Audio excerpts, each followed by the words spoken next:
Welcome to the United Nations Conference Center, Bangkok. In light of the COVID-19 pandemic, your safety is our first priority, and we have taken precautionary measures for the protection of everyone in the conference center. All personnel entering the UN premises are subject to thermal screening tests. Hand sanitizers are available throughout the conference center, together with instructions on the correct hygiene procedures.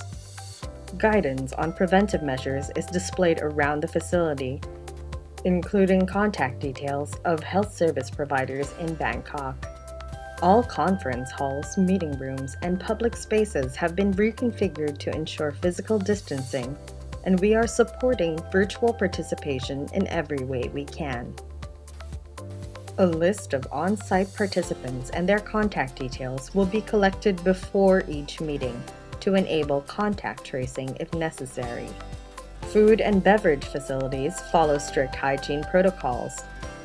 An isolation room is ready for any meeting participant with COVID-19 symptoms, fever, and respiratory symptoms such as cough, shortness of breath, and breathing difficulties, so that medical evaluations can be conducted. For more information and concerns, please contact the UN Medical Service at 1333, 1352, 1353, 1761. We kindly ask for you to self-monitor your condition and adhere to current health-related instructions. Thank you for your cooperation, and we wish you a successful conference.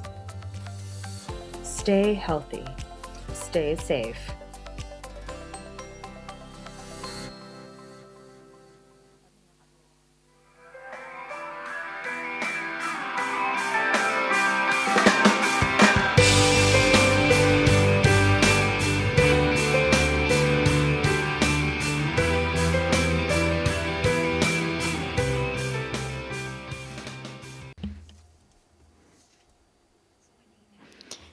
Good morning. With respect to His Excellency Prime Minister Prayut, Deputy Prime Minister Kundon,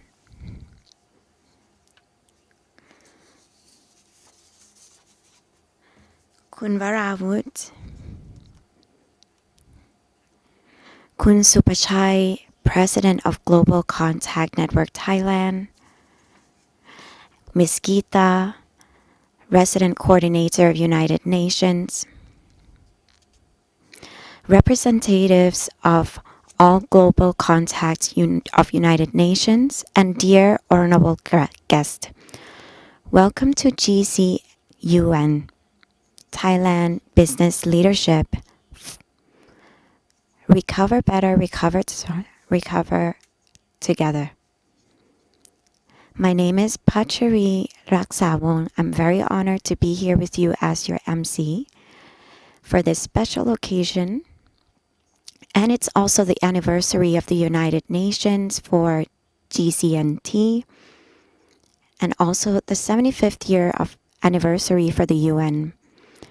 And we are here today to recover better, to really handle the impact of the global crisis of COVID-19, including other challenges. The Global Compact of Thailand happened because of the private and public sector sees that it's very important to work together according to the 10 principles. And this is separated into the 4 pillars. One is about the human rights, respecting the labor protection, protecting the environment, and anti-corruption. For the event today, you will be hearing from the private and public sectors, business leaders, on how we can handle the challenges and grow together. And you will also hear the intention of the GCNT and how to recover together and growing strong together. I really want to welcome you, especially those of you who are watching this from the YouTube channel. You can watch this in both languages by scanning the QR code in both languages. There are 2 languages that are translating right now. Number 1 is in English and number 5 is in Thai. I would also like all of you to take this responsibility to wear your mask at all times to protect the spread of COVID-19, and please respect the social distancing. We are really grateful for your cooperation. Please wear your mask.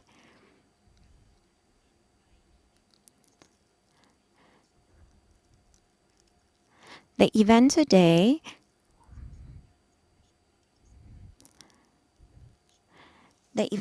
will go according to The event today is a collaboration between the United Nations Global Compact and United Nations, and you are here at an event that is carbon neutral because we are taking responsibility to make sure that this is a carbon neutral event so that it doesn't impact any atmosphere. The first thing that we will do together today is we are going to watch a video together to celebrate the 20th anniversary of GCUN.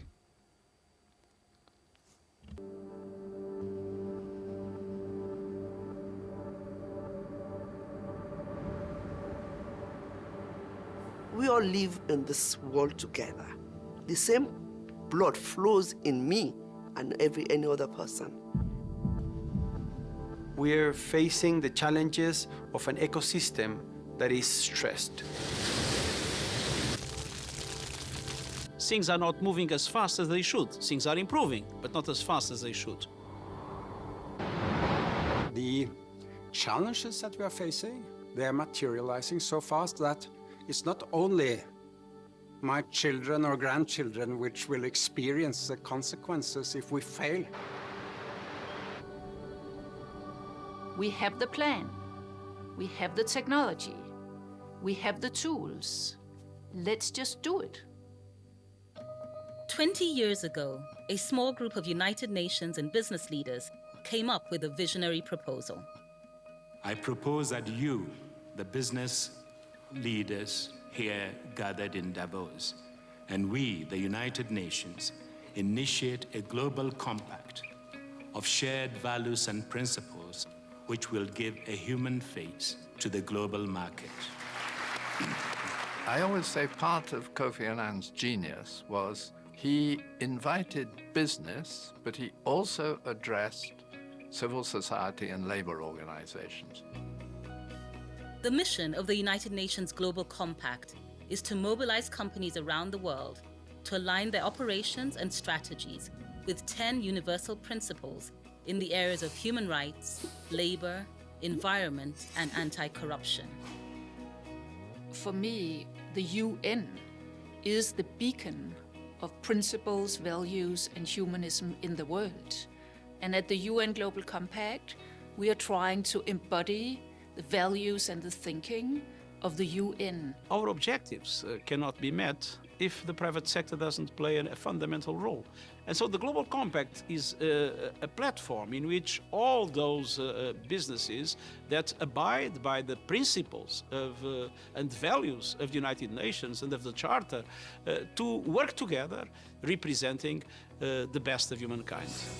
For the last 2 decades, the initiative has grown to encompass local networks in more than 60 countries, engaging directly with over 10,000 companies. Local networks are the main assets of the Global Compact because we are on the ground. And their mission is to translate the 10 principles and the global goals into the national business community. At Rio Plus 20, the United Nations Global Compact mobilized the business community, paving the way for more meaningful private sector engagement in shaping the sustainability agenda. Any business that continues to operate under its own self-interest will not be around very long. So businesses that have a strong purpose, that understand how they can make society better, will be embraced by society and will be around for a long time. It is so decided. Since 2015, the 17 Sustainable Development Goals and the Paris Climate Agreement have provided the most powerful common agenda that the world has ever seen, with an essential role spelled out for business. L'accord de Paris pour le climat est accepté. If every company could align with any of the goals, we're all going to be in a better place. I truly believe that companies who do not put sustainability, the SDGs, in their strategies, they're going to disappear. Consumers themselves are becoming are actually demanding from the businesses. They become more responsible and actually support the SDGs. The United Nations Global Compact is leading the transformation ahead, challenging companies to take more ambitious action on the Sustainable Development Goals. I think it's absolutely impossible to face the challenges of today, the very quick change that is happening, without having the youth leading the way and helping us define the right strategies, the right policies, the right approaches to address the global problems. The world is waking up, and change is coming whether you like it or not. Climate justice! Now! Climate justice! Our planet's not for profit! Now! We only have 10 years to go to reach the SDGs, and we need everyone. You find people in the most desperate of situations, determined to fight for a better future. That's the kind of world I want. What has changed in a very short period of time is that the narrative is different, and that is fantastic. If you want to have a good business, you have to mobilize people. A business is a sum of people working to something. More and more people realize that sustainability is really about making the pie bigger, better, and more inclusive. I hope in the future all businesses in the world will think about their own purpose. Business can only exist when they have a purpose. You have to be part of a sustainable society. You have to be on the right side of history. I really like to think about us as one big family, as one global compact that are working together with one vision, with one strategy to unite business for a better world. We are united across the globe, for the globe. We're united despite our challenges, no matter how daunting the task may seem. We are united by possibilities because this is bigger than one business, because we are better together. We all have the same job. We are united in the business of a better world.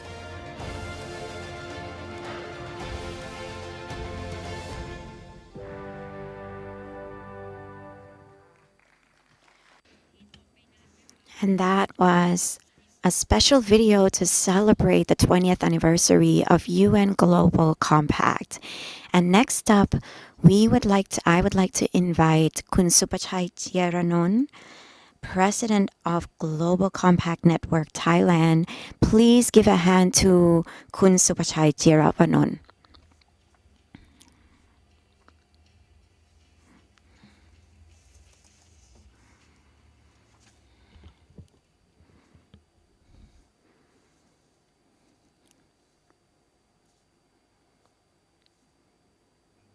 Dear His Excellency Prime Minister, Deputy Prime Minister and Ministry of Foreign Affairs, Deputy of Natural Resources and Environment, Resident Coordinator of United Nations, representatives and executives of the GCNT, representative of public and private sectors, respected medias and honorable guests.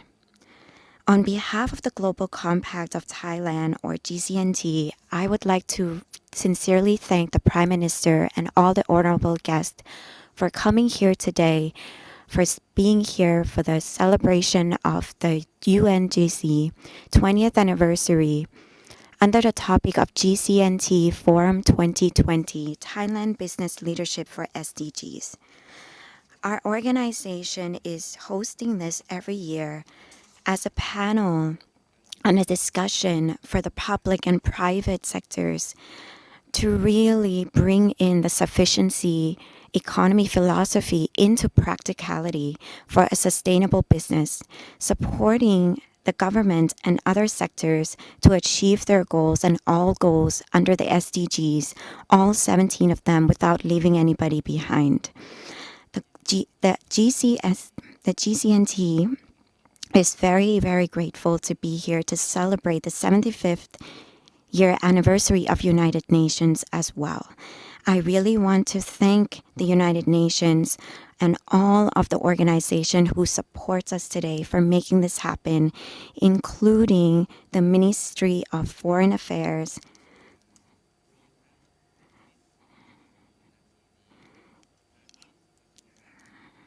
including the Ministry of Foreign Affairs, Ministry of Natural Resources and Environment, Ministry and Office of Justice and Peace, Office of the Development Board, the SET, the SEC, the Social Development Council.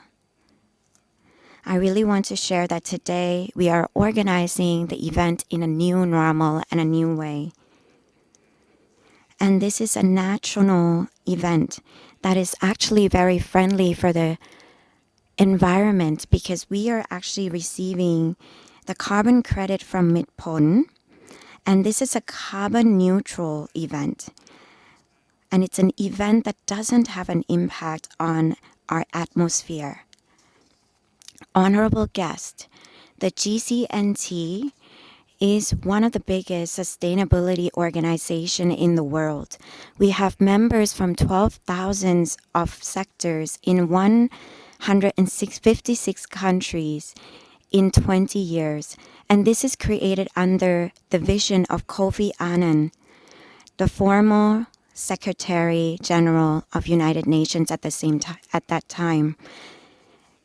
His vision is to gather people to work together to make sure that when we develop a business, we're putting their heart into our heart, to make sure that we are operating the business under the 10 principles that covers the 4 pillars, which is the human rights, the labor protection, the environment, and anti-corruption.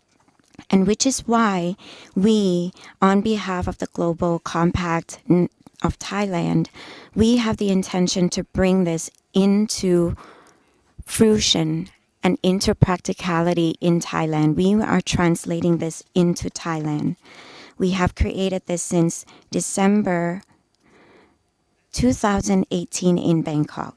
Our members now have over 60 sectors and are still growing. Our investment is now at 4.2 trillion baht, and this shows our potential and our ability to create a sustainable community, economy, both in Thailand and internationally. Honorable guest, before COVID-19, the whole world was trying to achieve the SDG goals under all 17 of them by 2030. And when COVID-19 hits, it reiterates us and brings us forth more challenges. And this is why one of the reasons why the Secretary of General of United Nations are calling all of us to work together and calling this a decade of action.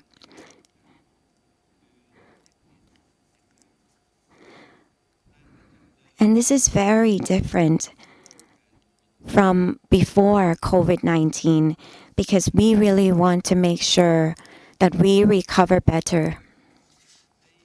In this year, this is a year that we are very proud because Thailand received 74.5 out of 100 according to the growth of the SDG, the Sustainability Development Report in 2020.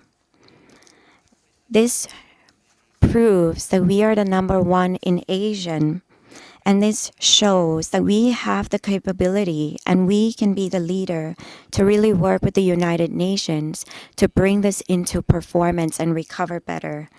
The fact that Thailand can handle the COVID-19 so well and we receive so many compliments and recognitions from around the world, this proves that we have an ability and potential.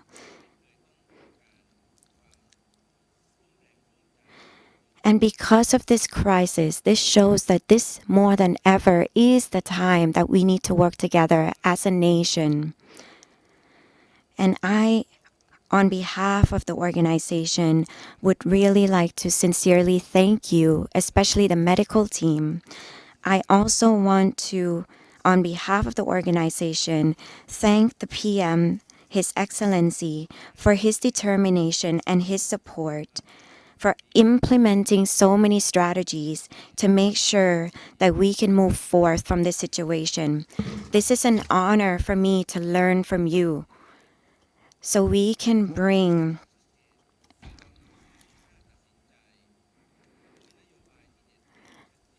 your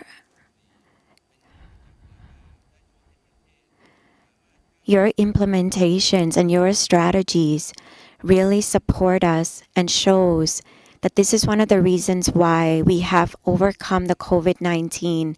And I'm very sure that you have also have sacrificed so many things, including time with your family, to handle the situation for us as a nation. I'm very honored because today I will get to learn your strategies and translate that into practicality and how to apply that into business. Honorable guest, in order to grow sustainability, it is our responsibility. It's all of our responsibility. And this also includes the relationship between humans and nature under the 4M. Number one is the multi-species. This includes preserving the ecosystem and the biodiversity. Number two is the multi-stakeholders, or how we can work together. The third is the multicultural, working together from various cultures and working from various cultures according to the SDG goals. And fourth, multi-generation. From generation to generation, we all have a responsibility to preserve the earth for the next generation. The last point that I want to state today is a very important point: to open space for the younger generation, for the youth of our future, to be a leader, both in community level, local level, and national level from the beginning, by listening to their opinions, because this will really help us to succeed and to reach the Sustainable Development Goals by 2030. Our organization is committed to open the stage, to make sure that we host events and workshops to support their creativity, to let them have a space to discuss how they can solve the problems of the earth, and also how they can bring innovation to the world, including how they can take responsibility for the next generation.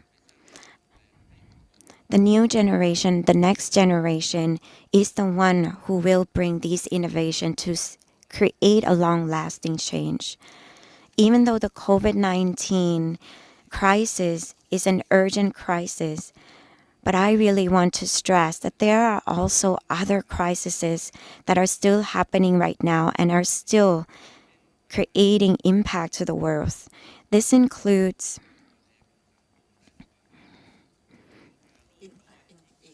this also includes the equality, the carbon dioxide, the environment, the economy. And because of the COVID-19, that is really invading everyone at the moment, including economically. All the problems that we have faced before COVID-19 are mounting. All the dangerous and nature's pollution are affecting species around the world, humans, 7 million humans, and 1 million species around the world. By 2100, in just 80 years from now, we might have many species that will be extinct. This is not something that is far from us. This is something that is happening because we are talking about the fact that humans might be extinct. This is the time, especially all of the business sector, we need to be in a hurry. We need to find the production to sustain our production and consumption, to make sure that our employees are educated in a different way to welcome these changes, because the potential is that the AI and robots might be taking the production jobs of over 20 million jobs in 2030. Many of you are very familiar with competition, competing according to your company's and organizational goals. But today, I want to invite you to compete. However, the competition today is not about the competition of business.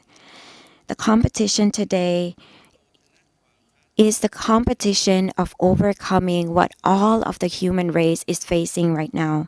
The competition today is a competition with time that is running out. The competition today is the competition of survival, the survival of our future generation, of our plants and animals, of our earth. We are very familiar with the past competition. We're familiar with that competition of income, profit, revenue, stakeholders' value. But today, the competition is about competing to zero. The competition I'm inviting you to today is you are competing with time, compete with yourself, compete to reach to zero carbon, to emit carbon gas. The competition is for you to enter the zero waste generation. We are competing towards zero hunger, zero poverty, to make this a reality, to ensure that everybody has the stability, safety of food, quality education, cleanliness, sanitization, to promote equality. And we are also competing towards things like COVID-19 and natural disasters. Honorable guests, I am very honored to be here to report to all of you that this competition have already started in GCNT. All the members of the private and the public sectors, including the charity and non-profit organizations, all 21 of them are showing their readiness and their cooperation, collaboration in this competition. They are planning to invest in 998 projects from now until 2030. If we were to calculate this, the project is 1.2 trillion baht. And all of these projects are moving us towards the SDG in this decade of action. This is to help us recover Thailand, recover the world. Lastly, I really want to reiterate that it's really important to step into the leadership. Leaders are the change makers who influence and empower people as a whole. And this is why this is very important. for us to stick together. And this is why this is very important for me to share with you my intention, because this will inspire all the organization and create awareness for you to realize that there might be problems. And also for you to be aware that there is a solution for us to work together. We can pass through and overcome the problems, the crisis together by working together, collaborating together.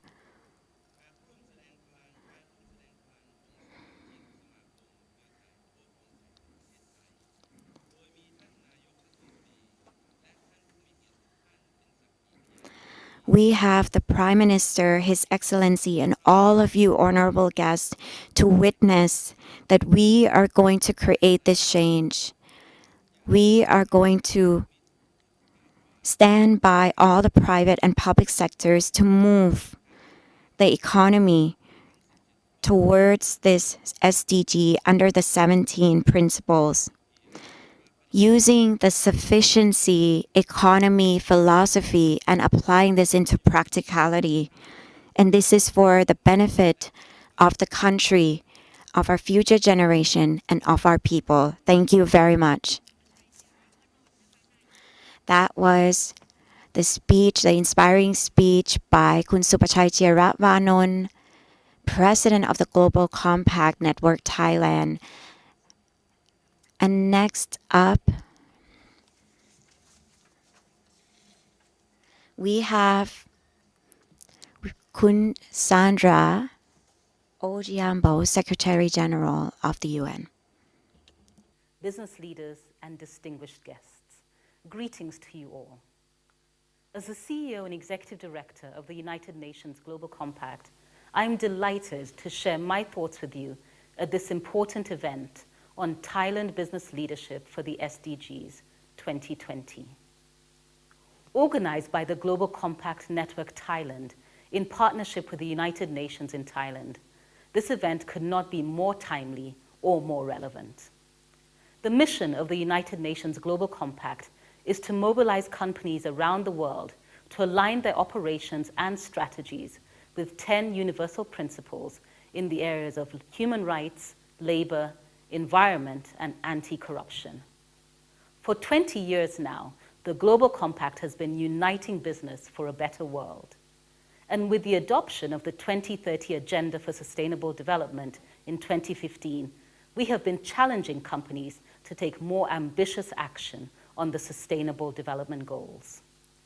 For the last 2 decades, our initiative has grown to encompass local networks in 68 countries, engaging more than 11,000 companies and 3,000 non-business participants. In December 2018, the Global Compact Network Thailand was launched. Although a relatively new member of the Global Compact family, the Global Compact Network Thailand is already a strong force to reckon with, mobilizing responsible Thai businesses to advance the 10 principles and the SDGs, and facilitating learning, policy dialogue, collective action, and partnerships. This year is a unique year. As we mark 75 years of the United Nations, as well as 20 years of UN Global Compact, we also face an unprecedented challenge in the form of the COVID-19 pandemic. At this pivotal junction in the fight against the pandemic, the role of responsible business leadership in Thailand and across the world becomes critical to taking immediate and effective action to protect workers, suppliers, and communities, and in developing innovative solutions to ensure business recovery. But business cannot do this alone.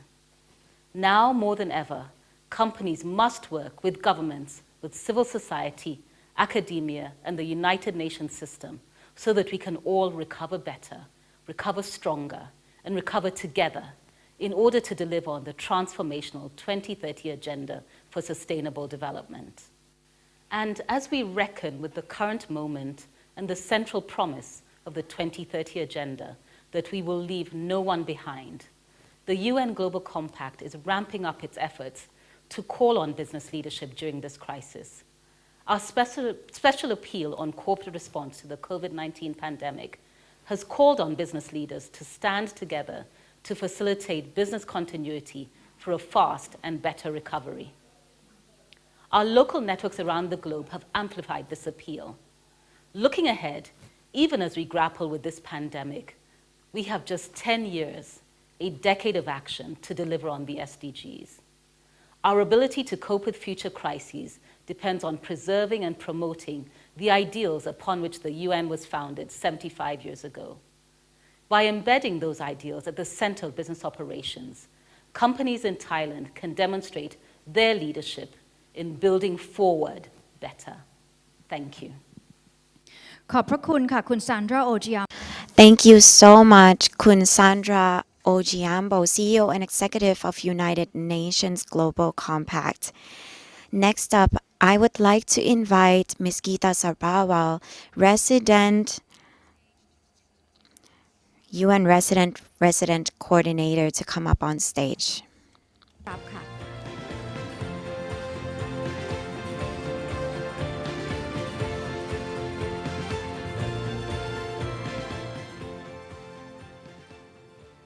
Your Excellency Prime Minister Prayut Chan-o-cha, Honorable Minister of Natural Resources and Environment Varavut Senlapa Acha, President of the GCNT Thailand, Kun Supachai Chiavanon, Swadika. It is my great pleasure to be here today on behalf of the United Nations to address this esteemed gathering. My sincere appreciation to the Global Compact Network in Thailand for convening this timely event. We are coming together at a very crucial time as we continue to overcome the unprecedented challenges of the COVID crisis and focus our collective efforts for sustainable development. I take this opportunity to commend His Excellency, the Prime Minister, for his leadership in responding to this crisis. Thailand is globally cited as a success story because of how it immediately responded through rigorous contact tracing led by health volunteers, the comprehensive awareness-raising campaign on physical distancing, and the support to the informal economy. I would also like to congratulate the UN Global Compact on its 20 years of uniting business for a better world. As our key partners, we are grateful to the Global Compact network in Thailand for its highest commitment and aspirations towards achieving the Sustainable Development Goals. The theme of this conference reflects the important anniversaries of both the United Nations at 75 and the Global Compact at 20 years. The world is changing rapidly. The world we know today is going to be very different from the one last year. Today, I want to offer 3 areas for reflection. First, forging robust partnerships with shared responsibility for advancing SDGs. Second, building back better for a greener and more equitable new normal. And third, ensuring no one is left behind as the country moves forward. Allow me to first focus on partnerships. In the year 2020, we enter the decade of action that calls upon us to take concrete steps to accelerate progress on Agenda 2030. Partnerships premised on the principles of collaboration and shared responsibility are imperative for sustainable development. This is an agenda that government cannot deliver on its own. The private sector must play a central role in making SDGs a reality. As business leaders, we count on your responsibility. The private sector is certainly about generating jobs, but it is also about leveraging your influence to find solutions to the development challenges of today. And it's not a huge investment we are looking at. UNESCAP has calculated that a further investment of 50 baht per person per day is needed to achieve the SDGs in Thailand. 50 baht per person per day to ensure Thailand's future in terms of people, planet, and prosperity. I recently met with the Federation of Thai Industries, the Thai Bankers Association, the Thai Chambers of Commerce, and the Stock Exchange of Thailand. And I was delighted to learn about the focus on human-centered economic growth, in which the people of Thailand are at the heart. Similarly, I had the privilege of meeting with Khun Supachai last week, and he shared the important contributions made by the private sector in developing the skills of young people and the valuable work of the Global Compact in driving new thinking in sustainability. Recognizing the need for stronger collaboration, the UN stands ready to work with you by bringing to bear science-based solutions, global knowledge, and technical expertise. With a presence across 190 countries, we are determined to bring stakeholders together from across sectors and across borders. For example, innovation and digitization are top priorities of the UN, and we are honored to be working closely with the government to map the digital infrastructure to identify underserved areas, communities, and schools. My second point of reflection for our collective work is building back better. We must make every effort not to slip into our old ways. This means anchoring our work in a greener and more equitable new normal. As you know, economists from across 53 countries strongly recommend that a green, climate-friendly stimulus measures are best for a rebound, offering the highest economic multiplier in both the short and long term. I'm impressed with the vision of His Excellency, the Prime Minister, outlining the new world and new way of working, and emphasizing the importance of engaging the public in policy development. I'm also most encouraged that the Global Compact in Thailand is setting ambitious targets for the respective companies, with some even aiming to be carbon neutral over the coming decade.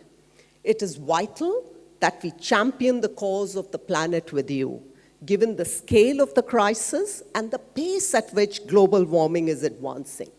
Addressing haze, reducing CO2 emissions, moving to renewables, and doing away with single-use plastics are just some of the environmental challenges that will demand action from all of us together.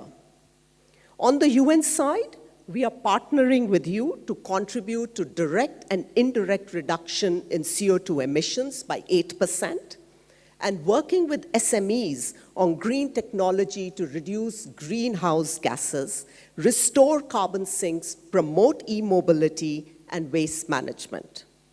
We are also partnering with the local government to pilot community-led marine conservation strategies to protect biodiversity and expand linkages between agriculture and sustainable tourism. In partnership together, we can exceed our goals to building back better and set the trend for the region and the world. My third point is ensuring no one is left behind, because COVID crisis has exposed the vulnerabilities of our social protection systems. People who were just above the poverty line have fallen steeply below, and our collective efforts must reach out to those who are left furthest behind. We can once again learn from Thailand's example. For example, the National Action Plan on Business and Human Rights is an important achievement, and it speaks directly to the values of equity, equality, inclusion, and justice. The action plan ensures that the new economic environment recognizes that sustainable investments are the most successful. Earlier this month, Your Excellency, you opened a coffee shop operated by people with disabilities at the government house, which destigmatizes and creates income for the often underrepresented groups. The new normal will demand many much more such actions to ensure that the lives of the marginalized and vulnerable people can benefit as part of building back better. We must ensure that everyone in the country has the opportunity to shape the Build Back agenda and participate equally. I've been particularly impressed with social entrepreneurs in Thailand. These are often young people using technology-based solutions for social goods, and at the same time, contributing to prosperity for those in need, such as the elderly, small farmers, and marginalized groups. These enterprises are often focused on people at risk of being left behind and are therefore key partners as we work towards the SDGs. The presence of such an esteemed audience here today demonstrates a high level of commitment, but we must not be complacent, as much more must be done together. Awareness is the first step to taking action. Looking ahead, as the resident coordinator in Thailand, I'm driving the UN towards impactful partnership for a better world. All of us must unite for our collective aspirations for making the SDGs a reality through partnerships, building back better, and leaving no one behind. Your Excellency, the UN stands committed to support you, the people, and the business leaders in your efforts towards prosperity, peace, and planet. The world has much to learn from Thailand, and the UN seeks to help the partners here to promote these lessons far and wide. Thank you very much for your time and attention, and Kapunka. Key points there in the way forward, enhancing partnerships, building back stronger, better, and also ensuring that no one is left behind. We thank you. ขอบคุณค่ะ และในโอกาสสำคัญ In this next agenda, I would like to invite His Excellency Prime Minister General Prayut Chan-o-cha to give a keynote address on the topic Leadership in Crisis Management, Experiences from COVID-19. Please give a hand to His Excellency Prime Minister.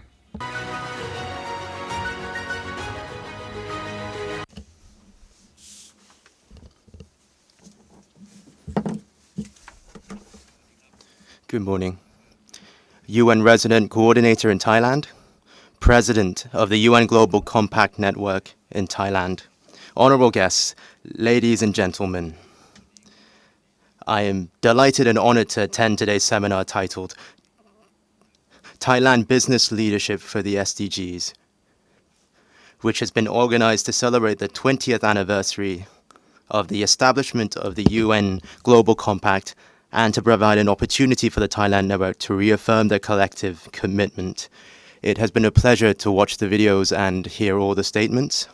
And everything mentioned today is a collective responsibility for everyone on this world. The UN Global Compact comprises one of the UN's initiatives aimed at encouraging companies around the world to conduct their business by placing greater emphasis on sustainability and social responsibility. It also calls for companies to align their businesses with their 10 principles based on human rights, labor standards, environmental protection, and anti-corruption, which are values to which the Thai government attaches the utmost importance. I'm pleased that more than 50 Thai companies have already joined the network in Thailand, and believe that the network will play an important role in supporting the government's endeavor to build back better from the COVID-19 crisis, as well as in achieving the SDGs. We must work together with all partners.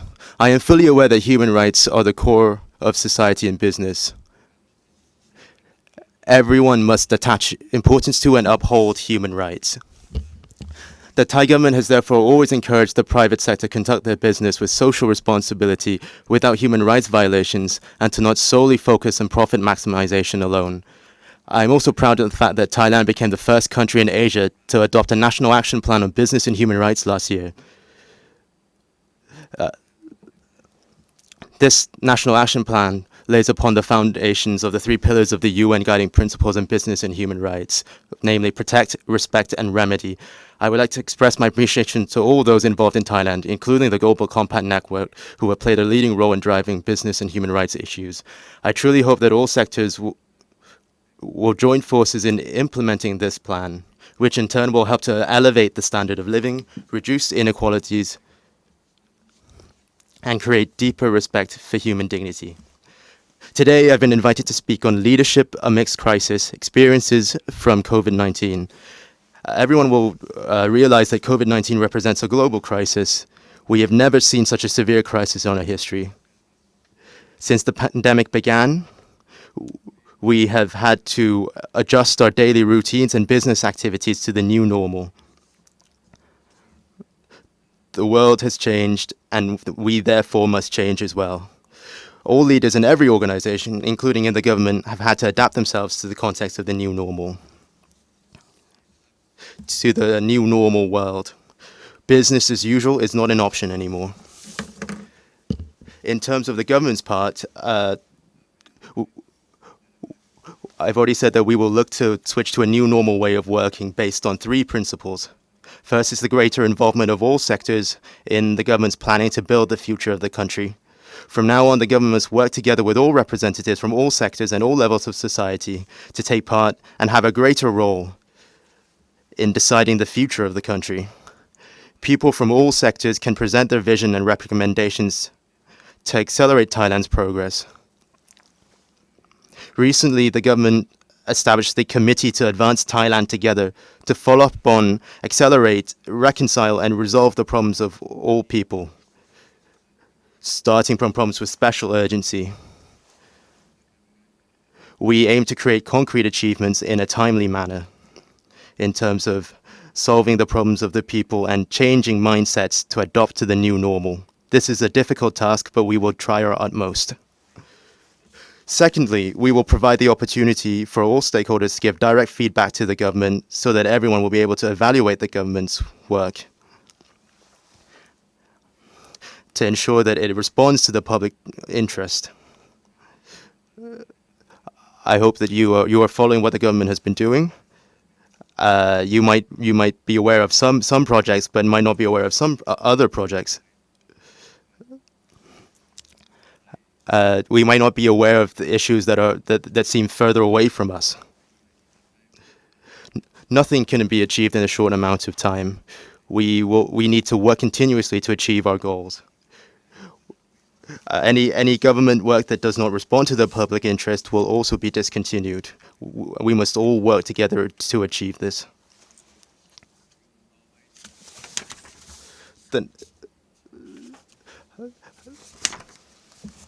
I will also ensure that all stakeholders will be able to give direct feedback to the government. There will be channels to follow the government's work and to give comments. All projects will be open to the public, and the public will be able to comment. Thirdly, it is vital to work proactively. In this time of rapid global change, we only have 10 years left to achieve the SDGs. We have to work in an integrated and proactive manner. This includes across silos, across ministries, across agencies. No issue is the work of one ministry. We must work together to achieve concrete achievements.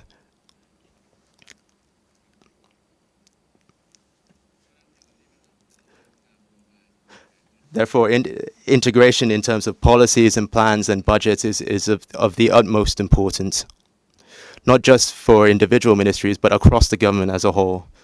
The government will promote certain urgent priority policies according to appropriateness to the situation and expected benefits for the people. And in order to allow government ministries to build upon these policies in a concrete manner, I will follow the results of these programs closely myself in order to ensure their success and high level of efficiency. Amidst this crisis, we have to put the collective and public interest before that of our own.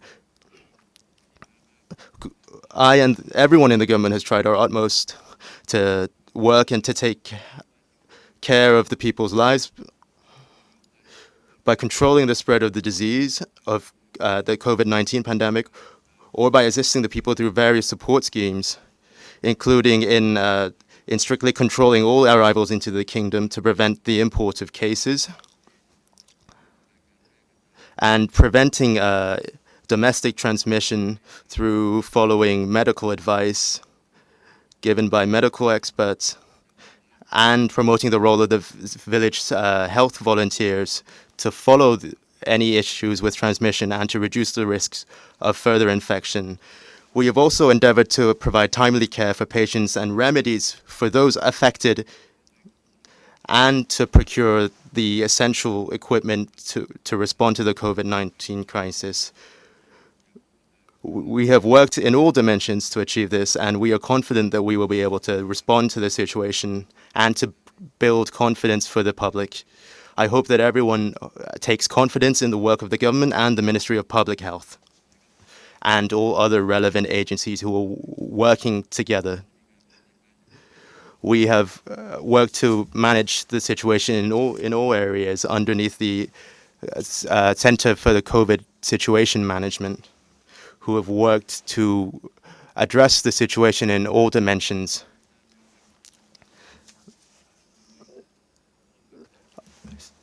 The role, the cooperation of the Thai people has also been important. Thailand has been commended by the WHO, the United Nations, and the international community as a country that has effectively dealt with the COVID-19 crisis and recovered from the crisis.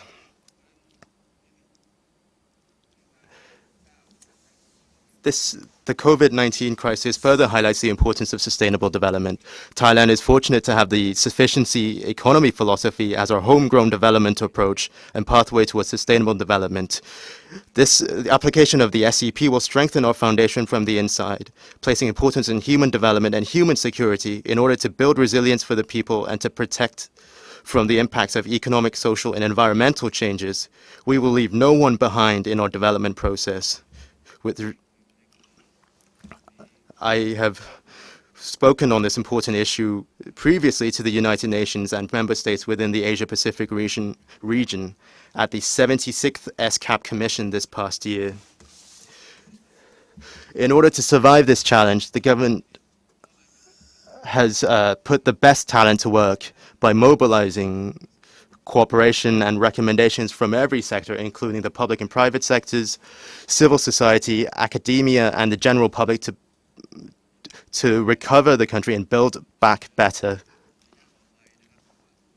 All sectors of society have to unite together to build Thailand as part of the United Thailand to develop the country vision. We will survive this crisis and come back stronger and better and more resilient. The Thai people will work together and struggle together because we and the international community have our ultimate goal, which is to achieve the Sustainable Development Goals, or the SDGs, by 2030. We do not have much time left, but I am confident that Thailand and the Thai people, if we are united, we will ensure that progress and success are within reach. I commend the cooperation and the role that the private sector has played with other sectors in raising awareness and driving concrete actions towards the achievement of the SDGs. It is imperative that we look to the future now. I see 3 elements that are needed to recover from this crisis.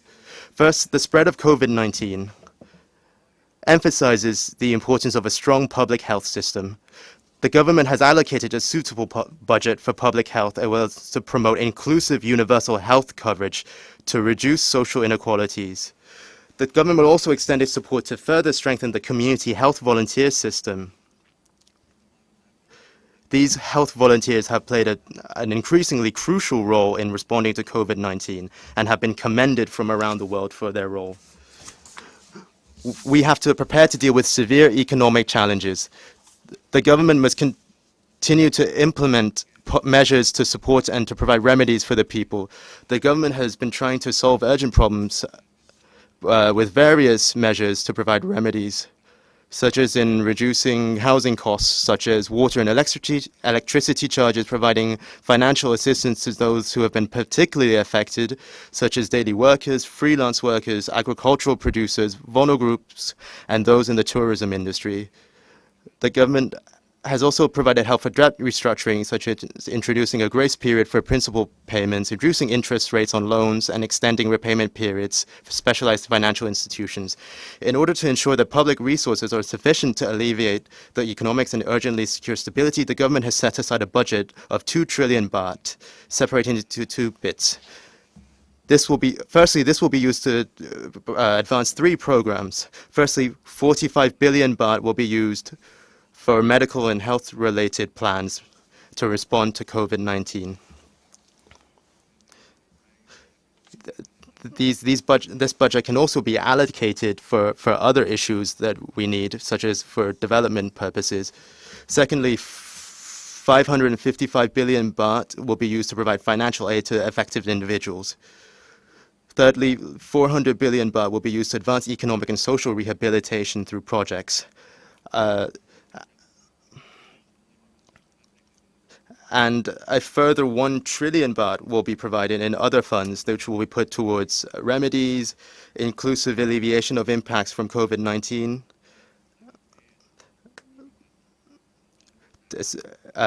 to provide remedies to people who are experiencing different impacts, uneven impacts from the COVID-19 crisis. These funds will be put to investment and for projects to alleviate the impacts on these people, to build trust in the stock market, to promote employment, and to build resilient community-level economies. Presently, I've also set up the Center for Economic Situation Management to set policy between the state and private sectors to advance social and economic recovery. There is also a committee under this center who will be tasked with bringing about concrete achievements and to bring policy to implementation. Thirdly, this crisis also presents us with an opportunity to shift towards transformative change and sustainable recovery. We have to prepare to enter a new normal, especially by strengthening human security, the strength of the grassroots economy, environmental protection, and effective use of natural resources. This must also go hand in hand with efforts to mitigate negative effects of economic development, such as on issues of global warming, addressing marine debris, and protecting biodiversity. If we do not address these problems, we will inevitably face the consequences in the future. Thailand's development will therefore focus on sustainability and participation from everybody in order to drive the country forward. I am pleased to come here today to share my vision to all executives from both large and small companies within the Global Compact Network Thailand. The network is determined to develop its businesses in a stable and sustainable manner for the shared benefits of all. Allow me to set out the government's vision for sustainable economic development, and I ask that you consider developing your businesses in line with this vision for the benefits of the country and the people, and for a sustainable future for our future generations. I am aware that many large Thai companies here are transnational companies. As such, the benefits from your efforts to advance sustainable development will spread to other countries, allowing us to grow stronger together. But we must also not forget our small-scale partners at the grassroots level. The government has promoted the bio-circular green economy model, or the BCG model. Essentially, the main concept of this model is to apply the sufficiency economy philosophy to achieve sustainable development, to achieve green development, while building strength from within. It will aid in linking Thailand to the world and in moving forward while leaving no one behind. This crisis has illustrated to us the potential and capacity of both Thailand and the world. The country's development after the crisis should focus upon expanding upon Thailand's strong foundation. We have to shift from heavy use of our resources and environmental destruction to environmental conservation and drawing the highest value out of our resources. All relevant agencies have to work together in an integrated manner and focus on investment and development that uses appropriate knowledge and technology, draws upon local wisdom to advance innovation within the country. I hope to see the private sector support the government on this policy. The BCG business model focuses on developing sustainability in 5 dimensions, namely food security, health security, energy security, job security, and environmental security. If we work to advance this right now, it will help to recover our country and improve in the future. In the past, the government has advanced investment in the BCG business model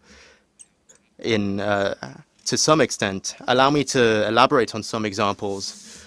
Thailand has established a national biobank to store and make use of various biological samples, which can be used to create value-added products.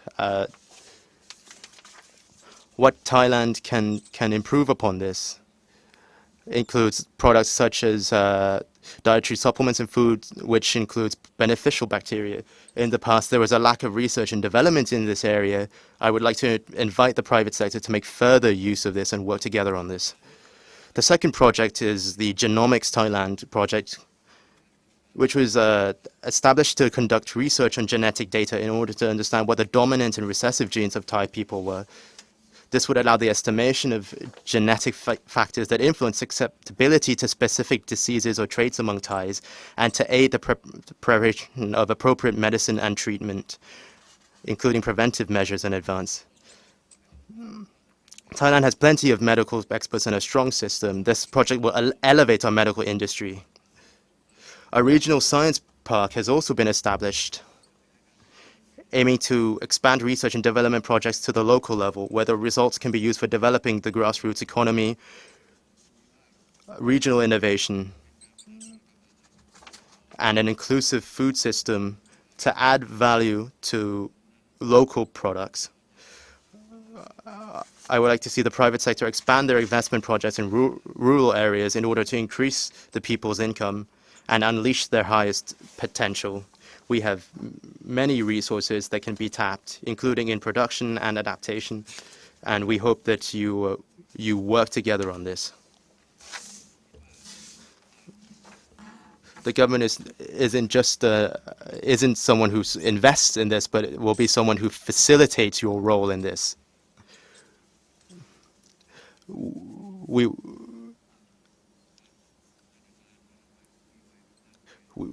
We've also looked to elevate the standards of the BOI in the past. I want to see further improvement in Thailand on this. We shouldn't affect the environment in our development.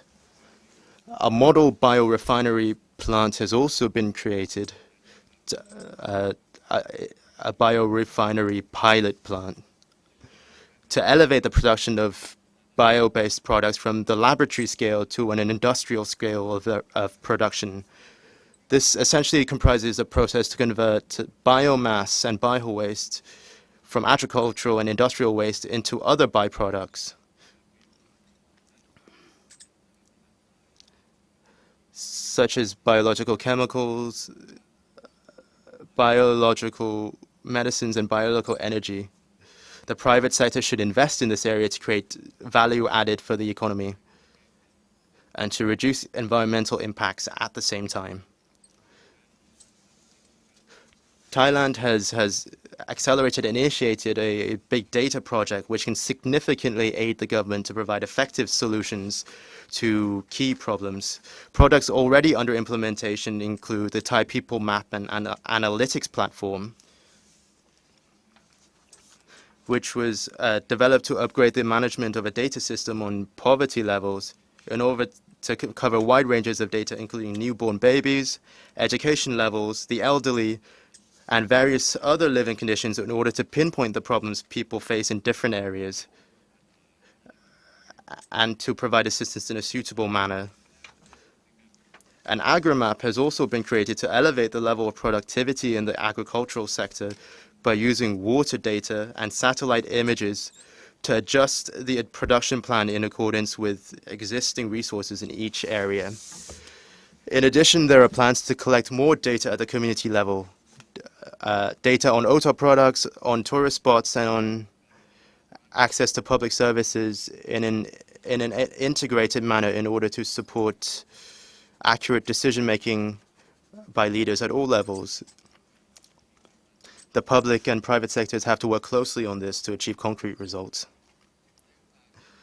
With regards to opportunities for the Thai economy on the world stage, it is vital that we build our own opportunities by leveraging our domestic resilience and to rely less upon outside factors. This is particularly true for sectors in which Thailand has exceptional potential and capacity, such as in food security. We have to admit now that our agricultural and food products are low in value and keep getting lower in value as other countries look to improve their own food security or look to buy from other areas where prices are lower. Therefore, there has been competition in prices. Higher crops will mean a higher investment.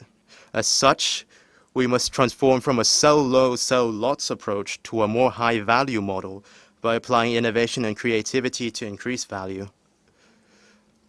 I see the necessity to change the overall mindset on Thailand's food production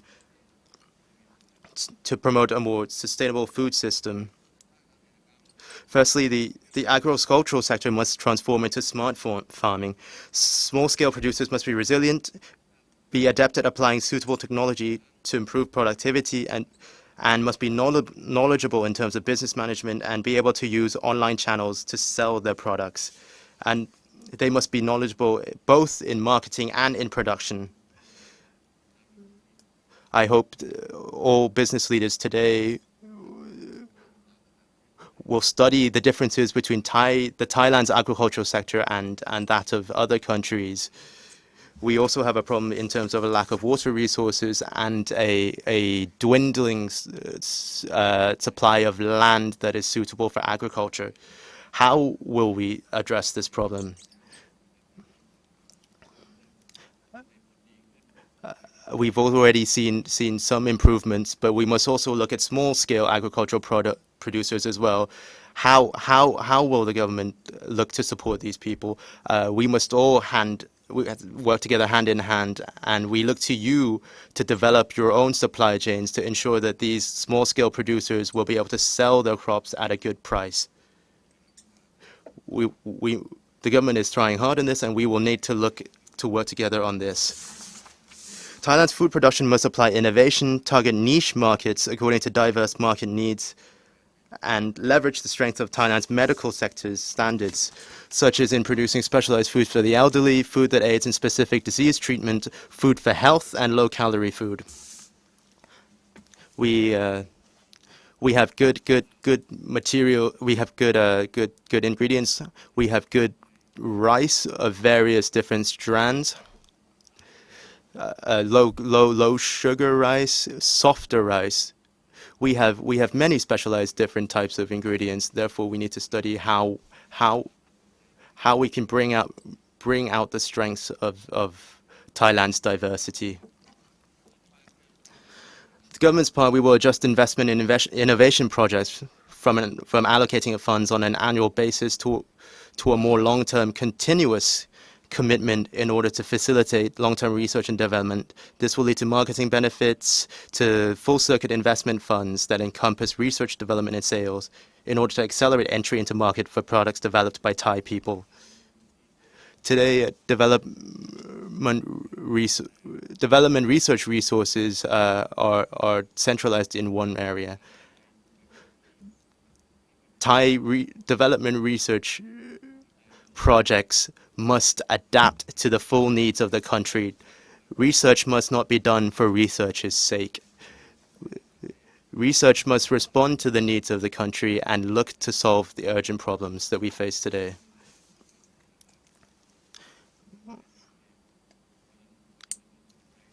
Today, we must make full use of the resources available to us. Another of Thailand's strengths is that of the creative economy.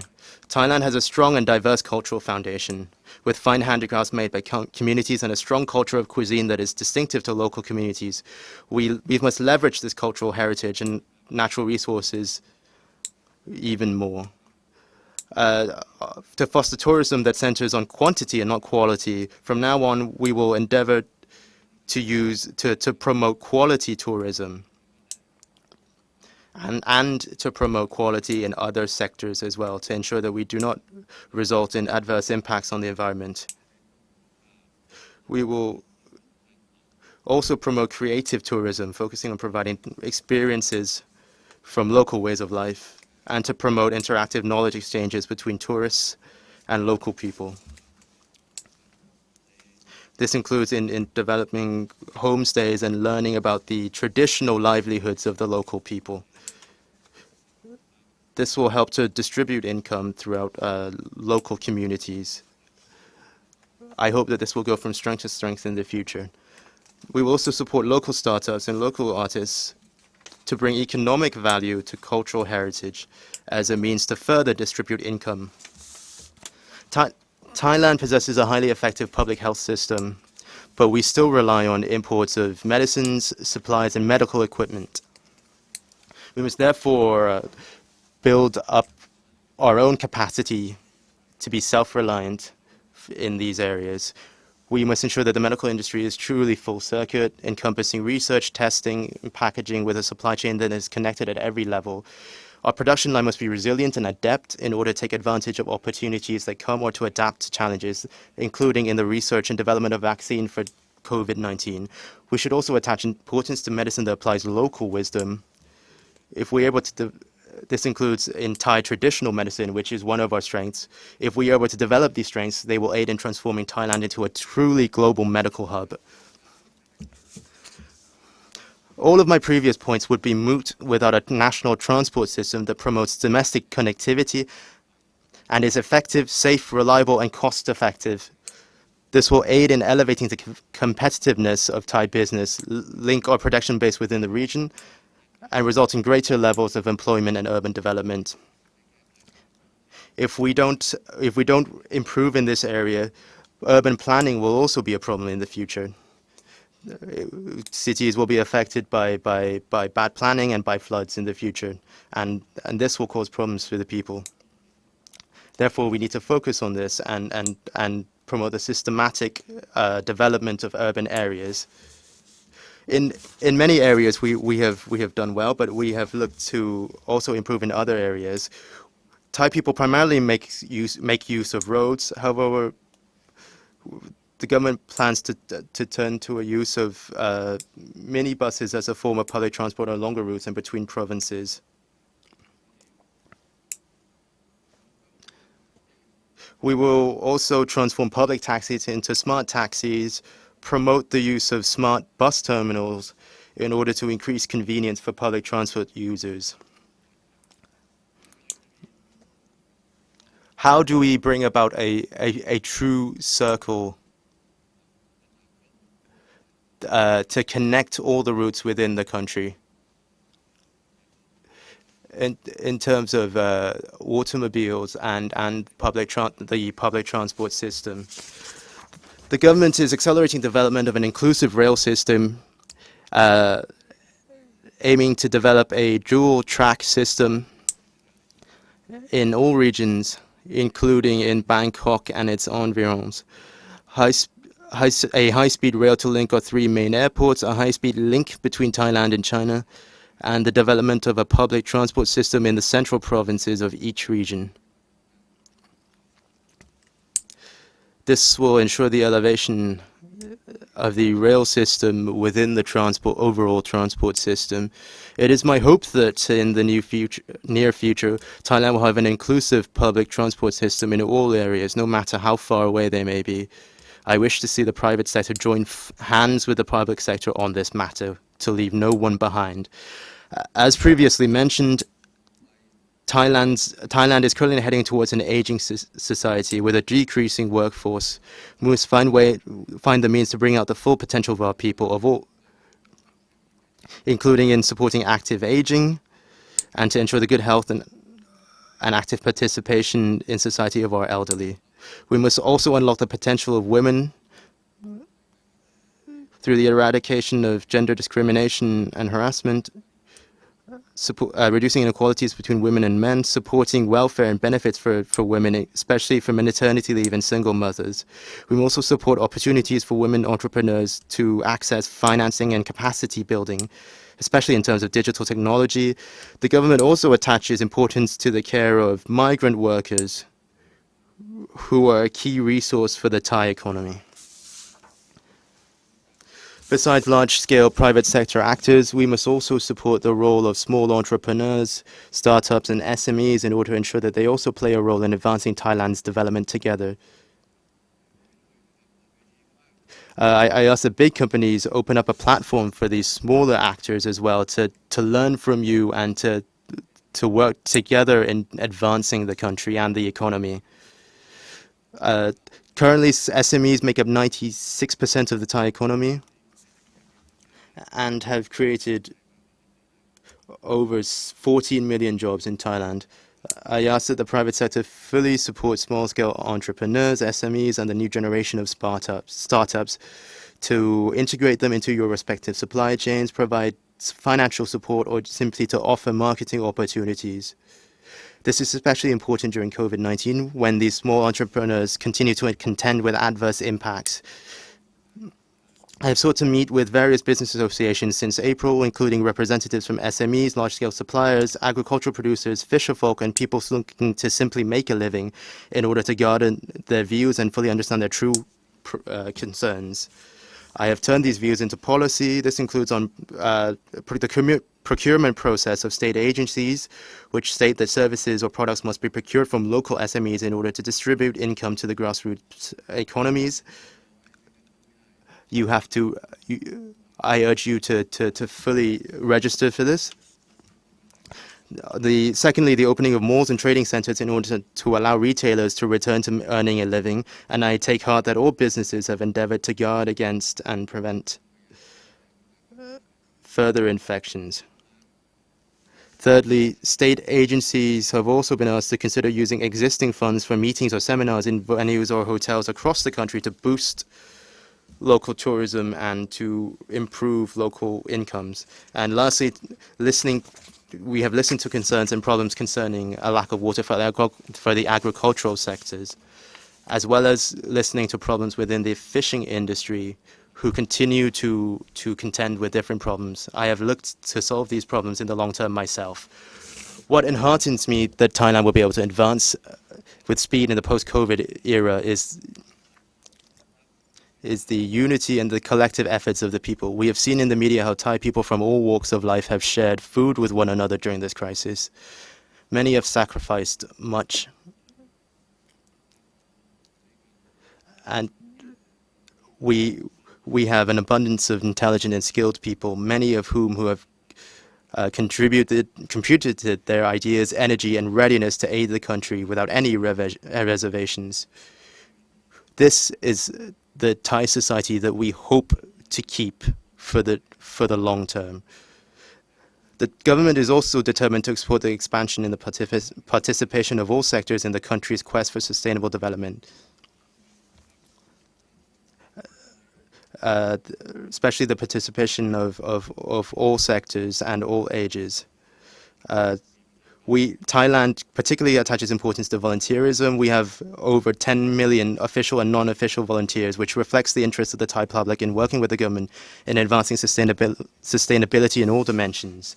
The government views volunteerism as a mechanism that displays great potential in mobilizing stakeholders for sustainable development.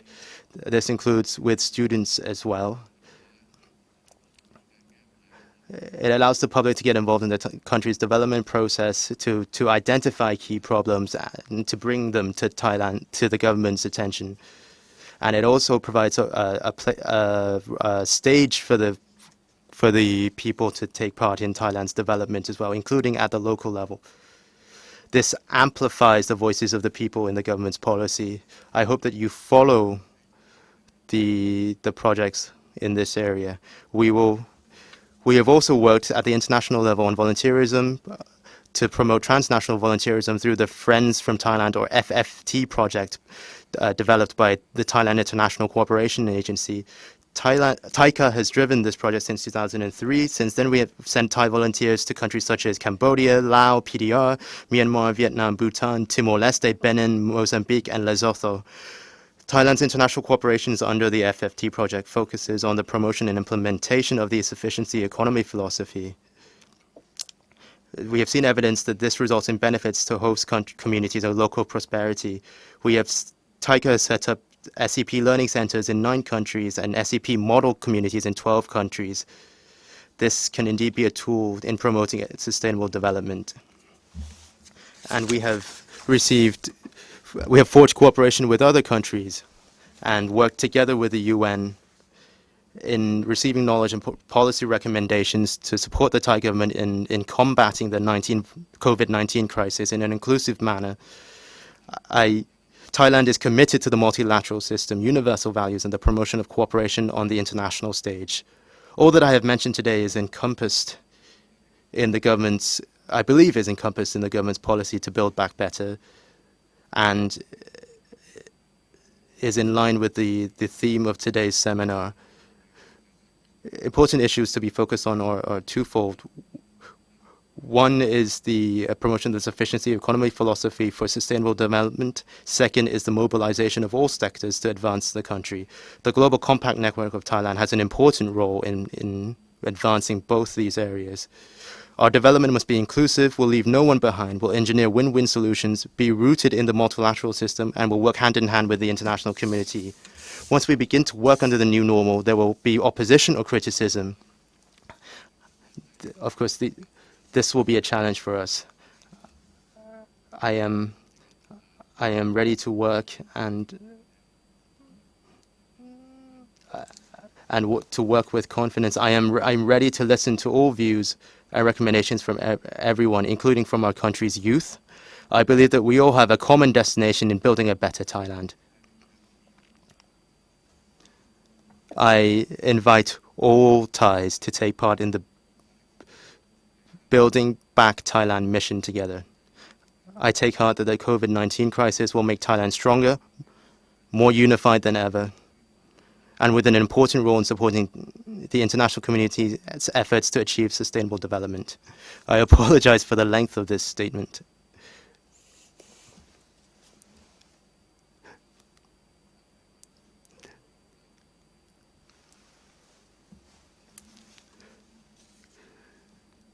What are my policies? You can, I hope that you see what my policies or what the government's policies are today. We must work together hand in hand. There is no issue where we can work alone or separately. Friends with friends, brothers and sisters, parents and children, we must walk together. This is the Thai way. We're not only working for Thailand, but we have an important role and a responsibility to the international community to advance sustainable development together. We, the Thai people, Thailand, and the countries of the world must join hands and hearts to fashion new ways of thinking, new ways of doing, and new and creative ways of working life so that we may strive past this crisis together. I thank you. พิธีค่ะ Thank you so much, His Excellency Prime Minister. Please stay back for the photo taking and also the declaration in order to do a business sustainably, the new way. Recover Thailand, recover better.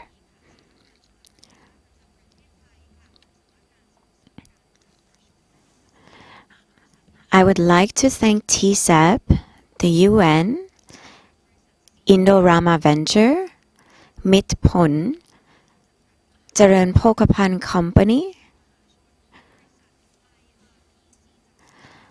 IRPC,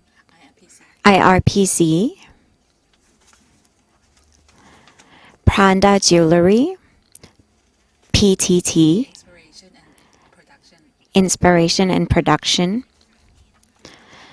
I would like to invite all the executives to come on board, to come on the stage, to to prepare for this important declaration, the commitment to lead a sustainable business under the new normal by the President and executives of GCNT and GCNT members. I invite now the members of GCNT to declare the intention and reaffirm the private sector's commitment to support the Thai government and its effort to achieve the goals by 2030.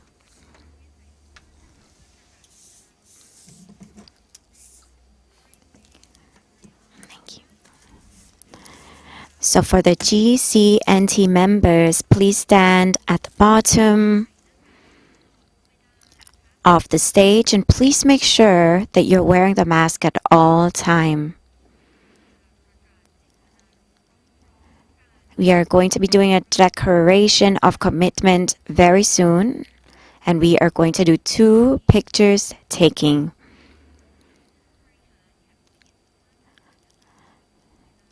I ask for collaboration for everyone to wear the mask at all times during this important declaration.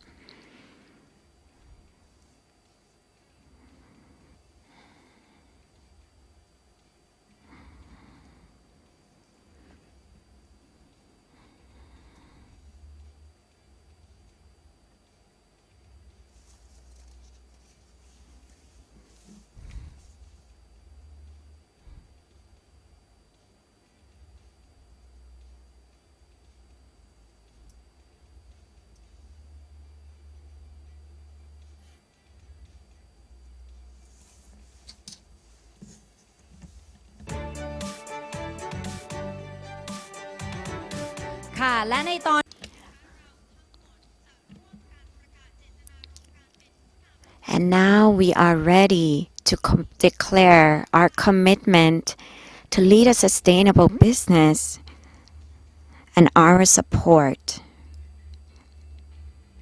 and our effort to achieve the 2030 agenda through the 17 goals.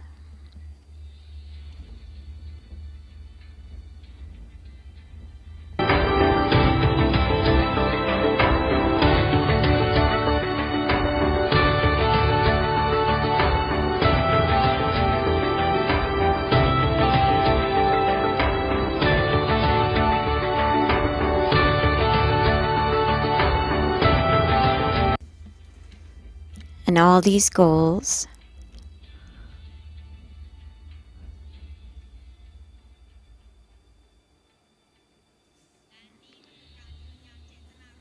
and this is our intention and declaration to ensure that we lead a sustainable business under the new normal, under these 4 pillars. And now we are going to take the photo together. For all of the members who are participating, honorable guests, please stand up and turn around to take the first picture. All the executive, please look at the above, at the camera. So please look up in the center at the mirror room. This is the first shot. And for all the participants to stand up. Direct your attention to the photographers up behind the glass there มองไปที่ด้านบนก่อนนะคะ1 2 3ด้านบนอีกช็อตนึง Please look up again. Smile using your eyes to smile.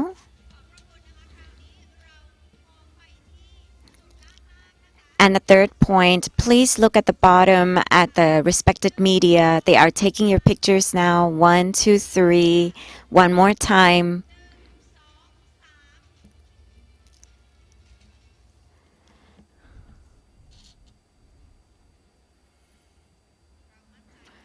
We are very confident that this collaboration and this declaration will really help to support the sustainable business.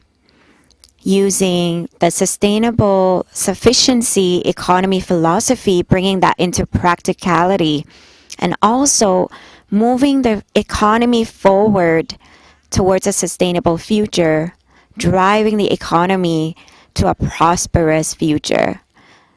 I sincerely thank you, Prime Minister Prayut Chan-o-cha, for coming here to give the keynote address and being present with us.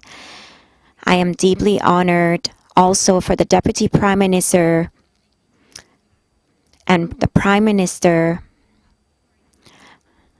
I am grateful and I thank you for all the executive for being present here, for coming to this event and collaborating. We are going to take a quick 15 minutes break and we will be back here with the panel discussion under a very important topic. And our first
Welcome back, all our honorable guests. Welcome back to the GCNT Forum 2020 Thailand. Business Leadership for SDGs. You can watch this through YouTube as well. YouTube Live. You can use the QR code to choose the language that is right for you. In this panel discussion, we are going to use it in English and we will have a translation available. Real-time interpretation. So for Thai language this time, it's 05. We are going to begin with the first of the 4 panel discussions, and the first one will take place right now. And just to let you know, we do have real-time interpretation services, and channel 1 for English, channel 5 for Thai. So let's go straight into it as we are pressed for time. This first session on leadership for sustainability under the new normal towards the Sustainable Development Goals. May I invite the panelists to join me on stage? Ms. Geeta Sabawal, the UN Resident Coordinator in Thailand, Mr. Chaiwat Kowa Wisarat, Chief Executive Officer and President of Bangja Corporation Public Company Limited, Mr. Alok Lohia, Group CEO of Indorama Ventures PCL, Dr. Sarayut Sangtami, Senior Executive Vice President of Finance and Acting COO of Midpon Group. A big round of applause welcoming our panelists, please. Now, I was told that we can take off our masks because we are actually physically distancing ourselves here up on the stage. Sawadee ka, warm welcome to all our panelists. If you can all take your seats now, I think, and as I did announce earlier that we are pressed for time, we are only going to have about 40 minutes for this very important session. So I'll go straight into the questions. The first one for Mr. Alok Lohia from Indorama Ventures. Now, you're with a leading petrochemical company with a massive global presence. How has this pandemic affected the sustainability ambitions of Indorama Ventures?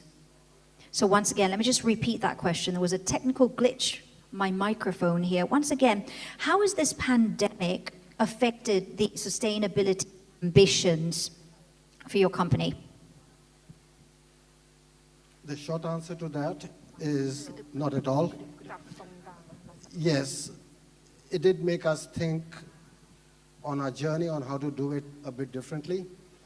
We all are faced with a new normal, and we all are adapting to it. It's still ongoing. It's not done. We are in the chemical space, as you mentioned. And not only in the chemical space, but we are also in plastics. And not only in plastics and chemical space, but we are also global. So we operate in 33 countries. We have 120 sites. And we are part of the value chain. So it's been a very interesting journey, and I can only congratulate and be proud of my teams globally, who got together from day one. We hold our annual conference for Indorama in January. We decided in January, just at the outset of this crisis, when only a little was known, that we are going to play very safe. So we did not invite, we had a physical meet, but we did not invite our colleagues from China and Hong Kong, for instance. And the only reason was that we wanted to keep everybody safe in the room. Since then, we have not had any live conferences, but we've become better now. We've become better at virtual conferences. We still continue to have our monthly conferences, our quarterly conferences, and I must say, people have demonstrated remarkable resilience. The 120 sites, most of them have operated throughout this crisis. Our value chain has operated. We have dealt quite commendably with our raw material suppliers, with our logistics, with our customers. And just to give you a slight reference on who we are. So this is Indorama. Like I said, we have 25,000 employees. And just to put it in context, one out of 5 PET plastic bottles that you would find anywhere in the world comes from IVL. 1 out of 2 diapers is using our fabrics, and 1 out of 4 airbags in the car are from our company. So all in all, we are into the safety and hygiene businesses globally.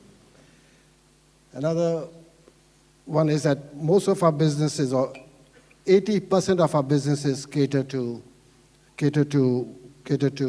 daily necessities. Now, when you think of daily necessities, you know, the flip side of that is, yes, we have been lucky, very fortunate that we are not impacted that severely by the crisis economically. But a daily consumption means that much product gets wasted or discarded. So because these are daily consumable items. And we've been, so the biggest footprint for us is, this is our 5 strategic priorities. This is what we really believe in. Obviously, the safety first, people first, how to make sure that our people are safe and the communities around our sites, we can help them. The Prime Minister in his speech said about helping smaller communities, helping smaller businesses, and that's not only from a CSR point of view, but also from our livelihood point of view. If our small businesses and our people are not able to perform, we won't be able to perform. And that's the view we take about it. So we have our 3 strong pillars about ESG. Within ESG, we incorporate everything around sustainability and prosperity and the planet as well as our people. So I'm just going through it quickly. I mean, these are very busy slides. The value chain we are in is in the ending up with the FMCG sector. So our raw materials go into packaging or goes into shampoos and goes into healthcare. So this is something that you would see, not IVL, but you'll see our customers ultimately on the supermarkets. And just a word about plastics. Plastic has, in this period, in the crisis period, I think has got a little bit better appreciation for what it does. It's about the food and the water, how to waste less of it. So when you can sustain and when you can maintain and when you can keep the food for longer, that means you waste it less. And the same goes for the water. So I believe our packaging does a whole lot of things to help sustain the life of the product. We have built our sustainability platform around 5 pillars, basically. So basically, we not only do mechanical recycling, but we are investing also in chemical recycling. We have a global footprint, and therefore we do the recycling globally. We work with the value chain partners. We partner with the value chain partners. We have made a commitment we have actually made a significant commitment to the ESG. Significant in the sense for the company, we have committed to invest 45 billion baht or $1.5 billion into this. And we love the UN SDG goals, the 17 goals. And we want to embrace them all where possible. And across 2030, in this decade, I think we'll get there. So we have a large commitment to reduce our carbon footprint by 10%, to reduce energy consumption, to go more renewable, reduce our water. So, I mean, it all has to be driven from the top. I think the advantage we would have probably is that we are a family-owned company. Being a family-owned company, we believe in long-term returns. So the investments that we are making today is not necessary for us to worry too much about the returns right away. As long as we are doing the right thing, so purpose, and the profit will follow. So it's not so much about the returns, but doing the right thing. Thank you very much, Mr. Alok, giving us an overview of Indorama Ventures, the strategy going forward. We're very pleased to see these strategies focused on sustainability, focusing on recycling, reducing waste, and more. Let's now come over to Kun Chai Wat of Bangchak. Bangchak is an energy company very much focused on innovations as well as sustainability. Please tell us how your company has worked towards the SDGs, especially in clean and affordable energy. Please let us know the positioning and the strategy of Bangchak. Right, thank you. Thank you for having me here. I guess most probably go back a bit into the history of Bangchak, where for the past 36 years, you know, I guess it's probably in each and every DNA of Bangchak people that we have this double bottom line. You know, it's not that financial profitability is that we focus on. It's always, you know, the environmental aspect of it that you've been, you know, in this company ever since the first day. As you can see that, you know, we always weigh the balance between financial return as well as the sustainability, which is addressing both, you know, environmental impact and social impact once we do the business. So I guess it's probably easy to say, but maybe through our track record, you can see, you know, how we've been seen as a very, very sustainable companies, and we are actually always been a bit of sort of ahead of the curve, if you like. As a background, I guess everybody know Bangchak as a refinery in the suburb of Bangkok. Back, it was corporatized 36 years ago, but the refinery itself was there about 60 years now. But you know, ever since it been corporatized, then you know, it has been always looking to see if there's any way that we can do a better petroleum business, and you know, gradually from refineries we expand into retail business, and as you can see through our retail stations, where we only sell you know, a fossil fuel blended with the bio-based fuels. We don't sell, you know, 100% fossil fuels. And also along the ways we develop other green business, we call it, since you know oil is black, and then you know, the rest, anything that renewable, we call it green. And we are probably one of the largest green power producers, what we call it. You know, we produce green electron through the like of solar, wind farm, you know, geothermals, and runoff river hydro power plants. So we probably among one of the largest in Thailand. And that company also listed on the stock exchange called BCPG. And the fact that we sell more bio-based product, we started enter into you know, biofuels. Basically, we are probably among one of the largest biofuels producers in Thailand as well, where we're producing about 1 million liters of ethanol per day, and also about 1 million liters of crude palm oil that used to mix with diesels or biodiesels, if you call it. So combined, we have about 2 million liters per day's capacity. So that's among top 3, if not top 2, right? And also we venture into upstream, and even once we venture into upstream, you know, doing oil and gas E&P. At the same time, we venture into upstream of the battery business, which is lithium mining. And we, together with our subsidiaries in America, are going to develop a lithium mine in Nevada, which is carbon neutral mining. So, you know, all that mine will basically be features all the renewables things to make sure that, you know, there won't be any emissions out of that mine in Nevada. That's built, developed, and completed by 2025. So, you know, we start from as a, you know, a refineries, then we sell rice. We trade rice for, we actually barter rice for oil some 30 years ago with one of the agricultural cooperative.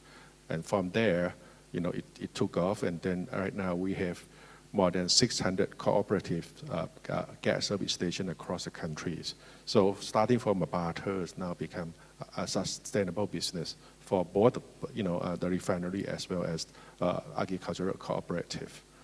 You know, I guess as any other service stations in town, they always own a brand of coffee. And our coffee brand is called Internins. And I think we got probably the only one coffee shops in town where 100% of our cups are biodegradable, made out of PLAs. We consume about 20 million cups, 20 million bio cups per day. And we actually even joined up with forestry is a department for them. If they want to plant their seed into the jungles, they can use our cup rather than a plastic bag. So, and because ours is actually degradable biologically. And from there, we develop further. Since we consume so much bio cup, we might as well, enter into the bio-based products. And we found this company called BBGI, which I just mentioned, where, we make about 2 million liters of biofuels. And we are working to turn that into a bio-based product companies where we will probably, do more on the bio product. Just like Prime Minister mentioned this morning, I think we are adopting this BCG philosophies. We're going to do a lot more high value added bio product out of BBGI. We are teaming up with MITs. We're teaming up with some startup to make high value added bioproducts out of a typical commodities being sugar or tapioca gas. Okay, and circular is in there. Okay, as I said that we actually together with Indorama last year come up with a campaign where since we actually every time you top up your tank, we hand out a water bottle, and those water bottles made out of PET. So we asked them to return it, and we together using the PET recycle plant of IVLs, we make, the hat, and we hand that over to BMAs, Bangkok Metropolitan workers who, sweep the roads and things like that. So that's how you do the circular economies. And of course, green, as I said, that we are, among one of the largest green power producers in Thailand. And we use that as a carbon credit. At the moment, so we are targeting within the company that we should be carbon neutral group by 2025. So 5 years from now, we hope that we can be carbon neutral. Thank you very much, Kun Chaiwat. That's excellent to hear about that good balance between innovation and sustainability. Also great to hear about the BCG economy model, pushing for bioeconomy, circular economy, as well as the green economy. Fantastic as well about Bangkok being the largest green power producer here. And we heard many other examples of being environmentally friendly when it comes to doing business. Let's now go over to Midpon, a major player in the agriculture and food industry, which is closely connected to health and the overall well-being of society. How has Midpon incorporated sustainability values, especially on health and well-being, into the business? If you could expand on that, please, Dr. Sarayut. Thank you very much. I would like to make sure that people understand what we are today also. Way back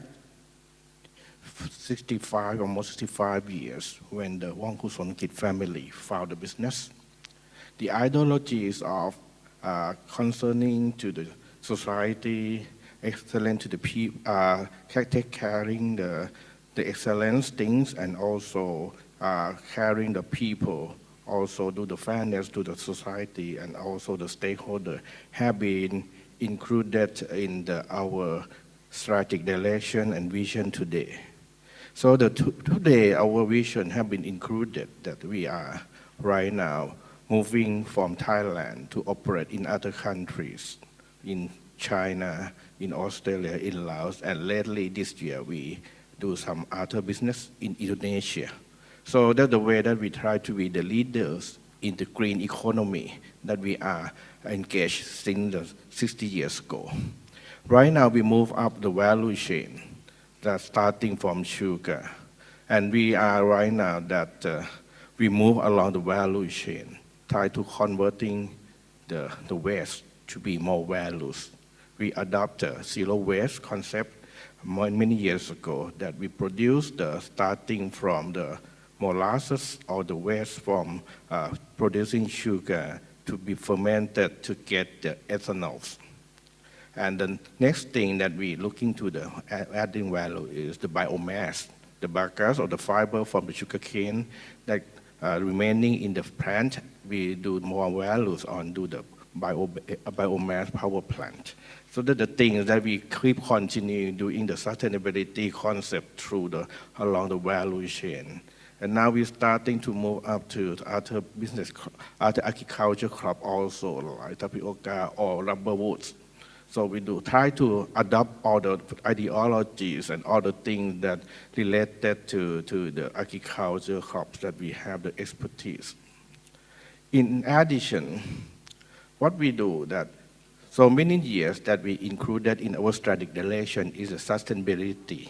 It's one of our focus that we try to accomplish by looking into what we have and we matching with what the United Nations have. Right now we adopted about 11 items from 17 items that we have today. So in terms of the new normal happened today during the timing at the beginning of the year, what happened to us? Actually, what happened to us starting from the last year about the climate change? They have a very drought in Thailand, and the output of sugarcane has been dropped by 40%. So at the beginning of the year, we plan to do some business continuity plan with the climate change at the beginning. But at the time, what happened is the sugar price going up.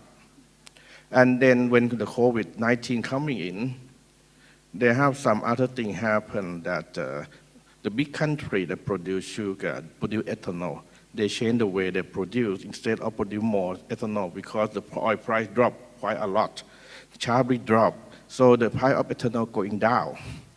That's why it makes sugar price going down because they convert ethanol to produce sugar more.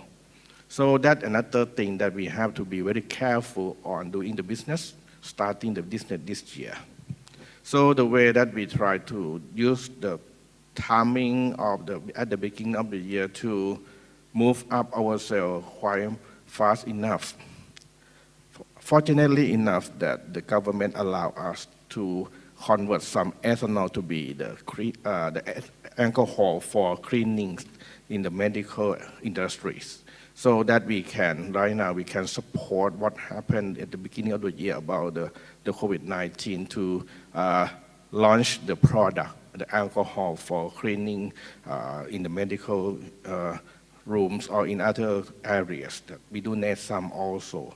Then also at the same time, we keep continue to do some kind of business continuity plan that keep watching the situation day by day. Because our product is a food ingredients. We have to make sure that our factory keep on had the good in shape in terms of the hygiene and everything. Also, we communicate with the farmers and get the cooperation from the farmers also how to sending the sugarcane to our factories, because at the beginning of the year is a crushing season for the sugarcane to get the sugar. So that the way that we try to move things quite very consciously and really carefully at the time.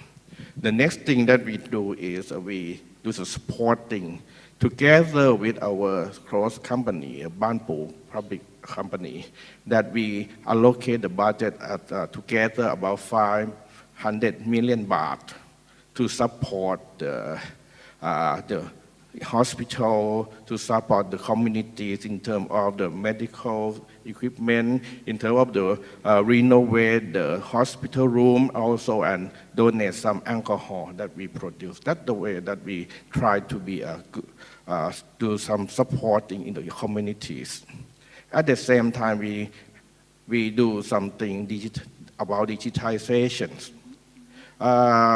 Before we starting the digital transformation in-house, and right now we convert everything into the digital world by utilizing the interconnecting among the countries by conference, also with the farmers also. The application, the smart apps that with the farmer have been completed at the same time. So we keep connecting everybody with all the digital equipment. Also in terms of the people in the company, we convert them to have the reskill or upskill them by online learning, and almost more than 95% they already engaged in the system already. Also, we provide the knowledge to the farmers with the kind of digital communication with them. That's the way that we try to move up ourselves to cope with the new normal, what happened today. Thank you very much. Appreciate that overview there, Mitpon, focusing on sustainability when it comes to business, and has been now for over 50 years, trying to be the green leader, zero waste, etc. Thank you. And now over to Ms. Gita, UN Resident Coordinator. If you could assess for us the work and collaboration that the UN agencies have been doing with various partners here in Thailand over the past years when it comes to sustainability, and also talking about the SDGs. Now, I believe we're behind schedule. And tell us, how far behind are we, and how can we move faster into reaching our goals there? Thanks, Kun Pachari. And I'm going to be very brief, given that you've only got, you're running short on time, and I want to make sure that we come on to the next round of questions, right, which are equally interesting, if not more interesting, because I think we talk about inspiring leadership. Yes. Right, so I want to make sure we come to that. So anyway, thanks a lot. You know, I'm going to build off what I said in my opening remarks. The UN's engagement to advance SDGs needs to be looked through the prism of, you know, forging deep and robust partnerships, building back better, and leaving no one behind, right? So that is the prism that we are going to be looking at. We've adopted a whole-of-society approach, working with a wide spectrum of partners, including government, private sector, civil society, policy think tanks, to identify science-based solutions to today's development challenges. We've also run collaborations with youth, which we call youth labs, to find solutions to challenges that the youth face. Right? For example, young men from a detention and rehabilitation center last year created a YouTube video platform to market their own skills and make themselves marketable. The Ministry of Justice picked up this video and is now making it accessible to all people in detention centers, right? And this is about maximizing skills and ensuring that no one is stigmatized and everyone has a second chance in life, right? Let me just move on to my, so the slide here shows you these young boys, you know, who were who basically competed in this youth lab. Similarly, with girls in ICT, the UN is partnering with government and private sector to train young women and girls in artificial intelligence, smart agriculture, and cyber safety to prepare them for ICT careers. And this becomes important given that there are very few women in the ICT industry, despite women completing more women than men completing higher and secondary education in Thailand, right? So it's an important point that we need to bear in mind. Sustaining development gains also involves building back better for a greener and more equitable new normal. In this area, UN is working with SMEs, and as I mentioned in my opening remarks, to reduce CO2 emissions. UN agencies are also providing technical assistance to build 2 million green housing units, which integrate energy efficiency and renewables. We are piloting e-mobility, introducing technology to reduce dioxins in aluminum factories, and advising on effective waste management. Our partnership with the governor and mayor of Chiang Mai is an example of innovation in this area.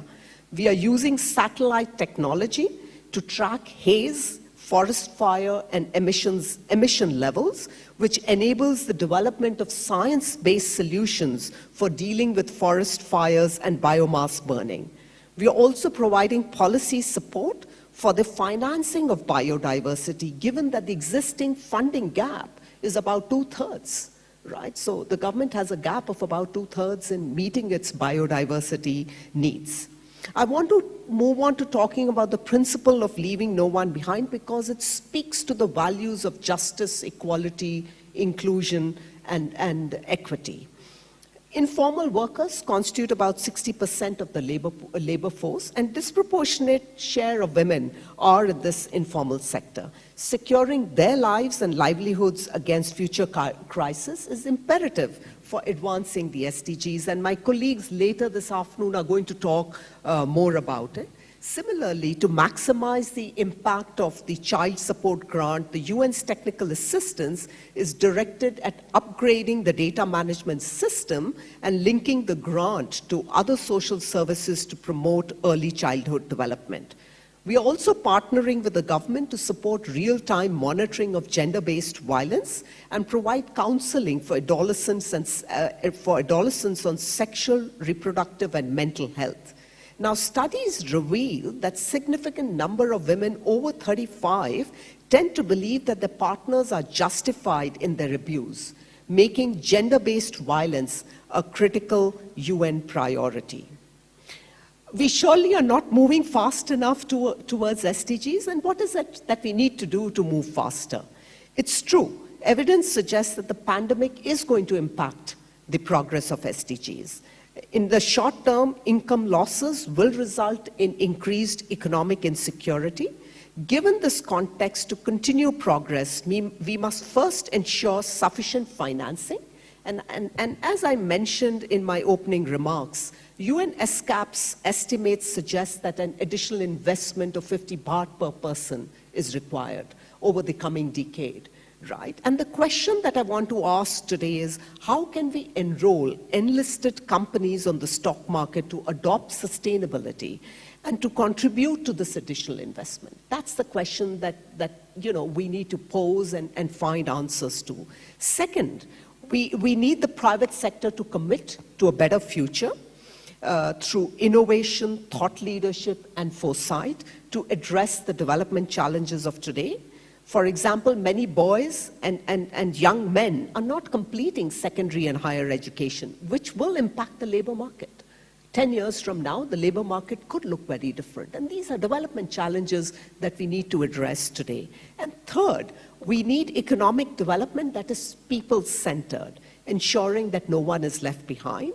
As I said earlier, we must work towards a reality in which women, girls, young people, and people living with disabilities, all of us can share equally in the society and economy. So I'm going to pause here and hand it back to you, Khun Pachari.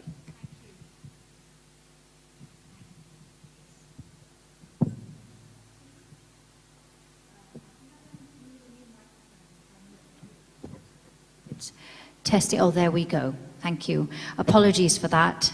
3 seconds of precious time gone there, so I'll quickly do this wrap up. Thank you very much indeed. Once again, you've highlighted partnerships, collaboration, and also building back better, leaving no one behind. That's also very key, and that's the way forward. We've got to work together effectively, public, private sector, and now comes to the role of leaders. We need inspirational leaders, leaders who will lead by example so that we can better, more effectively and quickly achieve the SDGs. How can leaders be inspirational? Let's go back to you, Khun Gita. If you can reflect on that. Thank you, Khun Pachari. You know, I've been thinking about this. In fact, I spent a couple of hours yesterday thinking about what my answer should be. You know, inspiring others is challenging, and there's no magic bullet to this, right? And there were 3 things that I thought were important. Firstly, leaders who in their daily lives and businesses champion values of justice, equality and inclusion, and are protecting the environment are going to go a very long way in setting a new trend. Engaging youth to find innovative solutions to break the dependence on carbon-intensive lifestyles will also lead to sustainability. And thirdly, as leaders, we need to create opportunities for people on the margins to participate fully in society and in economy. For example, at the UN, we are not doing very well in hiring people, differently abled people. And the way that we've tackled that is by setting targets for ourselves as an institution to ensure that we do better in things like this. So basically, it's these three things, you know, of living your values, engaging with youth, and finding ways of bringing those who are on the margins into the center of society and economy. Mr. Alok, you're deep in your own thoughts there. If you can reflect on that as well, can leaders inspire others within his or her organization to become more aware of the sustainability agenda and the goals that we need to meet? Thank you very much. I mean, I fully agree with everything Ms. Sabharwal said. I think it starts with setting an objective, a goal, a drive, and because you need to know where you're heading. And it's not only about the SDGs for us, it's about our entire ESG.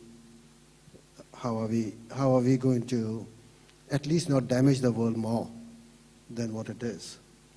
You know, as a parent, as a grandfather, obviously we heard enough threats in the morning from all the speakers that we don't want to damage and we don't want to make our next generation suffer. So that's clear. And what's also clear to me is that as a corporation, we can afford to, and therefore we will try to do our part. But at the end of it, we can only do that much, but we will try to do more than that much. So being a global company, being a European company at the same time, we are always reminded we have 70 cultures working at IVL, and therefore we have a very good potpourri of people with all sorts of sensibilities and culture, helping us to understand the humane aspect of our business. So we have made the commitment.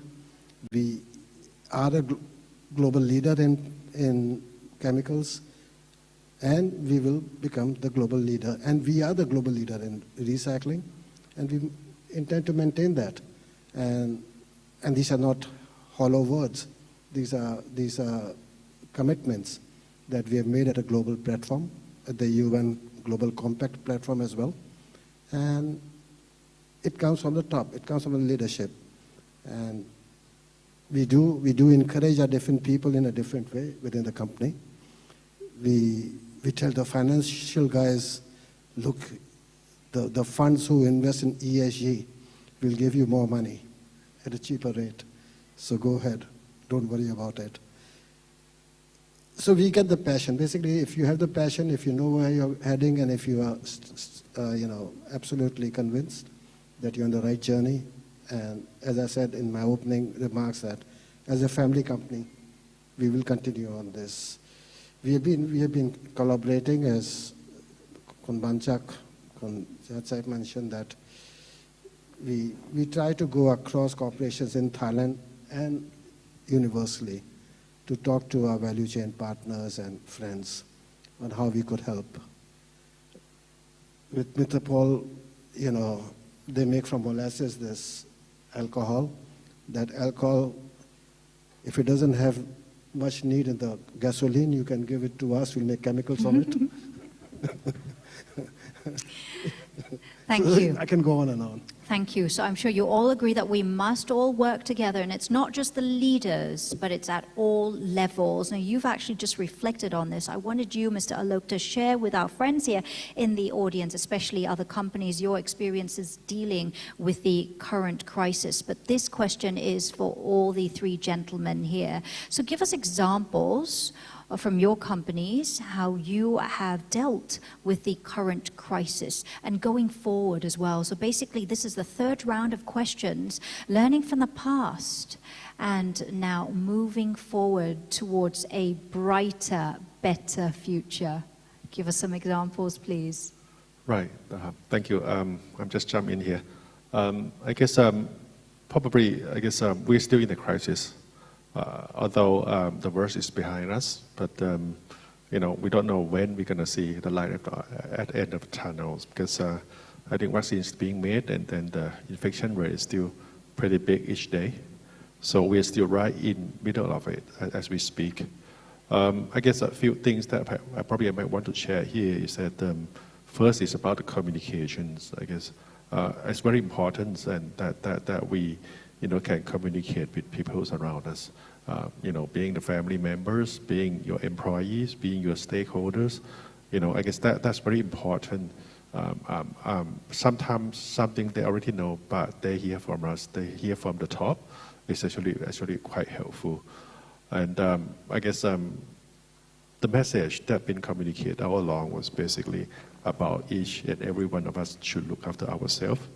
You stay safe first, the money will come later. Okay, the bottom line, leave it like that. Okay, but make sure that everyone go back very safe, and have a healthy, conditions of your health. I guess that's the most important bit. Okay, and then once we're out of that, then you're talking about what's the financial position of the companies. Whether we are still, I guess most of us, the liquidity is very important, and I believe that to manage the liquidity of the company is of paramount importance. And I myself monitors, the company situation every week, see whether we actually still breathing or not, that kind of things. And then after that, then actually we already our staff already back to office now. So we meet in physicals, and I guess that actually, well, virtual is good, but physical meeting is probably even better, and then we can know exactly, what is the message from people's eye or people's face, rather than only what he speak or she speak. So that's quite important. We got to interact better, and if anything at all, I guess what happened with Bangchak Group is that the whole green journeys get expedited. As you probably know that we just recapitalized BCPGs by another 10 billion baht. As I said earlier, BCPG is Thailand, one of the largest green power producers, and we're going to double that growth in the next 5 years. And that's why we inject a lot of money into the company so that they can go quicker and faster. And our plan is that by 2025, the green bit of the business, revenue generated from the green portions should at least equal to, the conventional type or the fossil type, if not bigger. So that's the process, and we believe that we want to move faster. We know that the world will see that peak oil in 2030 or 2035, but we want to see that within our group by 2025. So that's our plan here. And talk about, inclusive. I guess that's one thing we also look at it really seriously at Bangchak, inclusive, which is basically, I guess, probably Bangchak, you can see more LGBTs. And they're actually, rising in the rank, and they're now like department manager, division managers, and even some make the EVP right now. You can see, handicapped working around in our headquarters. They're not just there as a, working as a, a call center, which is quite typical for any other corporate. But we try to find people that we can help. We're lucky to get, a graphic design, award-winning graphic designers join us, and he's a handicap. So that's how we encourage people, to work with us. We want to make sure that they are another ordinary persons. Okay, they come to office every day. We treat them just like another, employees of the companies. I guess that's I think probably how we, can help this. Rather than investing 50 baht a day, I guess we bring them to be part of us. That's probably how we, to be more inclusive there.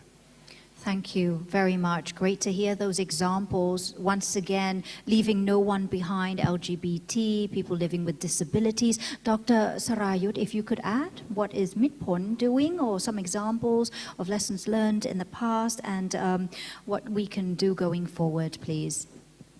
Yes, thank you. One thing that we have to be keep in mind about how to prepare our resources in terms of the upskilling, reskilling the resources. The resource that I mentioned is not only human resource, financial resource, including physical resource also. One of the things that when we go to other country or even in Thailand, where we go in the location that we have the operations, we have the theme that we try to create the values in the local communities, in every country, in every location. We are quite worked closely together with the farmers in terms of increasing the productivity in the farms. This Prime Minister mentioned in the morning about the small size of the farmers. We try to convince them to cope with the issue of this by to convincing them to consolidate the farm together, whereas they continue have their own ownerships, so that they can do the job together on the same way, use the mechanization, use the machine and everything, so that they can improve the productivity in the farms. That's one thing that we try to do things. We try to leverage the technology from the country that we operate together, so that they can do more productive ways of farming. At the same time, we're looking into the villages so that they can, the people in the village, including the farmer, have reduced the cost of living so that the wealth can be increased. The one thing that we prepare for the resources at the upstream of the value chain. The other thing that we try to do is about the people that we have. We try to equip them with the training instead of have the classroom training that I mentioned to be online training, so that they can quickly access to the system, so that they can adopt the learning quite fast enough. Also, the financial resources, we try to match all the things together so that it can support the sustainability of our business. So that is a lesson learned from the past, that we have to be careful on preparing our resources in time of doing the business in the future.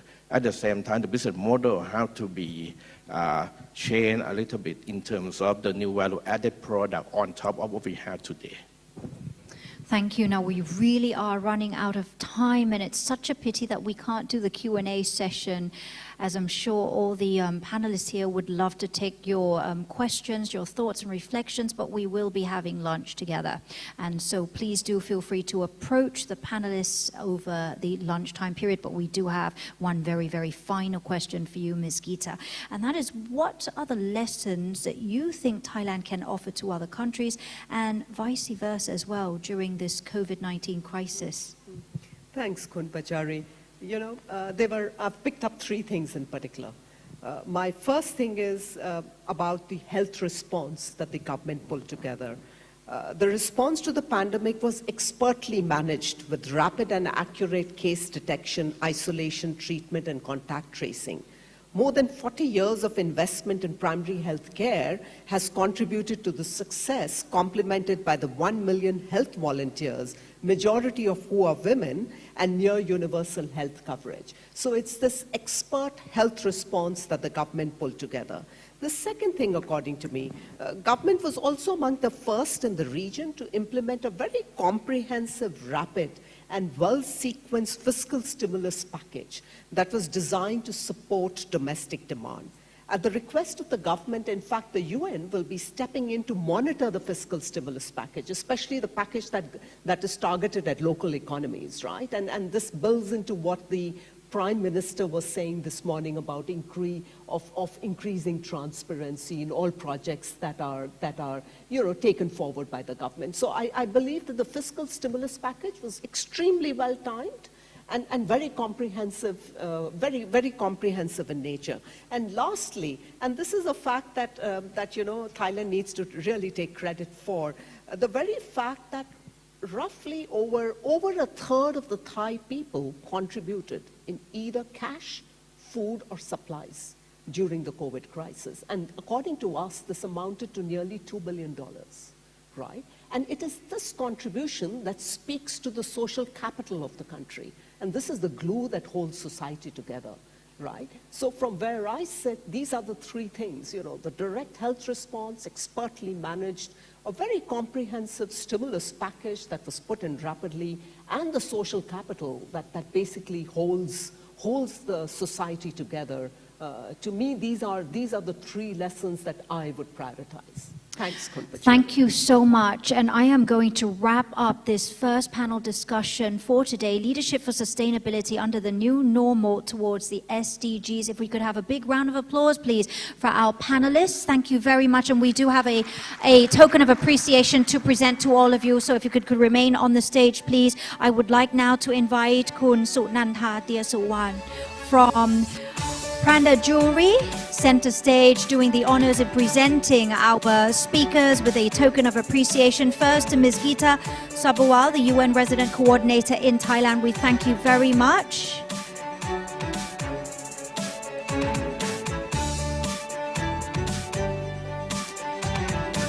And also, token of appreciation, little souvenir to Mr. Chaiwat Kowa Wisarat, the Chief Executive Officer and President of Bangja Corporation Public Company Limited.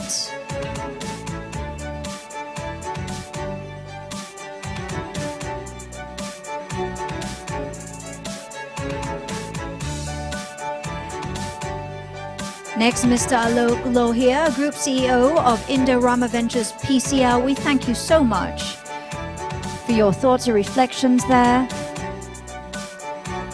And don't forget, should you have any burning questions, do stop our panelists just outside. I'm sure they'll be more than happy to respond to any of your questions. And last but not least, Dr. Sarayut Sangchang, Senior Executive Vice President, Finance and Acting COO of Mitpon Group. And if all these speakers, panelists could join us center stage once again, please, for the group photo panel discussion, the first of 4, Leadership for Sustainability under the New Normal Towards SDGs. Now, the reason why I'm rushing is because we are to come back here again for the panel discussion on human rights and labor to start at 12:45. So we don't want to shorten your lunch too much. But once again, there is that opportunity over lunchtime should you have any burning questions. And join us again here at 12:45 for the next panel discussion on human rights and labor business strategies, approaches to addressing the challenges of COVID-19. Lunch is being served at the same places where you went for your coffee, tea, refreshment break. So for those of you with the light blue stickers, lunch is being served in meeting room A, G, and H. Those of you with the orange stickers, lunch is at meeting rooms C, D, and E. And for members of the press, lunch is being served at the reception area on the ground floor. So enjoy your lunch and do join us once again at 12:45. And there you go. That's where you are to go. Orange stickers, C, D, E.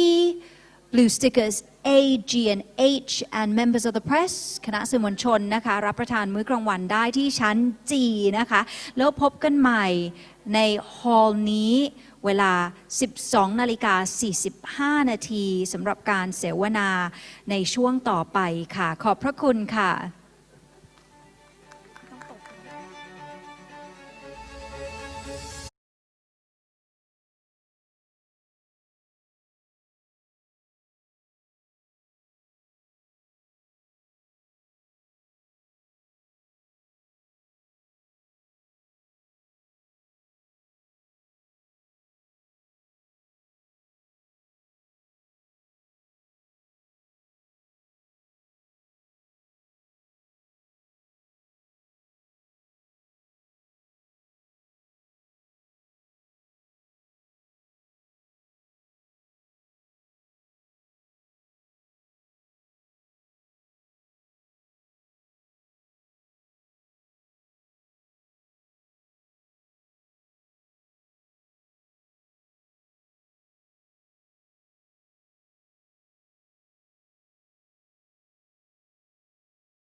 Welcome back, all the honorable guests. Welcome back to the GCNT Forum 2020, Thailand Business Leadership for SDGs. I want to welcome everyone back, people who are listening from the YouTube. You are welcome to choose the language that is right for you. You can choose the Thai or the English version by scanning this QR code. We have now arrived at the second panel discussion, and this is such an important discussion that we need to have. How will the business move forward while ensuring the respect of our human rights in line with the UN guiding principles and business of human rights post-COVID-19, aligned to the Recover Better approach of the UN Secretary General to decrease disparities, leave no one behind. And in Thailand,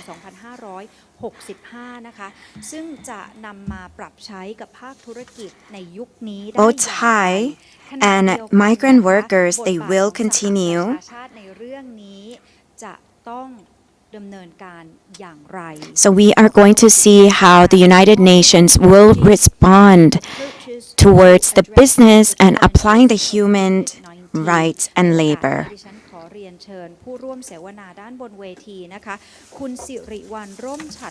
The topic for today is on human rights and labor, business strategies and approaches to address to the challenges of the COVID-19.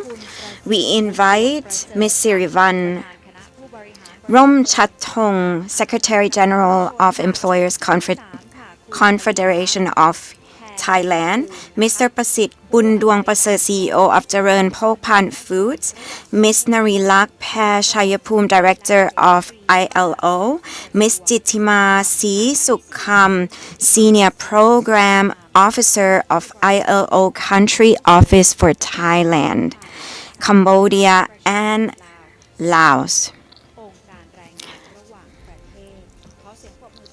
Please, of the UN. So the afternoon session today is about the strategies, the business strategies to handle the challenges of COVID-19 that is just happened at the beginning of the year. And there still isn't really a final date of when this is going to end. So we're still in the midst of this. So before COVID-19, in Thailand, we're already experiencing many challenges. The first challenge is our potential, our ability. The second is we have many elderlies.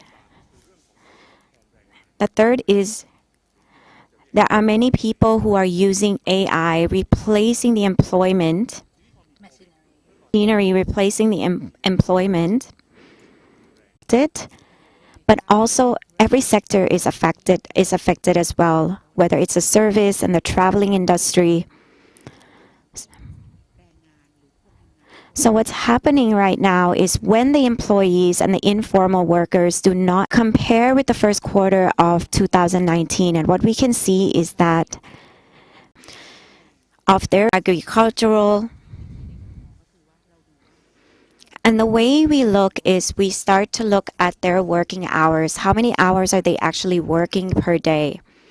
Let's say we used to work 40 hours per day. Are they still getting 40 hours per day of work? Per week.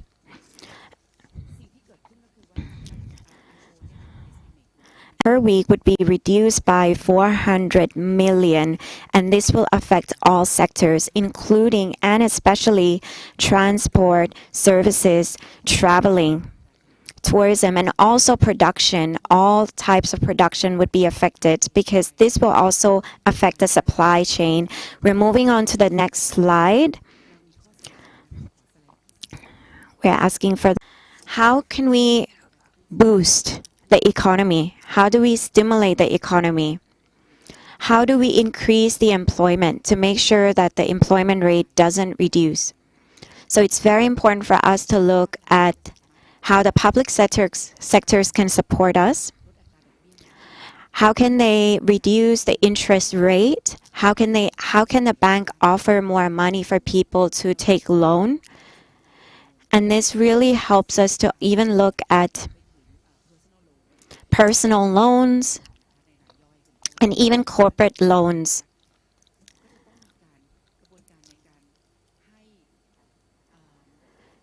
In addition to this, we even need to have a procedure by providing support to people who are really affected, especially all the front line industry, whether it's the medical industry, health industry, tourism industry, that are affected greatly right now. We need to show them support.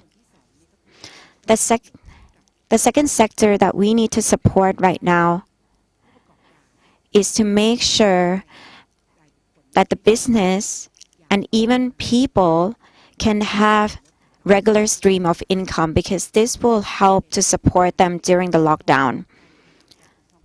So it's very important that the public sector need to provide a social protection. So the social protection includes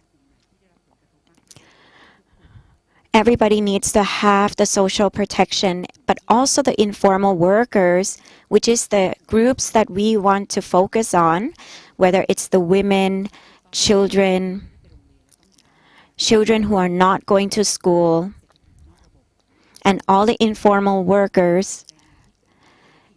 These are the ones that we want to focus on, especially for those workers who have income, daily income. In the UN country team,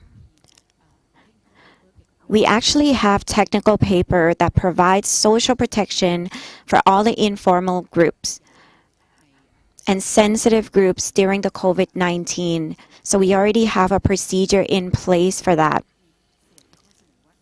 And we have a suggestion that it's very important that we need to bring these people onto the system so that we can provide them even a more social protection, because we don't actually know what COVID-19 was, but now we know that COVID-19 will be with us at least 1 to 3 years until we have a vaccine. And that's why it's very important for us to provide this protection so that we can build back better, so that we can build better normal. And this is why we are focusing on this. And this is why we put so much focus on this, because we believe that it's important on all sectors: informal workers, private sectors, public sectors, corporate, in both long-term and short-term. Now we're looking at the second pillars. The third pillar that we're focusing on is we're actually checking which business is here and which business is not. Which business is still active and exists, and which business is actually out of business.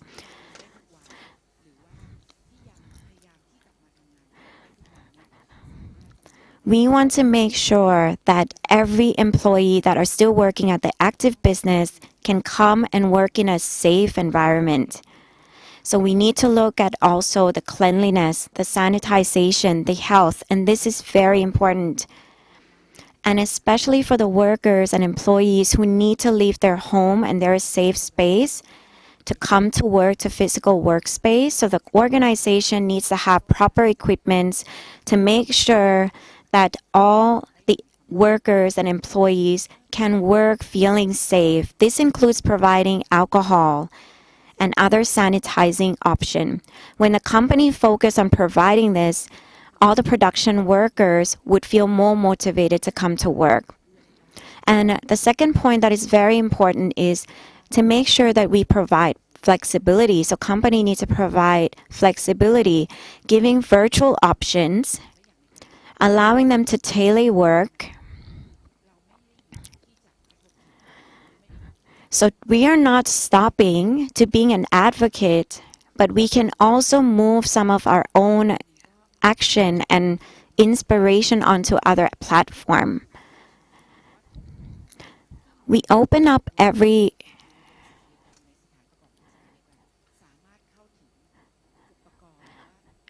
The third point that is very important is we want to make sure that every person who's working in a company have access to medical services. Doesn't matter who they are, but they need to have this access to medical services. Especially for those who need to leave work, to work from home, to help their own family, to take care of their children. How can the company provide salary and wages instead of cutting their salary or cutting their wages? This is very important.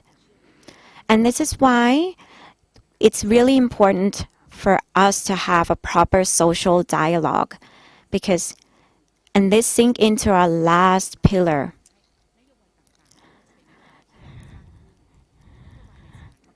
Which is to ensure that all of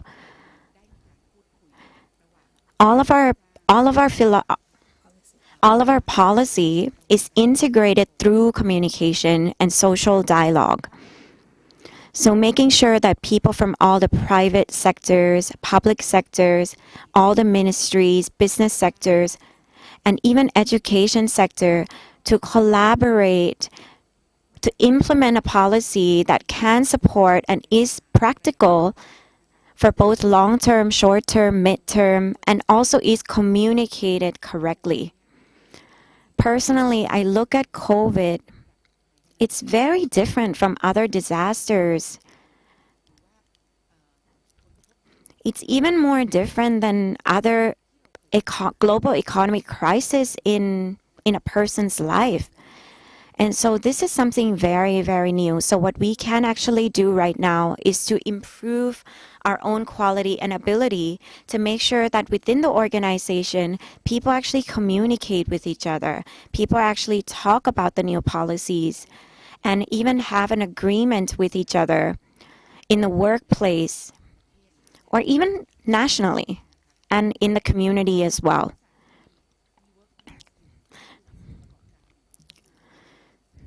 So it's very important, especially for those who have a physical workplace, to look down as well towards the supply chain.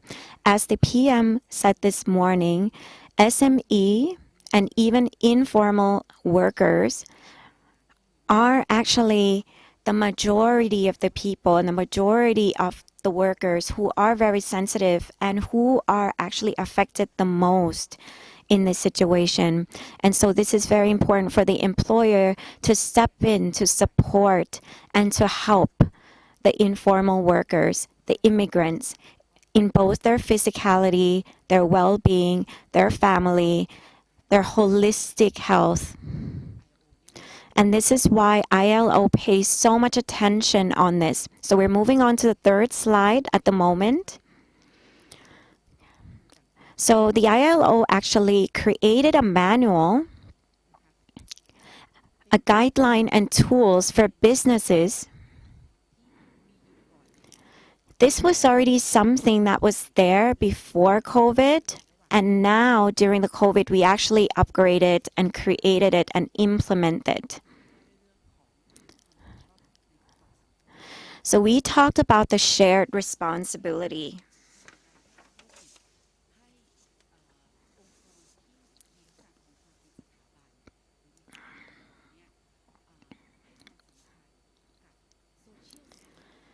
So basically, in this manual, we made sure that we provide information and guideline for organization on how they can support the social side, protecting the workers. And we also have a help desk to provide information, because sometimes the businesses don't really know what to do. They're lost. And their plan is very short and midterm. So right now, people are projecting that COVID is about 2 years. What if you run out of liquid or cash flow? So in this guideline, we actually have a proper training for you. We give you direction. We guide you with direction on what you can do, giving you a proper direction. And we also made sure that all of these manuals are translated into Thai. How can they structure their organization in the new way in order to sink in and integrate with the current crisis and the current global economy. And this is something that we really encourage the organization to communicate, to implement, to use, and for the top line to discuss with the downline, including all sectors, whether it's a services, tourism, transport, agriculture. All of these sectors are important sectors that can apply. So this is the big picture of the ILO, and this is all I want to leave you with. So I want to wrap up the summary of Kun Jittima. So the situation that we're facing right now is that it really affects everybody, whether it's informal or formal workers. And so this is not just a business crisis anymore, because this is affecting the family. And so this is why it's important for us to apply these strategies. The ILO have presented the 4 pillars that is very structured and that can be implemented. And I really believe that in Thailand, we're applying all of the 4 pillars. And I trust that even internationally and globally, you can apply these 4 pillars. We're moving on to the second panelist, Ms. Narilak Perchayapum. And she is the representative of the Minister of Justice. And so, as the PM said this morning, is that Thailand are doing the best to handle the COVID situation, and we have already implemented so many strategies early on. So right now, we really want to Kun Narilak to actually share the current pandemic and how it can. So many people might be wondering why I am here. As Kun Seri said, we have been assigned to handle all of our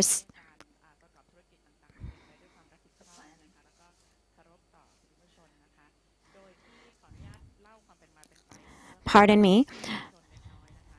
So I want to trace back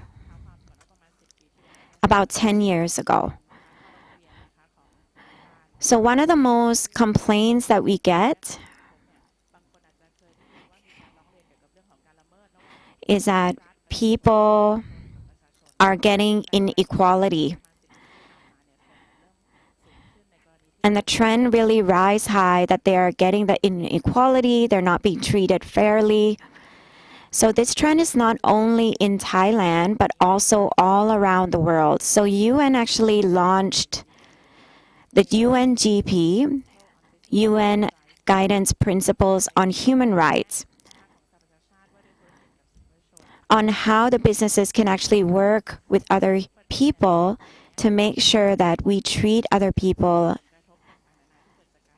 equally.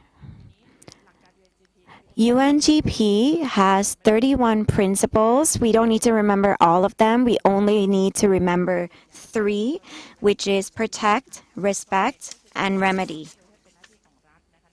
So the public sector must protect the human rights. Respect is where the businesses respect other people. And the third is about public and private sector working together to bring remedy into the businesses.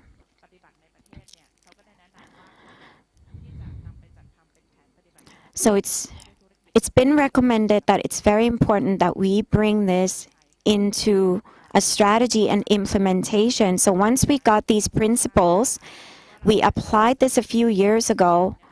We are going to make sure that it's implemented to make sure that everybody is treated equally, to eliminate any inequality. And so this started 5 years ago, my apologies, 5 years ago.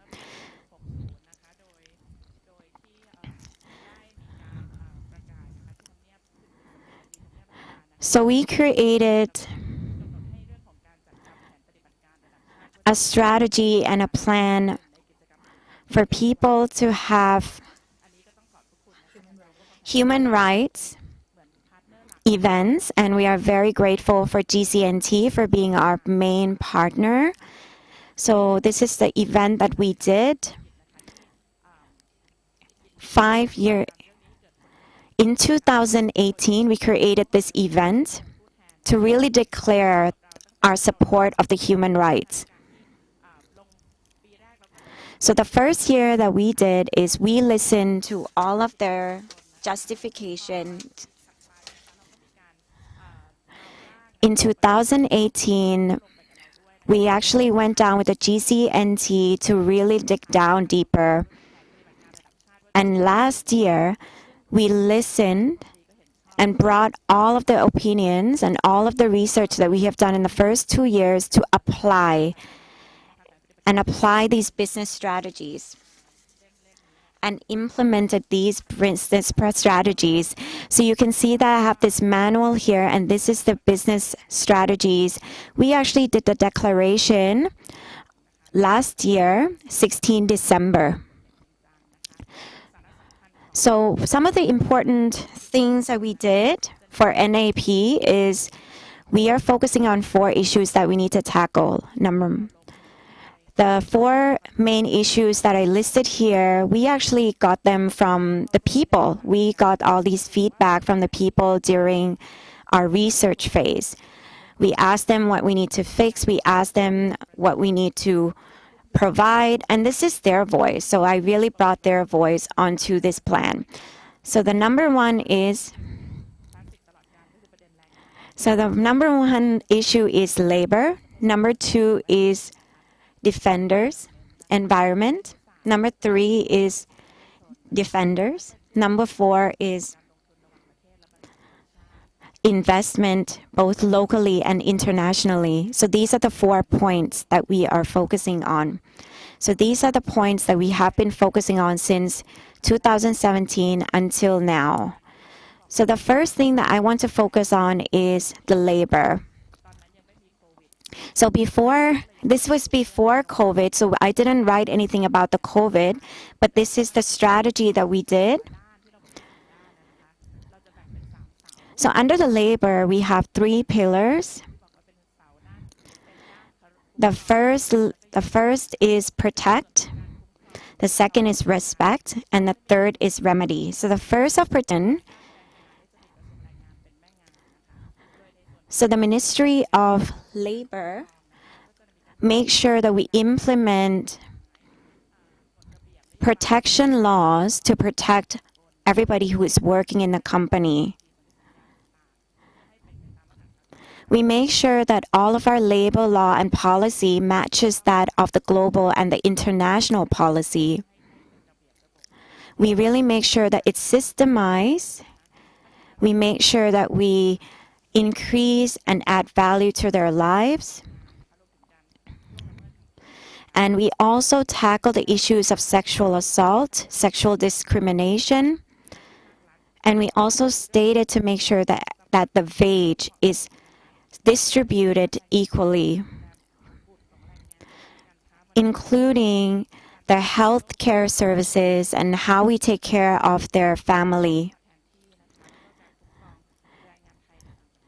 So for all the protection, we really protect them for their health, for their family, even for when the AI steps in. So we are already planning that ahead of time. And we set a clear expectation as well. We set a clear expectation that it's very important that we need to protect their rights. We need to make sure that they are safe. We need to make sure that they are not sexually discriminated. And we also make sure that there's a channel for them to actually give complaints, any advice, any valuable opinions that they might want to give the organization and the company. So now we're moving on to the remedy. So we encourage people to have a channel for people to be able to share their opinions, their safety, whether they're working in Thailand or overseas. I want to stress again that these policies were implemented before COVID, and we haven't put so many aspects of COVID in here. Now, after COVID, this is what we have done. So after COVID, we needed to implement a new strategy, and the PM have already shared many of the strategies already this morning. So currently, the labor we have is right now 11.5 is in the formal, 20 million is informal, 47,000 are the labor who are overseas, and 2.5 million are not in the system. So this morning, the PM actually said that besides providing help with the electricity and the water, we also make sure that we delayed, the people don't have to pay for the electricity for a certain period of time. We also have a COVID center at the Ministry of Labor to provide help for people who are unemployed. We also are accepting valuable opinions, feedback from the people who are suffering, who might be affected by the situation. So we are receiving their feedback all the time. And we are also providing medical care, especially for people who might be feeling like they are getting sick, whether it's from COVID or not. They can actually go in to get the test done. So right now, out of all the COVID patients, 467 are immigrant workers, and two of them passed away. So we have a proper center to receive this information. So for the employers, the PM already suggested. So basically, the business owners now, when they're paying for social security of the employees, their rate is reduced to make sure that the business is sustainable. And we're also providing help for small, medium enterprises, and also delaying some of the taxes that the companies have to pay. We also make sure that the banks are giving loans for the businesses to make sure that the business can grow and go. So business have an opportunity to get the loan for lower interest rate. And we're also encouraging employers to gather more help and we're also providing right now support for the labor.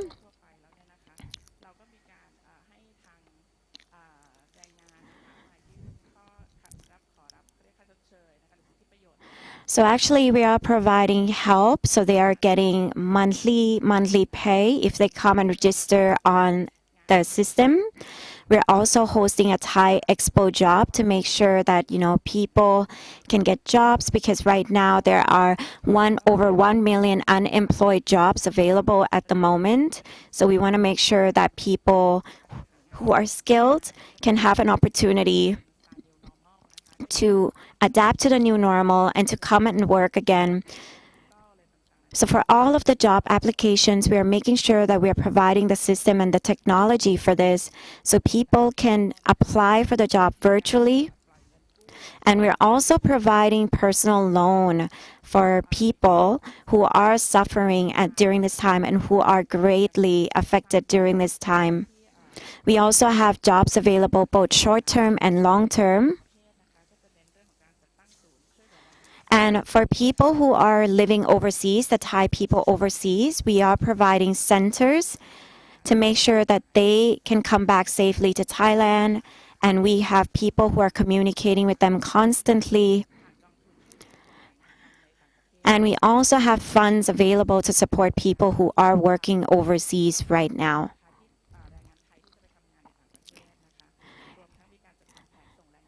And so we have plans to also send people to work overseas and plans to bring people from overseas back to Thailand.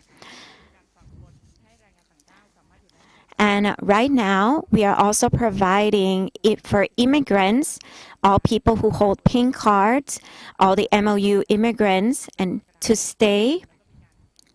And we extended their stay accordingly. And we also provide them with medical care and medical services to make sure that they are safe while they're working here in Thailand. Now, the last slide that I want to share is the future. And this is all about the innovation. So the first point that I want to tackle is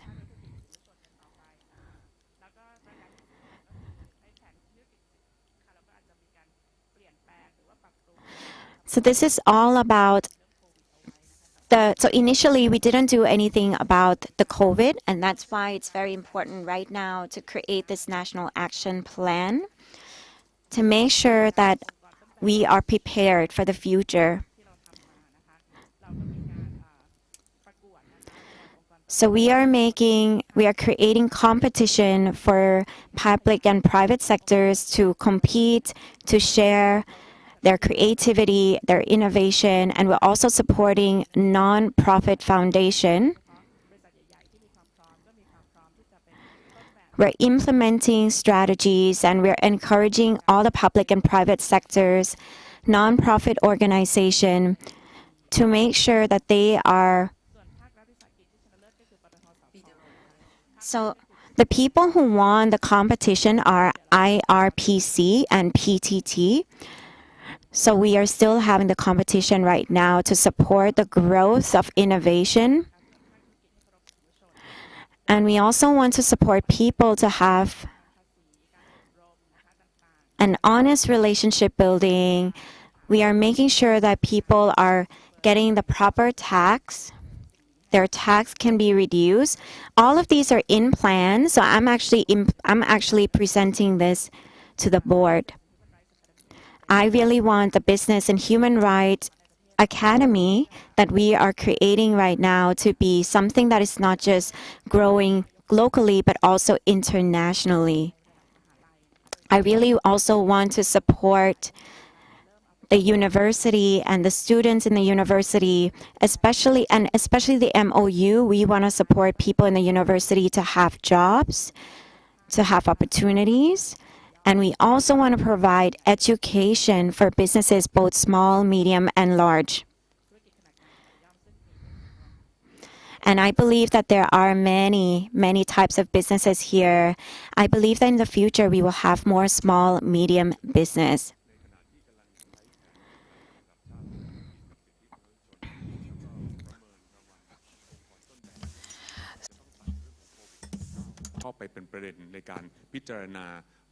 I see that in this national action plan, we will have to put the information on the company that's going to be the role model, and also include the key pillar.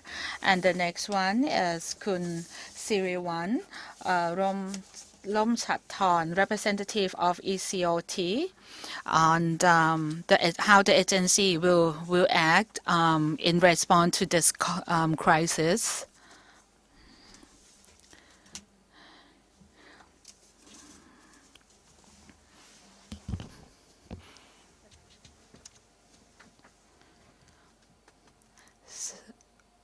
So we're waiting for the slide presentation.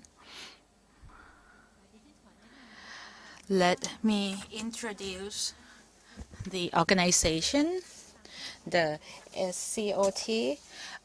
We have been founded in 1976, and we have the dispute regarding labors, and there is some issue, and working in this labor industry, we work with the three parties, so it's quite different than other sector. So in other sector, any ministry can impose any law, but for labor, we need a mutual agreement from the three parties: the government, private sector, the employee sector.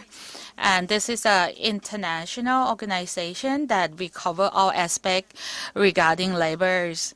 And this is the 101 anniversary of this organization. And before today, we have the meeting. And Kun Titima talking about the sensitive group. And I'm glad that ILO see the importance of this, the sensitive group. And as the world have lots of challenge, there are many aspects that we have to look into. We have to look into the relationship of the laborers, and we have employers of all the countries, and they give the recommendation. And we are part of the organization in the Asia Pacific. And during this COVID crisis,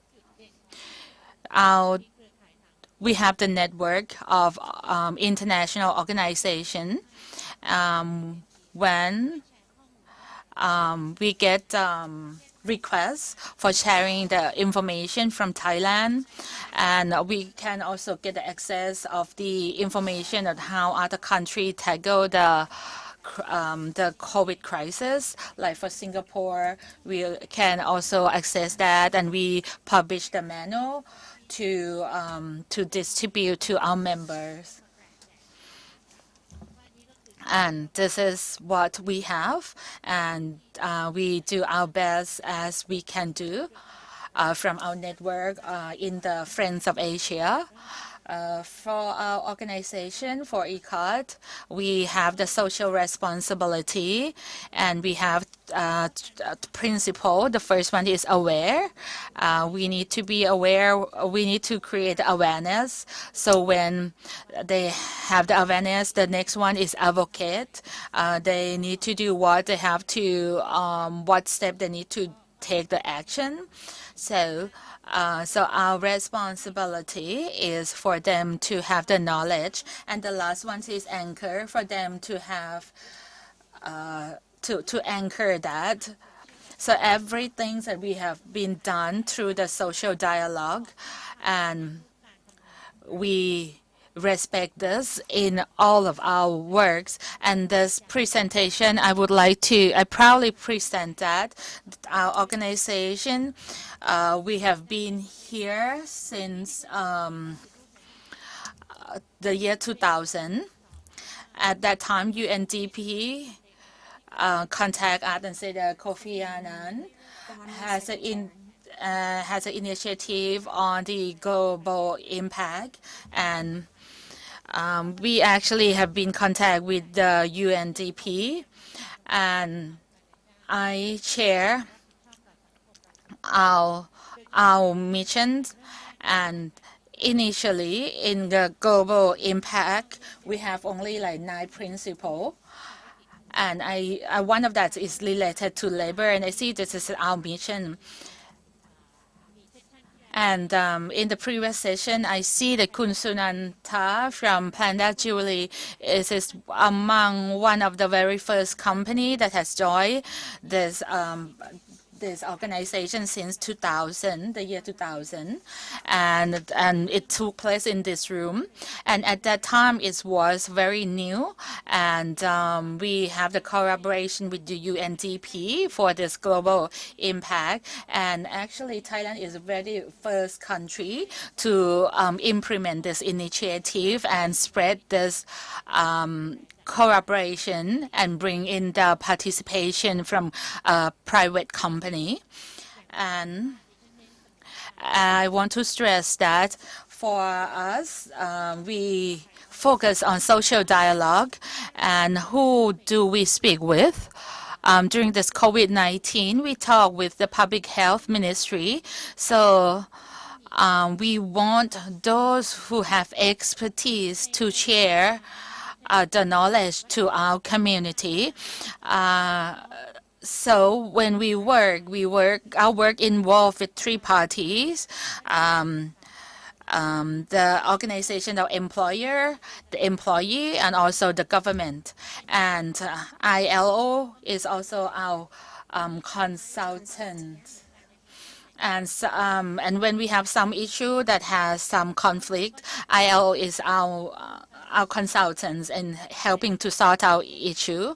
And there are also other international agencies that helping to work on this. And we exchange practice from different countries so that we don't have to do the repetitive work. And there's an issue on the IOM, the international immigrant, and that is a very important issue that, and that is the sensitive issue that Thailand has an issue related to the international trade because of the immigrant labors. And when back then, when we have focal points of global compact, we work with NIDA and we work before we doing this kinds of work. That's like the work behind the scenes. And next, I want to share with you what we have been done. We also work with NGO, and it's very important to work with them because many employers are afraid of working with NGO because they could have some demand. So actually, it is very important to have the communication with them, getting to know them, so that we reduced impact. And this is a way to build a community, getting them involved, customers and non-profit organizations. So we get these people involved, and also we also get the university involved. And I know that you have short of time. So the next slide, I will talk about the management of the labor management during the COVID-19. Many people have shared their idea what they have been done, but as us as ECOT, what we have been done is that we have the meeting between the laborers and the business owners, and now we know that we need to do the manual. If some company has to fire some employees, and I have been chasing details on this so that we can provide a guideline, including the guideline on work from home.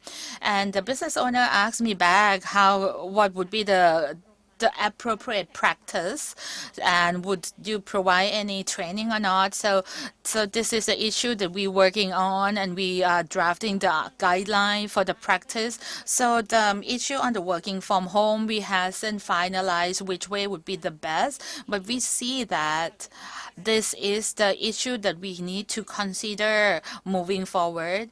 We support working from home, and there are investors from many countries. Well, one of the things that we see that China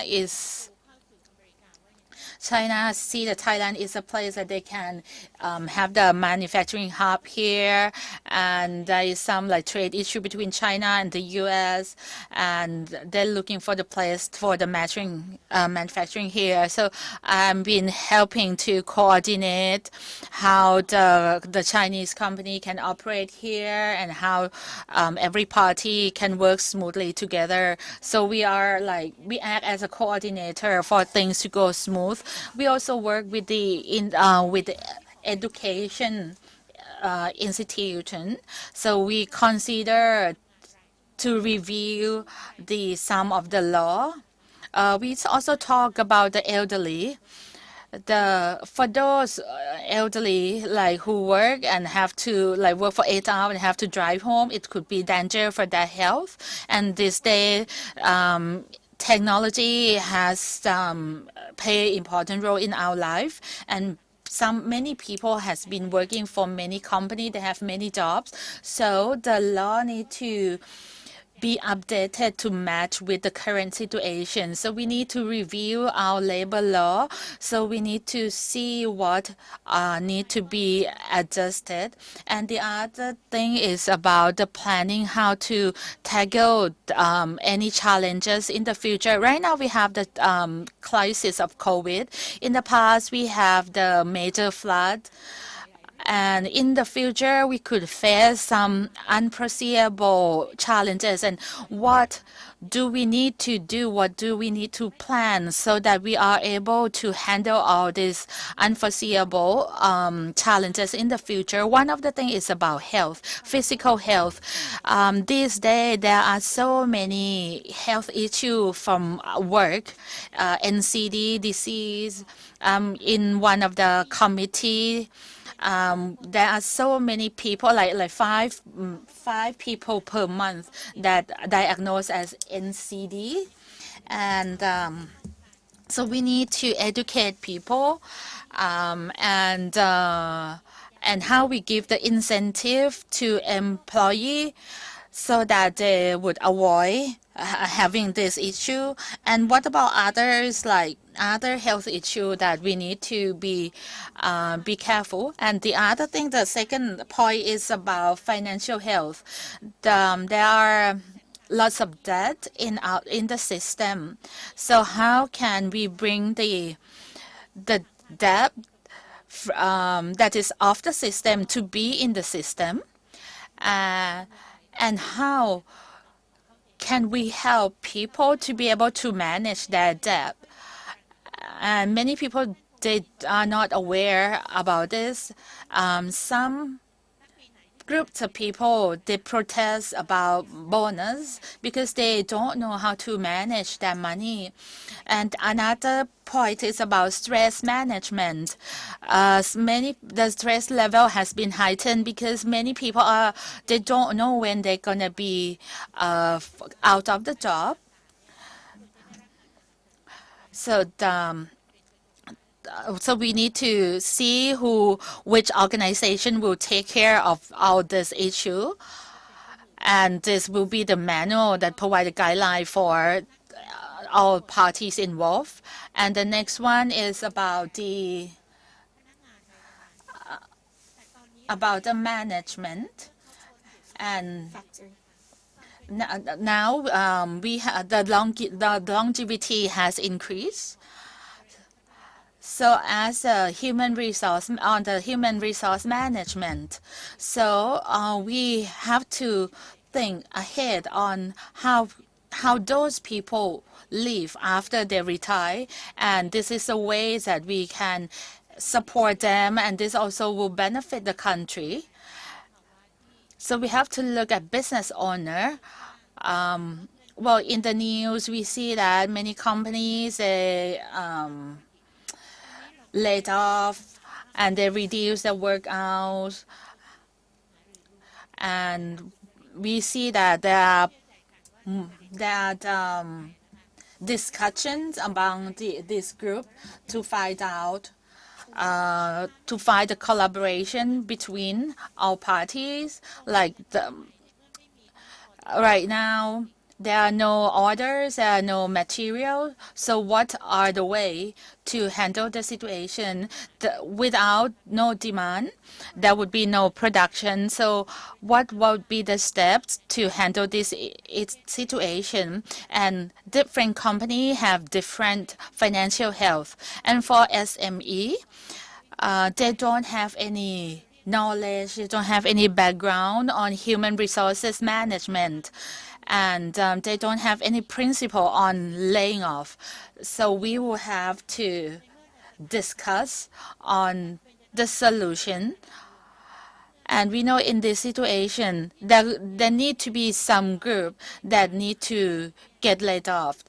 But what a company would do, what the business owner would do to help support all these people, and how would they work with the government sector in provide some welfare or some other support. so that they have the minimum effect from this situation. The company Ford Mazda, they remove like 800 or 1,000 people. Even though they have like big layoff, they prepare some assistant. They offer some jobs for all these people who need to be laid off, so that we didn't hear much of the news of this major layoff. And so we can provide this guideline to the small and medium company so that they can help minimize the problems, and they can also look into the structure of the salary. And the other point is also how to maintain, to keep their employment. And so this is also need a discussion, the mutual discussion, so that this can lead to the smooth transition. There are about 6 companies in EEC that they launched the project called is the project to help relieve the impact from COVID. And our suffering is from stress, from getting out of job after COVID. So how people could be happy during this time amid intense stress. There are like international companies that are working on this plan. So this is an action plan by international companies working with the health organization. And so how we would raise the happiness level and reduce the suffering. So this, we have limited time. And the last point that I will share is about the joint discussion to exchange the knowledge and the support from the government. And the other thing is about improving the skills of operators and workers. So this needs to be done continuously. And this, we also need to strengthen our network. We need to move on into the other sector to see what a major company has been done. So the next panelist is Kun Prasit Bun Duang Prasert, CEO of CPF. I want to share with you 3 things. CPF, or CP Food, that produce food. What do we do? What is our role in Thailand? And the other thing is I want to share with you on how we take care of our people during this time of COVID through this video, which will take about like 3 minutes. And during this COVID, what activity has we done and why do we do that? The first one, CP Food or CPF, which is in the Stock Exchange of Thailand. We is a food company. We operate, we have factories in 17 countries worldwide, and we export from Thailand to many countries that don't have our manufacturing plant in 30 countries around the world. CPF has in every country employees of about 100,000 people worldwide, and most of our staff are in Thailand. That is our nature of our business. We produce food, meat, processed food and ready meal under the brand of CP, and we sell this in Thailand and also overseas. So talking about labors, we have about 100,000 people during COVID in the group, in CP Group, which is a holding company. We have the policy. We have like the clear policy to take care of our staff that is announced by Kun Supachai, that we will not have any layoff at all in the group. this is the entity in the society that we will help absorb any problem in the country. So we need to maintain all of our staff. We will not have any close down, and we have many other programs that support our staff. There are some family members who of our staff that work with us, and we have some guideline. If the husband work with us, and whether we can have our their wife working with us or not. And we have the guideline for those who have this income of over 40,000 baht. We provide some certain support during COVID. For me, we have sales team, a lot of sales teams that they need to go talk with our customers, and we are concerned with them. So we buy insurance to all of our salespersons that they have to go see customers and need to contact others. So insurance is not enough. We also have other management, other supports. And the second thing that what is our duty of CPF? We consider ourselves that we do not just run the business and make profit in Thailand and in other countries. CPF has a social responsibility. During this COVID-19, we launched the activity. Our highest responsibility is for us to produce enough food for everyone during this COVID-19. When you think back during COVID, we are concerned about COVID, including us, including company. Everyone is aware, is concerned whether do we have enough food or not. And we are one of the company that confirmed that food is enough for everyone. Thailand is the major source of food production. And when we confirm this, and why the company still operate like this, because this is our responsibility. And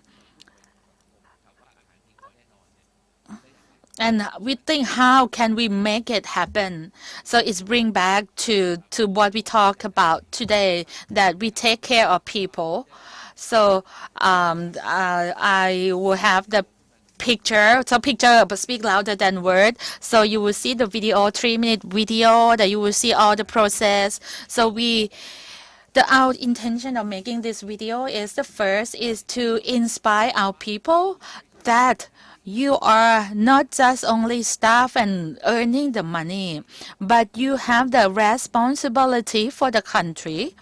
As you working here, so you have the responsibility for the country as well. And I hope that this video would help inspire other company to use this model to take care of your staff, to take care of the company, to take care of the society. So please enjoy this presentation.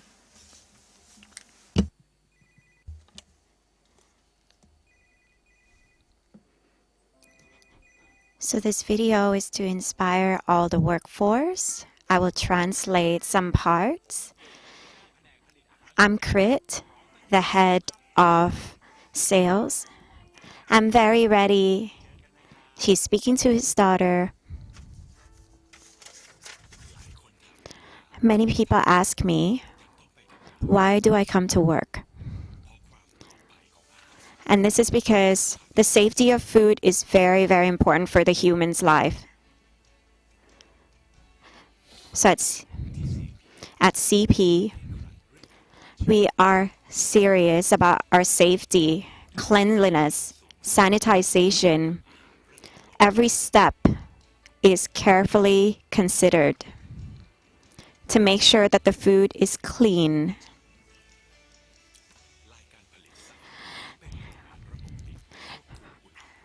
So everything is very clean because it's a closed area.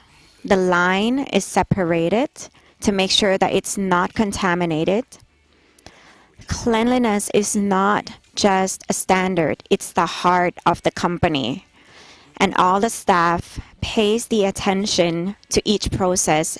And we even have AI to support the system to make sure that this is automated and doesn't have contact with humans. And this is why it's 100% clean. And even during break, we make sure that we have the social distancing of 2 meters and above.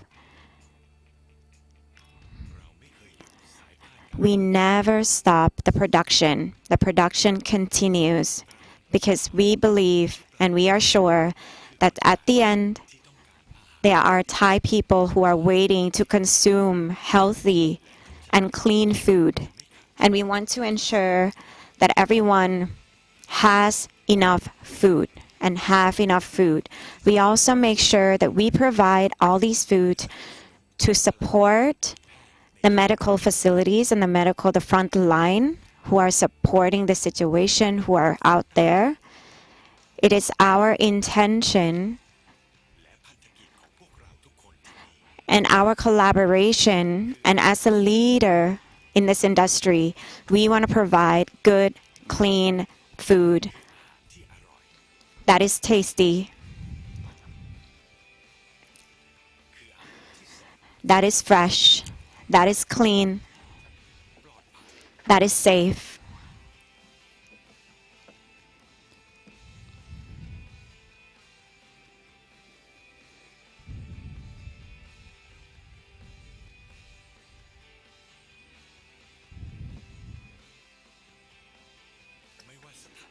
No matter what the situation is, CP is committed to produce clean, healthy, fresh food for you.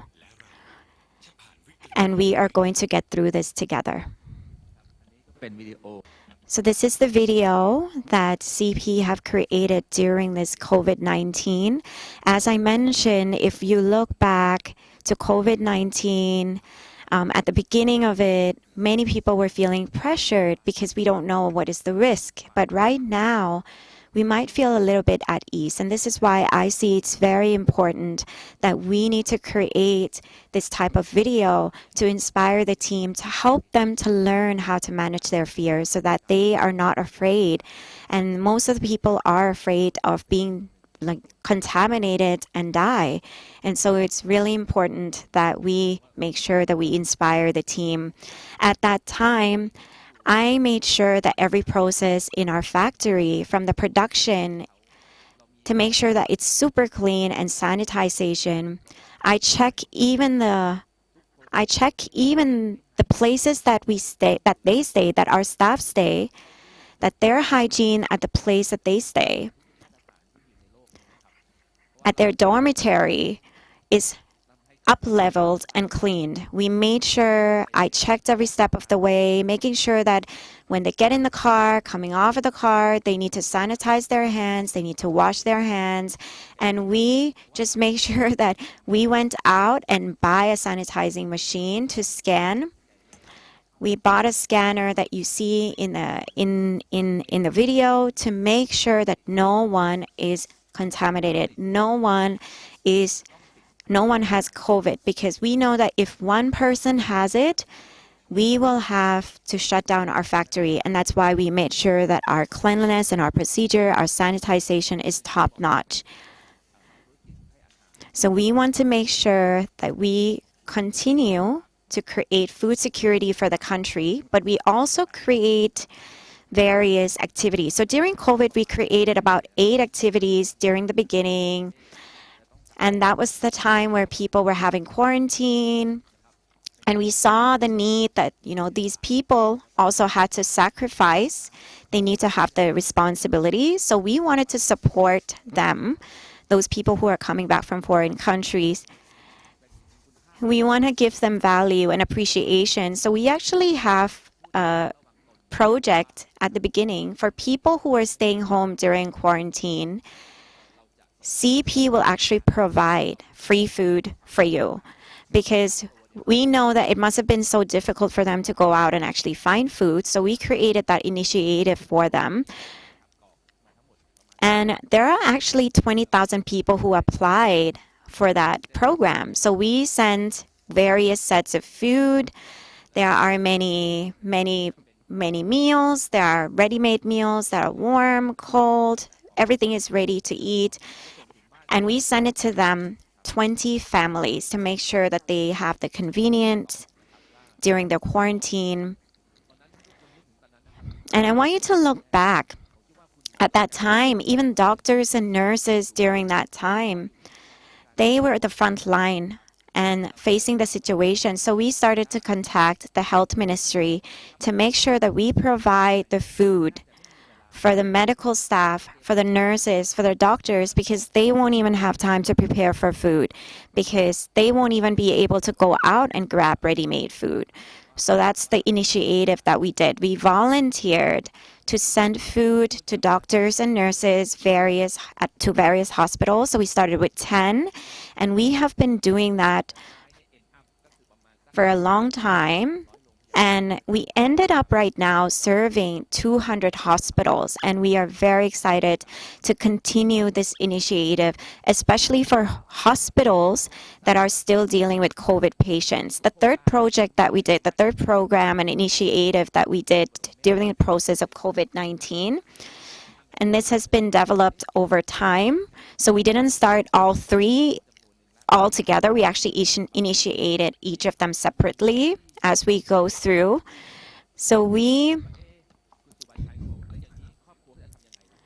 actually thought of the family, which is the new initiative, is we send specifically to the families of doctors and nurses, where we send food to their family, because we believe that if the doctors and nurses are at the front line, they won't have time to come home. So we actually send out, again, 20,000 families. So this is a series of things that we have been doing to make sure that everyone feels supported. And now, towards April, people were wondering whether they would have enough money. Many people were suffering and affected, especially for those who didn't sell anything at all, especially for those who have daily income. So we actually went out to make sure that we send the food to to people in Klong Tui. And we gave people who were vulnerable, all the sensitive groups. So we gave 9,000 families. And we had so much food, we didn't have enough staff to support that. So the military actually came to distribute that with us. And now the situation is getting better. We can really see that the economy is coming back. And how can we support the system right now? So right now we are collaborating with CP All to make sure that we do smaller packages of food to distribute at CP All and CP Fresh Mat, and we do this 4 million packages to support people who might have reduced income, so that they can have enough access of food for a reduced price. So we actually sell it for half price. And during that time, we have so many other projects and programs that we have implemented. Even when people were, at some point, people started to stock up their food. And so we were running out of eggs. Many people know that things would get better, but we were afraid. What if people were afraid of eggs, not having enough eggs? Would that affect other things? And so that's why, for all of our retailers, we want to make sure we cut off this problem. So we actually contact all of our retailers from all locations to make sure that all of the eggs actually just gets distributed the most in Bangkok, to make sure that we manage this properly and efficiently. So in CP Fresh Mart, in 7-Eleven, in all of our shopping stalls, all the Fresh Mart, 7-Eleven, we make sure that we implement a law, a policy that each family can only buy 1 pack of eggs. But we also made sure that we have enough stuff. We also made sure we have enough eggs. And so this problem really tackle and to eliminate. So we have so many other programs, and we are continuously implementing as we grow. So in regards to the economy, We work with the Ministry of Agricultural and also Bangkok Metro to make.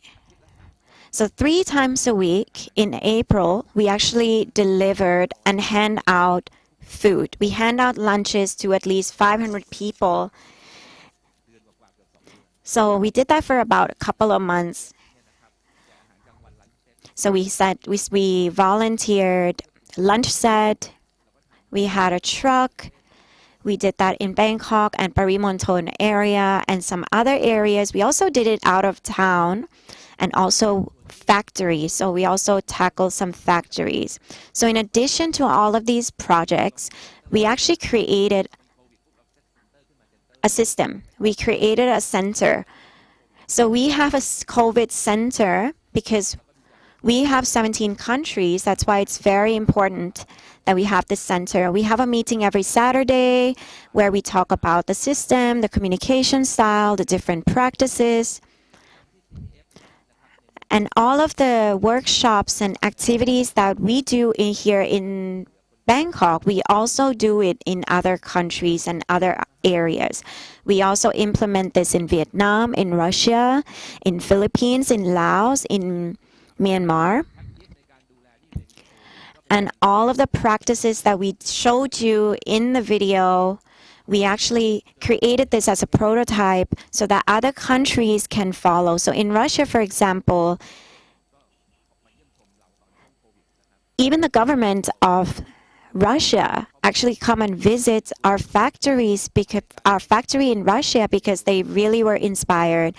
They wanted to come and see so that they can bring the same practices to apply into their own country. So it's very important for us to apply this and to inspire other people. So I'm really sorry that we passed time, about 20 minutes. So we're almost over. I wanted to ask if anybody have any questions from the floor. From all of these 4 perspectives, I just wanted to really stress that we are running out of time. If there are no questions, I want to ask all the 4 panelists for 1 to 2 small sentences before we actually wrap up from the panel discussion so that we can move on to the next discussion. So I want to start with the first person, which is Kun Jitima, to share a small sentence. Thank you so much. I am very inspired by listening to everybody, and I feel like I want to go out and get a CP food right now. I'm getting a lot of information and very educated. The last thing I want to leave is that the things that IRO is stressing most of the time is that it's very important to communicate and collaborate, cooperate. It's very important to discuss and communicate about each policy, whether in the family or outside of the family or even nationally. So it's very important to communicate what can really tackle the problems. So it's really important to have that exchange, that awareness, that connection, and reflect, and also trust in each other. That's a way to overcome the crisis and overcome the problems. And this is how we can truly solve a problem and protect ourselves from the new wave and any other problems that might come our way.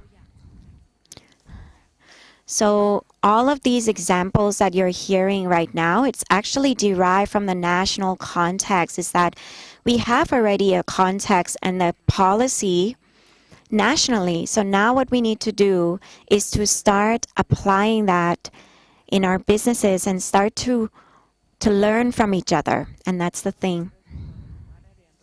So I learned so much from being here.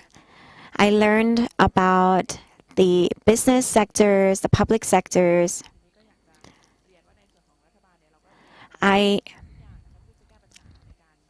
We are doing everything that we can to overcome all of the problems and solve them effectively.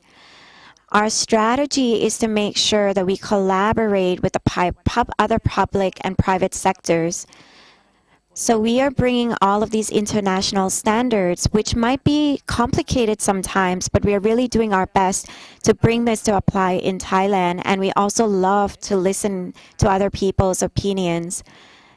And so this is really important for us to apply into our life, to be open to listen to opinion. And I really want to appreciate CPF because you're really a good example for all the friends and everybody, because you're truly a leader in Thailand. And I believe that you got a prototype. You're a part of the competition this year. So during the competition, I really want you to share this exact message and inspiration for other companies to listen to during the competition, because I really believe that you are a leader and you're a prototype and many people can actually learn from you. So I believe that other people will benefit from your lessons. So I'm Thai, so I'm speaking from a person who lives in Thailand and is born here. I really want to sincerely thank CPF. I really feel so warmth that we will never run out of food. So in Thailand, we really want to encourage all of you to apply the social dialogue into your own life. The social dialogue is such a new word. So many people wonder, what does it mean? And back in the day, it's just about sit, talk, and understand. Even though you might not be understanding each other, it's still important to sit down and talk and discuss. And how can we work together? So this will always be the authenticity of how my organization will work, is using the social dialogue. People will translate the meaning according to their own experiences. But when we actually sit down to understand and seek to understand others, we grow.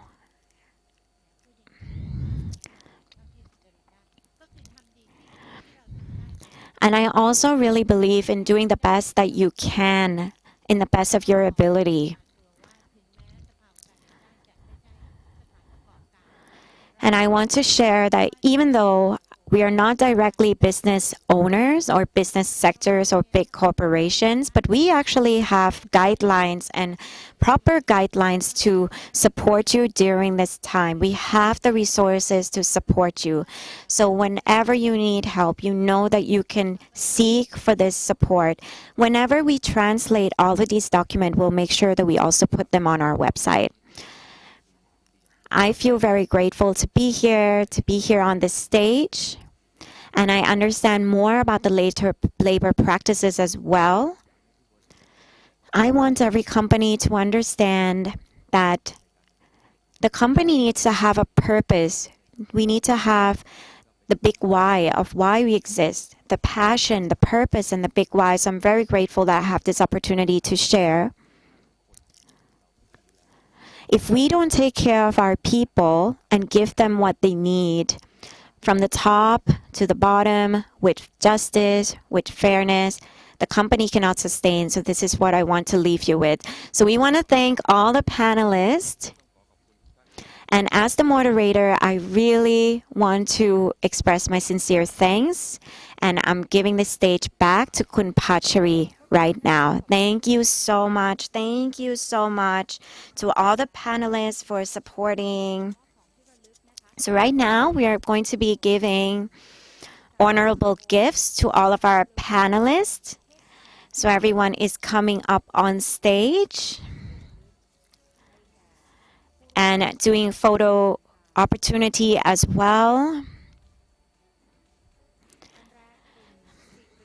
So the first person is Kun Siriwan Romchatong, Secretary General of Employers Confederation of Thailand. Kun Duang Prasert for being our panelist today. Kun Narilak Per Shayapum, Director of the International Human Rights Division of the Rights.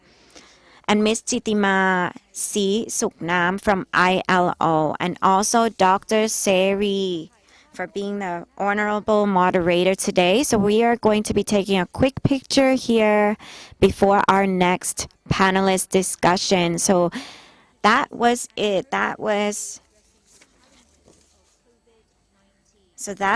the discussion that we had.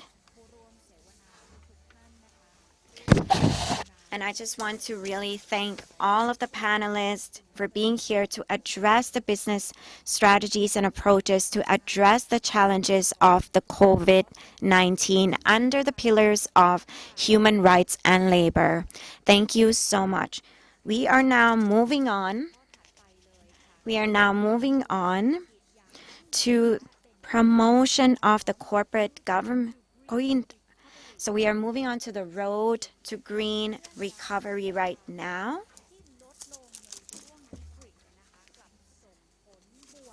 So we want to move on to the new discussion, and we are going to talk about how we can. So we are going to be discussing about when the business operation begins as a new normal, will these result in the same impacts as the post-crisis operation remain? And how will leaders use this crisis as an opportunity to promote a green recovery and ensure implementation of the Paris Agreement? And how can businesses ensure that the economic recovery has a positive impact on the environment? So I want to invite Ms. Kundan Pathomwani, CEO of NR Instant Produce, to be here on stage. Please give a hand to Mr. Dan Pathomanit. Dr. Dan, I also want to invite Dr. David. So Dr. David actually has an important meeting today and couldn't make it. So we have a representation here on stage. We also have Kuntani Si Sakun Chairak, Program Manager, United Nations Environment Program, to be here on stage with us. And I also want to pass on this stage to Kun Pathom Chaya Prasuk Sathon, Project Manager, Thailand Greenhouse Gas Management Organization. ในช่วงนี้ค่ะ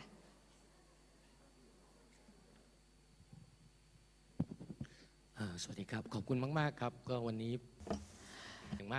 Thank you so much. It is my great honor to be on stage with you guys. This is very important task for me, and the honorable panelists from all the sectors that will share their point of view and how we would move into green recovery. We have representative from private sector, from the member of the press, and for those who are in the environment, and from the international agency, and from the UNEP.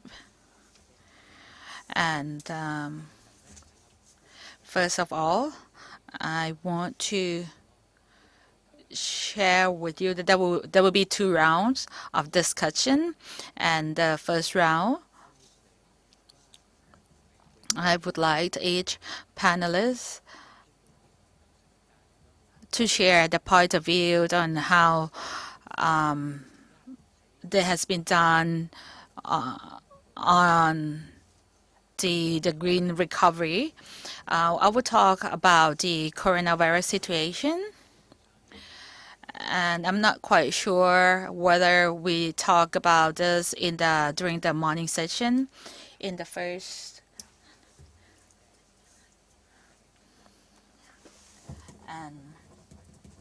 and at first now, like as of at the end of August, we have 20 million people affected, and the numbers are rising. And we have lots of measures that we have been adjusted ourselves so that we can survive. Many business has been impacted, and we have new practices so that we can live with the COVID. We have the new normal that handle the situation. And today, I would like to take this opportunity to listen to the experience from all the panelists. And the first person I'd like to invite Kun Dan. I want Kun Dan to introduce your company and share your view on what you have been done, and it would take about 5 minutes.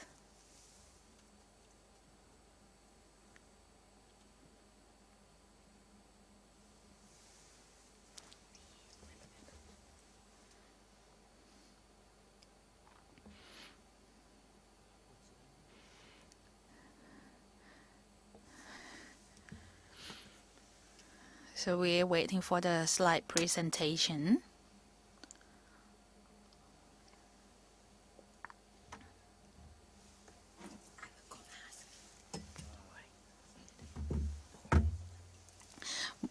My company, NRF, or NR Instance Produce Public Company Limited.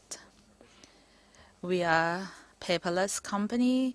We have the policy that focus on the sustainability, and we are aware of the current emission, and this is the take the major roles in the global climate.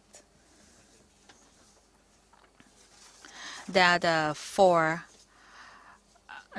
items that we are focusing on, from health to climate change. In our company, in our business, we believe that if we can change our system and we can change food system transformation, this is very important that can create sustainability in the world. Our strategy, our key strategy is from the upstream to midstream. There are some changes in the companies. Our vision for NRF is for us to produce food sustainably. We believe that we can be part of the world that create the sustainability in the world. Our mission is that we are the leader for food for the future, and we are building the platform on plant-based food because we believe that this is the intersection of our four goals.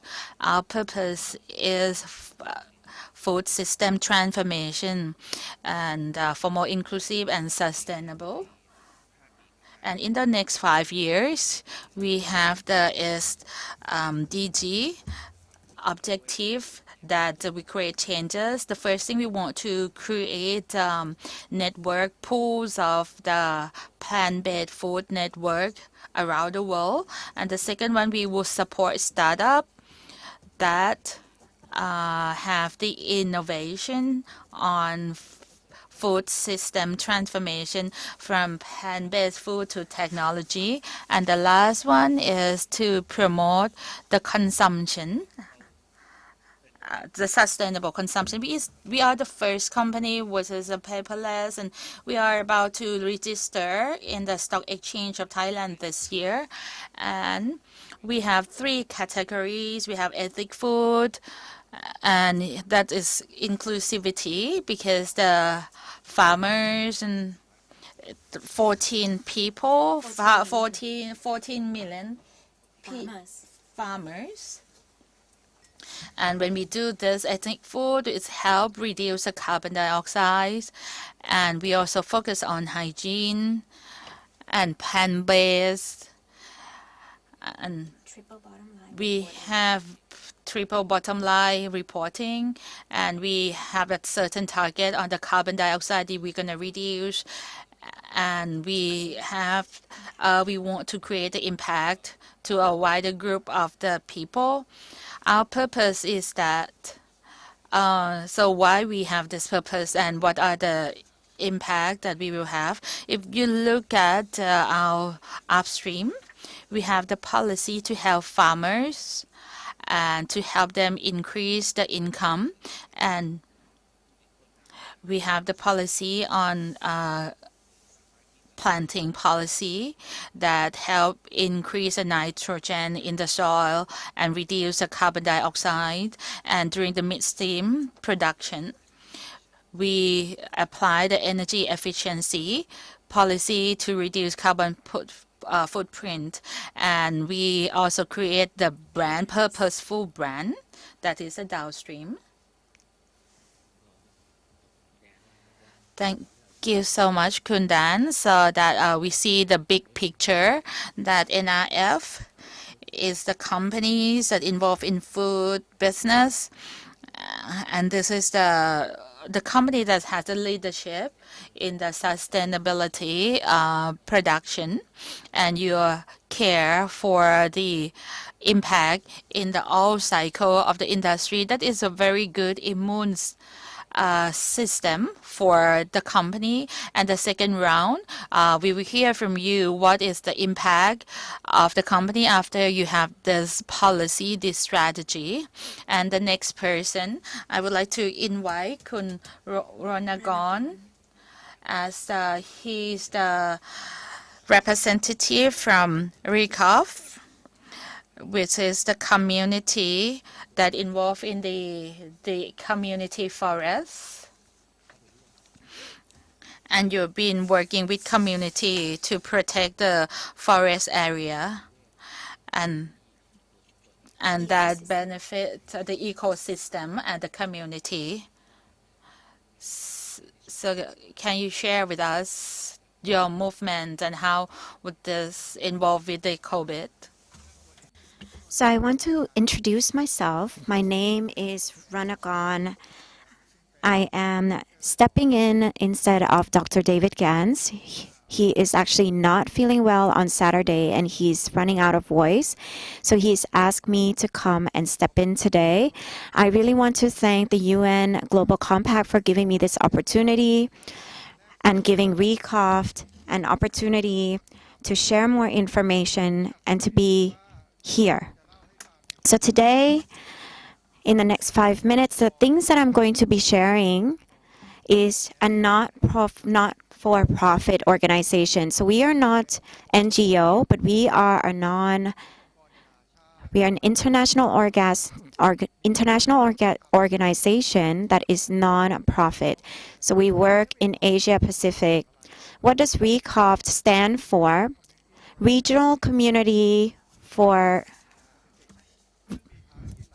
Asia and Pacific. So basically, our organization is here to support and help recover the forest because we really believe that the resources would be sustainable. And we believe that what would make humans happy and have the well-being that they deserve and have a community that they deserve, it's through preserving the forest. So I want to trace back a little bit that in Asia Pacific, there are more than 5 million people who are relying on the resources of the forest for their own survival. These 5 million people is before COVID, but after COVID, there's actually more people, doubling that number, because many people who are unemployed, many people who needs to go home to their hometown to use the resources of the forest and the plantation to provide them. All of this actually happened during the COVID-19. So I want to share why we need to stress on RECOF's purpose. More than 100 employees and staff actually work with the public and private sectors. We are the bridge to help other people to understand their roles and why it's important.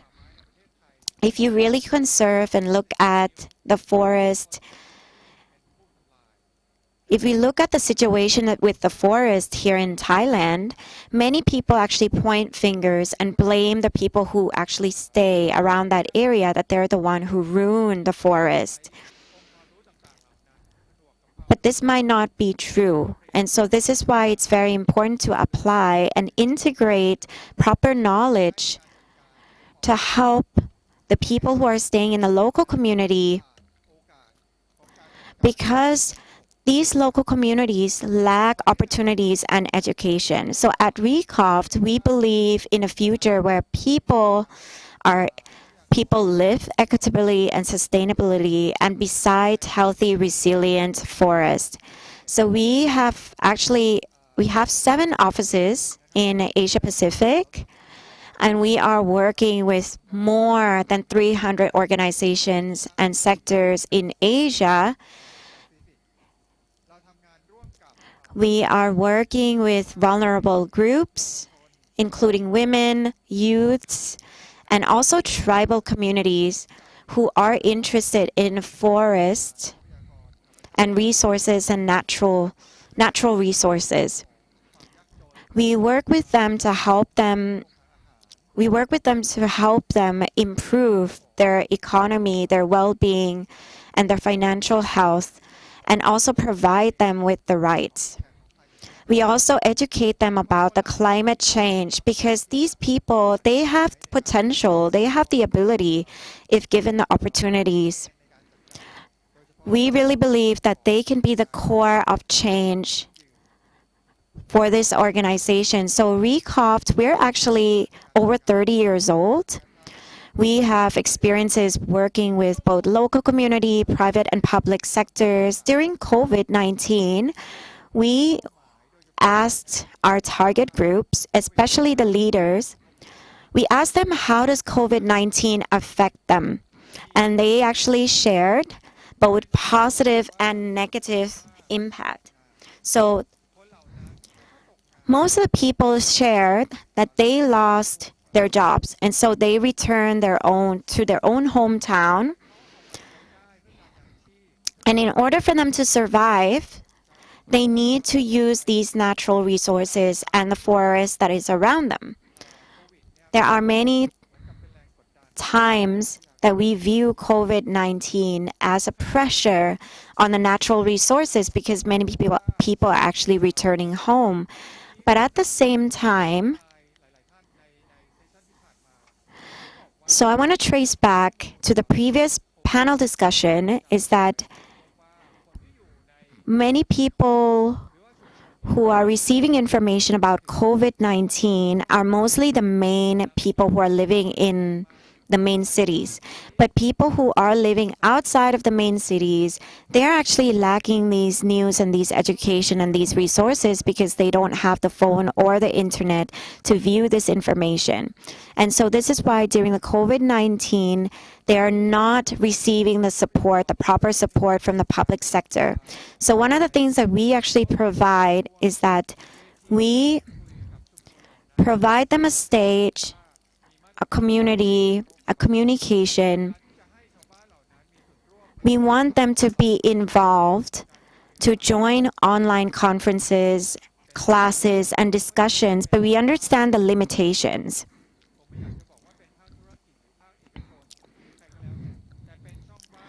So this is actually a loophole, because they're not properly educated, and that's why they're using more resources than they should, because they're not properly educated.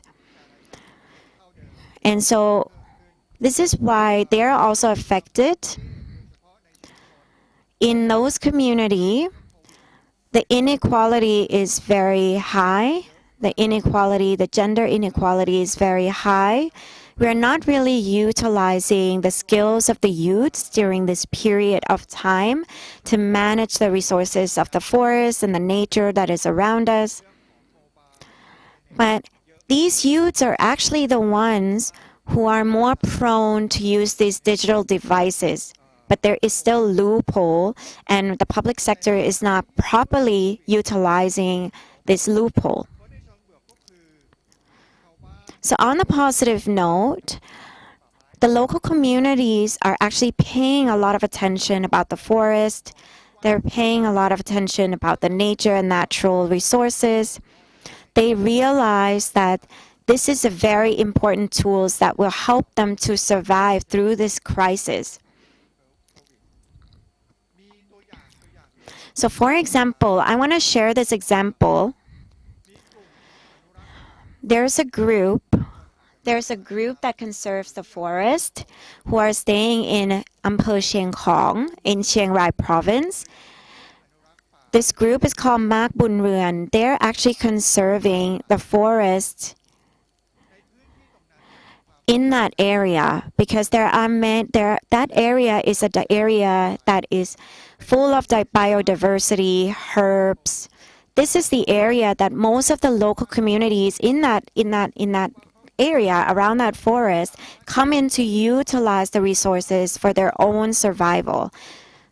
So they actually realize that once they come in to utilize the resources in that area, their home income is increased by 10,000 baht. So this actually shows that natural resources can support people to grow sustainably in their financial health as well. And so this community is actually a prototype community for other communities to follow, especially if you are utilizing your resources accordingly and properly and conserving the aspect of climate change and managing the poverty level. So this is something that other communities can really follow through. So if, let's say, the communities grow and many people are following through with this prototype, they're utilizing the natural resources.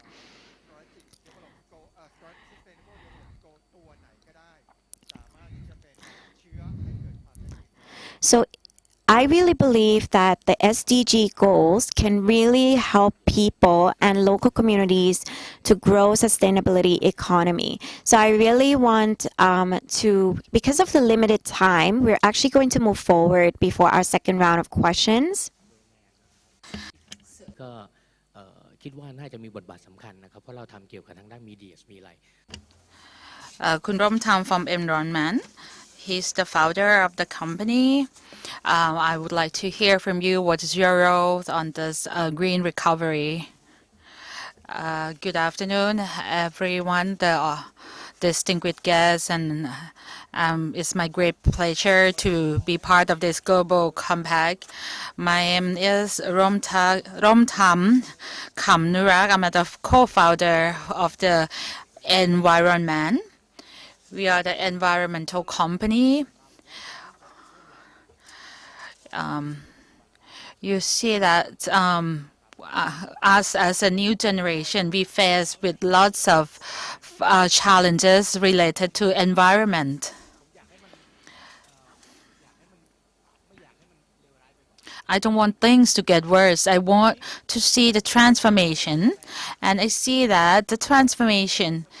So I've been thinking, what can we do to create the transformation? And it starts from us. For many years, I've been using my life to reduce consumption, reduce waste, and use public transportation. I reduce meat consumption. Says only me is not enough. I think the changes need to come from public sector and come from everyone, and that is the start of environment. As we see the issue of the environmental issue at the moment, and we look back to the root of the problem, we see that the cause of the problem is because of the unawareness. Many people don't aware of the environmental concern, environmental problems, and they don't know that their action could lead to the environmental problem. So our role is to share the knowledge on this environmental issue. We believe that sharing the knowledge can lead to action and can create the eco-society. Now today, our business focus 3 things. The first one, we are online publisher, giving the information on environment through social media, online media. more than 10 million people access to our information each month. The second one, we are marketplace and we also eco product provider. We provide products that are friendly to environment, and we provide a marketplace for companies and for the people who want to distribute products. And the third one, we focus on taking action. We organize events and bring in people who want to help solve the environmental problem, and we encourage companies to be more friendly to environment. Lastly, for the question in the first round, I see that the environmental problem, it is a crisis now. The research shows that the trend is going to getting worse with the higher climate, with the gas emission. So we cannot deny that all this problem is because of human being is the major cause of this problem, as we are part of the problem. So we need to be part of the solution. Thank you so much. Thank you so much, Kun Romtam, for sharing that powerful insight. I really feel inspired to be the part of the solution right now. I'm very grateful for this opportunity. Right now, we are moving towards the last, and this beautiful lady. So she is actually the program manager of the UN Environment Program, and her name is Miss Thani Si Sakun Chairak. And she will be sharing the area of interest and the projects of UNEP today. First of all, I want to really thank all of the listeners who are listening to us online and for all the participants who are here. And I also want to thank the Global Compact for providing me with this opportunity. We are actually the UNEP. We have been here for 18 years. So at first, our core message that we want to send out to the people is that we want the environment to be stronger. We want to provide improvisation for the society, for the economy, for the community, and for the environment. We are committed to do environmental development, and we work with two groups. The first group is all the scientists. So we work with all of the scientists, people who have researches, who have skills. We work with them and we let them share with us the insight, the statistics about how humans are actually utilizing the resources. And especially the stuff that we don't even know that we are using. So we ask all of these scientists to actually measure how are humans using the resources that cannot be measured. We want to be in touch and know every step of the way. We want to know how the resources are being used. The other target that we work with is the Ministry of Natural Resources and Environment around the world. So actually, our organization is global, and we are also working locally. So we speak with them, we discuss with them what is the real problem, and then we coordinate. We are the bridge. We provide the proper information and solution and the services about what to do, what needs to happen next. So we actually link the science with the policy. And towards the end, we realized that that's not enough. Now we need to really take action. And people who take the decision to collaborate with us, to come in with us, because now we have the Global Compact on board.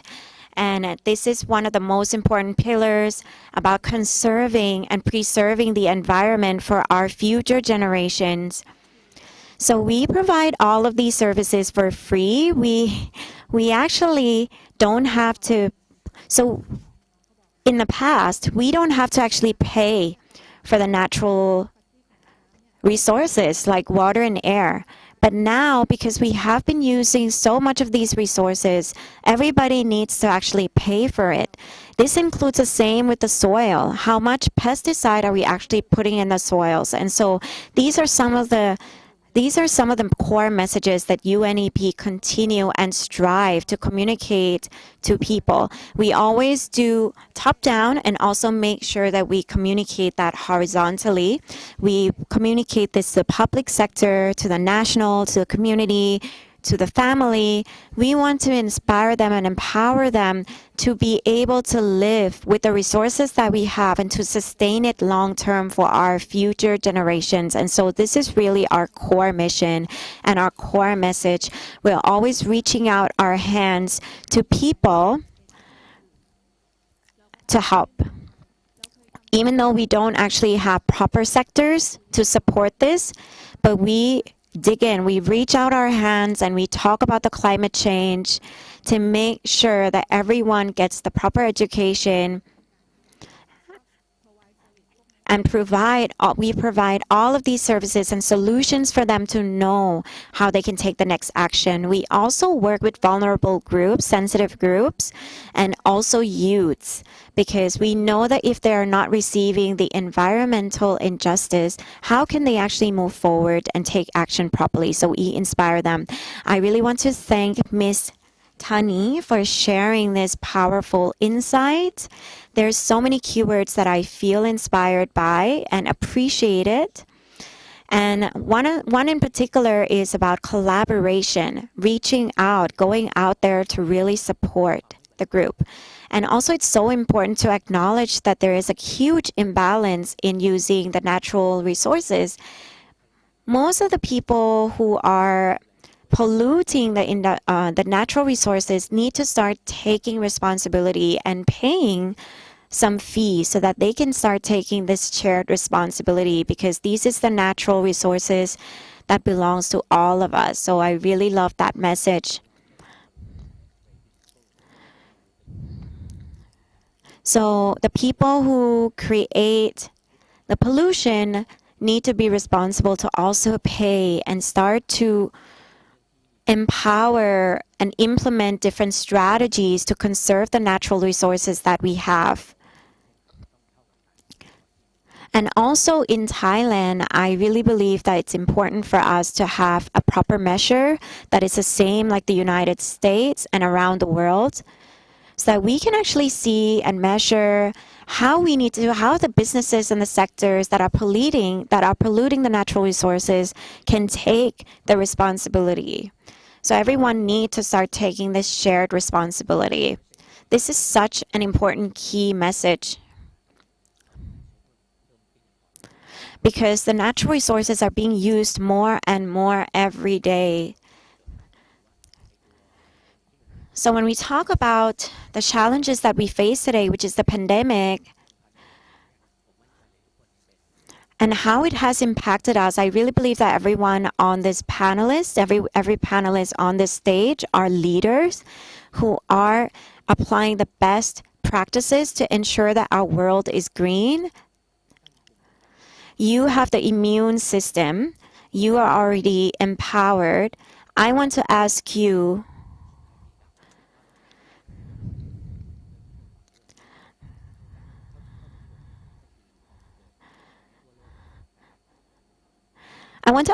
when there's this huge global pandemic, this huge global carbon, there's so many things that are happening at the same time. So during the global pandemic, the carbon emission actually reduced by 17% because many businesses are shut down. The natural resources are not fully being utilized, and so we need to adapt to the new normal. And I would like to ask all of you leaders here on the stage to share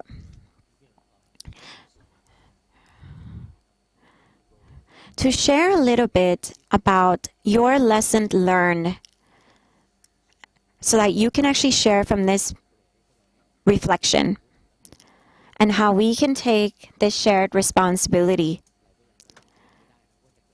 Because we are living in this unprecedented time and we are unsure of what's going to happen in the future at the moment.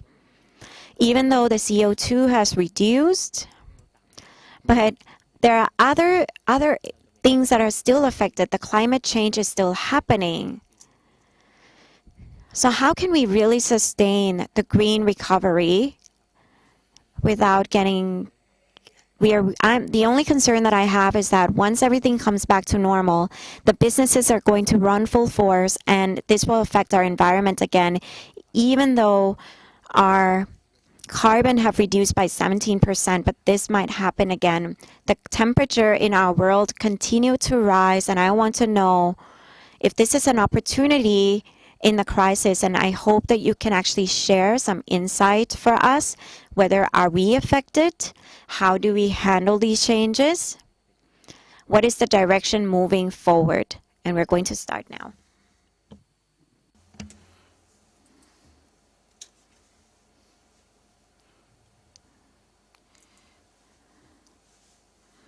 So Kun Dan for NRF is about to share his slide.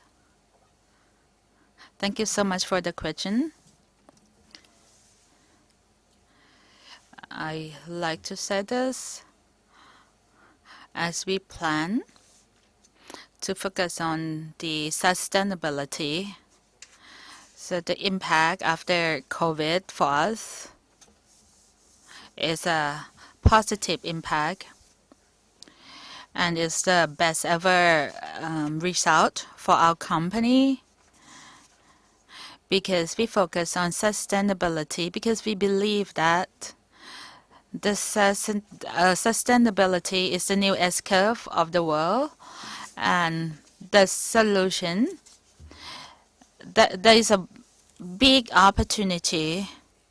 And for us, the S-curve previously is food production for exports, and our new S-curve that we plan since a couple years ago is a plant-based food and functional food. And after COVID took place, what happened was that as our revenue has been diversified and the impact of COVID on us, there are lots of people that cook from home. And most importantly, you might have seen news that there's some manufacturing plant has been closed down because of the COVID, like some of those in the U.S. And because of that was because of product and man switching. And there's a shortage of meat. There's a food shortage. So the consumers has been shift to plant-based food, and we are one of the producer in many countries.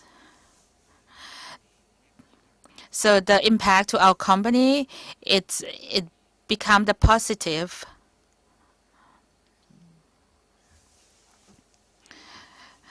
Now, regarding to the environment, I want to share with you that the challenges, the industry challenges in the food sector that our company is in, and the opportunity you can see in the picture that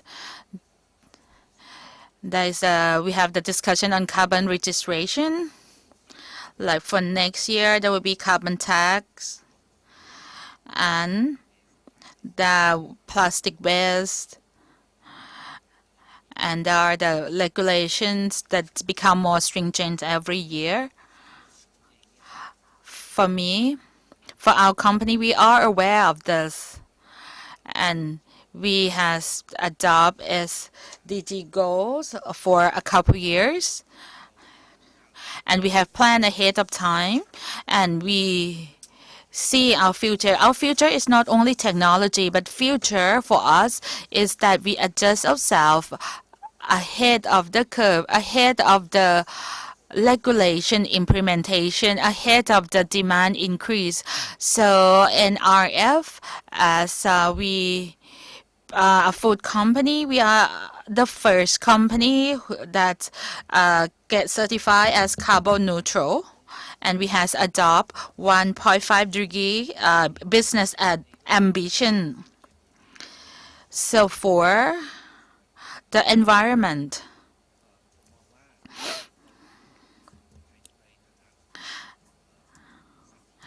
As a food company that exports to more than 20 countries around the world, we have so many roles. We have many hats. We need to drive the company. We have to drive our business. We have to drive the sustainability.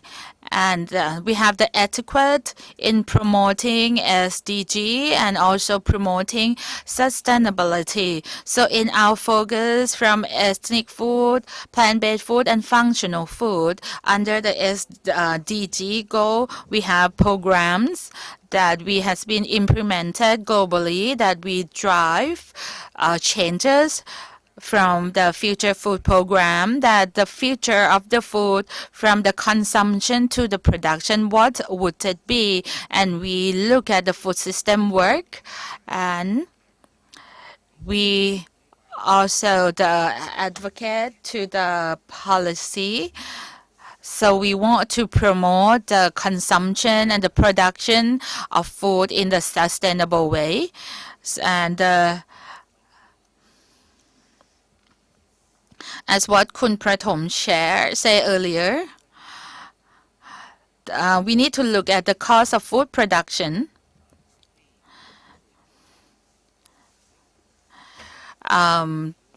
When you go to Europe or the US, the food cost is very cheap. But actually, the food cost in the supermarket, does it reflect to the carbon dioxide, reflect to the waste that we produce, and the cost of the farmers who hasn't adjusted their income? So we have seen clearly that in Thailand, like 14 million farmers, we can see that we need to adjust this structure, this income. We need to adjust the metric to measure the performance of the company and measure the public health. So we collaborate with the international organization and from the World Economic Forum and other forum that we has been in discussion, and we have like 10 goals that we have been driving in support of the sustainability. And lastly, regarding to the environment, I agree with other panelists that the most important thing is to promote that for people to be aware of the problems, and we cannot wait. We need to solve the problem now. And everyone, we need to take action. Thank you so much, Kundan, for sharing that insight. I really see that Kundan's vision is very far forth, and that your business has a very sustainable life cycle, and that you're considering all of the aspects. You're really balancing the business with sustainability. And I can really see that this is such a positive prototype for many businesses and organizations to adopt. I really believe in circulating the economy because this can preserve our environment and resources. And so I really feel that this is such a good prototype for other people to adopt to use in their own businesses. And so this is such a good practices for people to share. And Kunronakon as well, you are actually my hope, because you are making sure that everybody reduce the carbon emission, and so you are really an inspiration to us all. If we can increase our green and reduce and eliminate all of our carbon emission, I want to ask you actually, did you suffer in the past? And how can we actually support you? Because I really understand that this can be a topic that most people don't understand. And so I want you to actually share this perspective and how all of us here in this room can support, and how we can step in to support this forest initiation.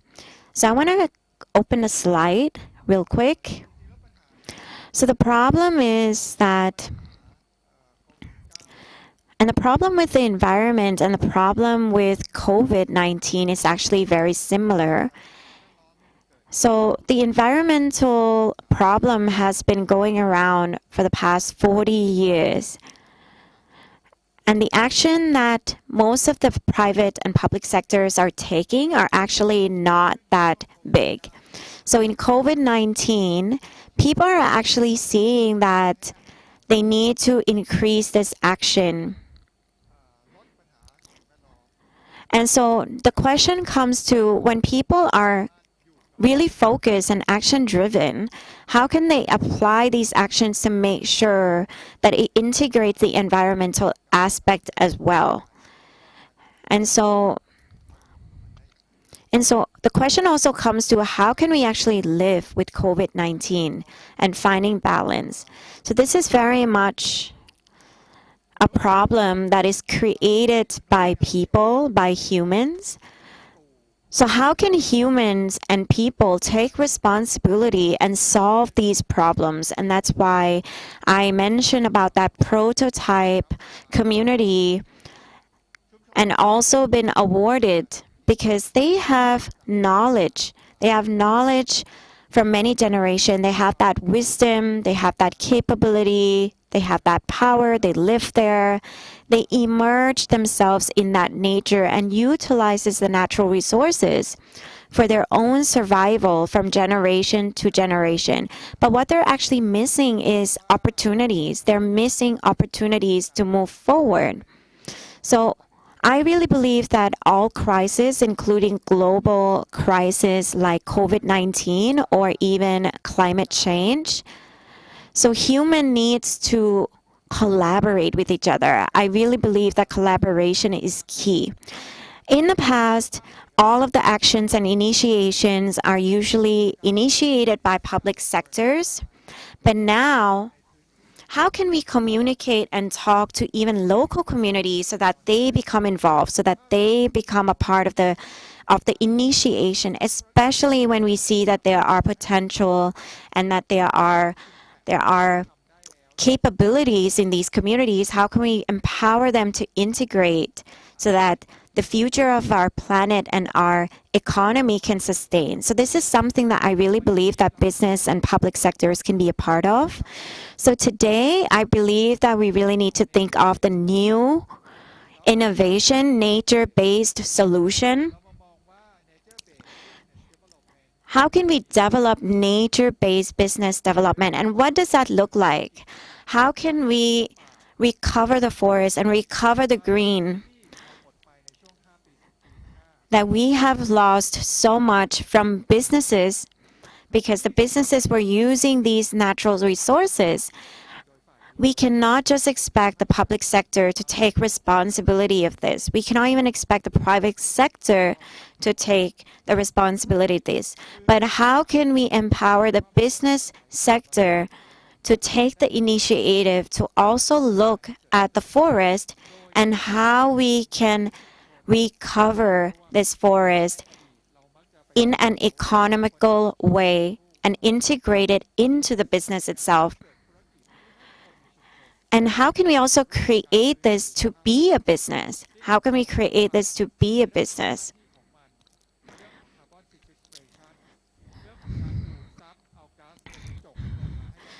So the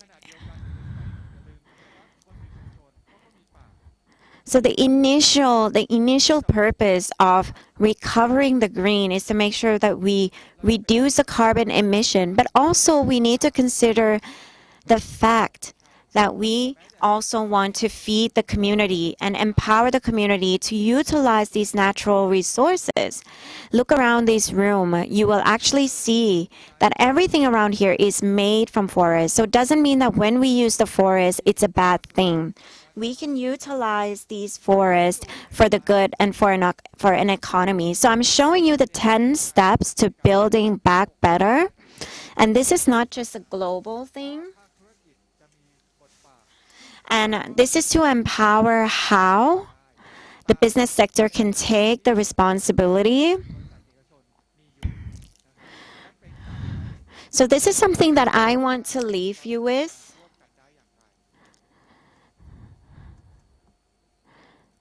And these are the 10 things that I want to leave you with.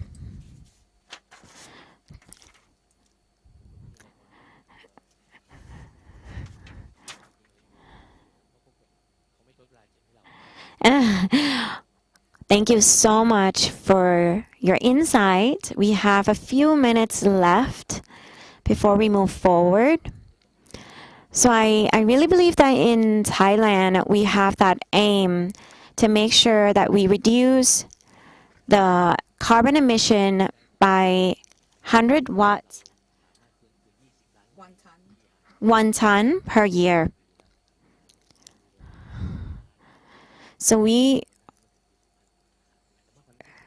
I really believe that we could reduce up to 100 million carbon emission if all of us work together and apply this into our lives and empower the community to also take the responsibility. So to not waste time, we are going to move on to our last panelist to check in about how we can adjust our lives to fit with the COVID-19. So we're going to wait for the slide. So during COVID, in our business, we do it online. It's good for us.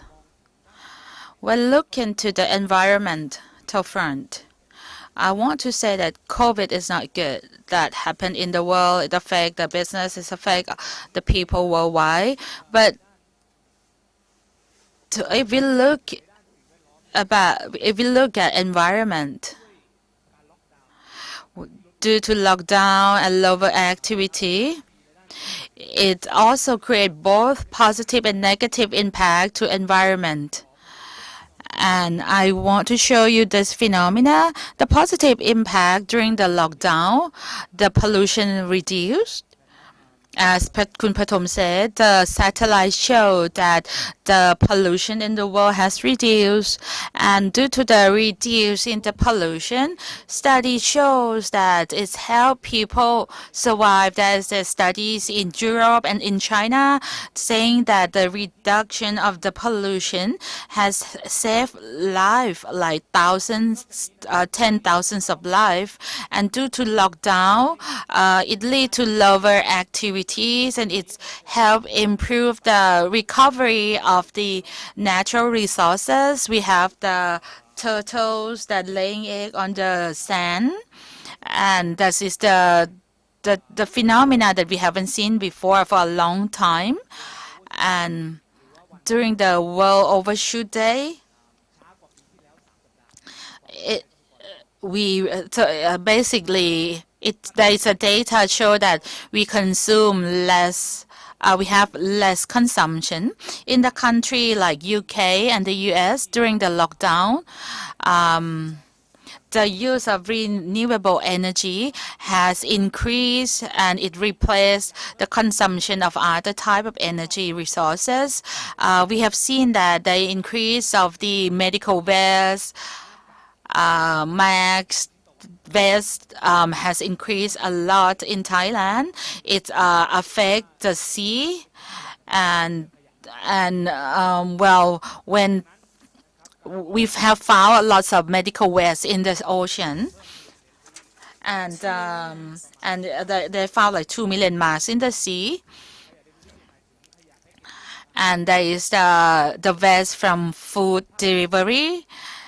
So we need to address this issue from public and private sector to address this increasing waste, the amount of waste. And there is the deforestation issue, and there is an increasing number of deforestation that we have seen that in Amazon. And the lesson learned, as I tell you that there are both positive and negative impact from COVID. The key point is that we have learned so much on this, and once we have had this lesson, we need to really learn from it. And we can see that As a human being, our activity has a major impact to the world. When we reduce a certain activity, it has a benefit to the environment. We help reduce the pollution, and at this, well, but it's just temporary.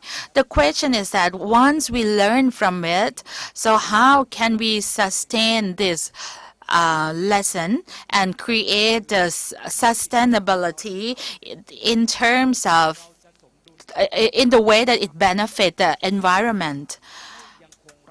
So how can we preserve the environment while we move forward into the future? So what happened?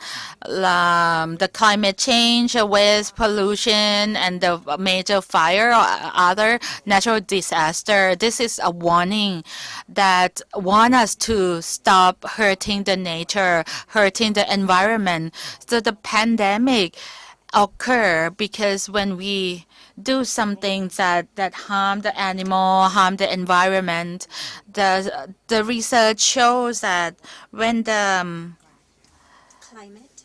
climates go up to 1.5 degree, so it's gonna worsen the situation. It's gonna make things even worse than now. The major lesson for me is that when we face the crisis, we can adjust rapidly. On the contrary,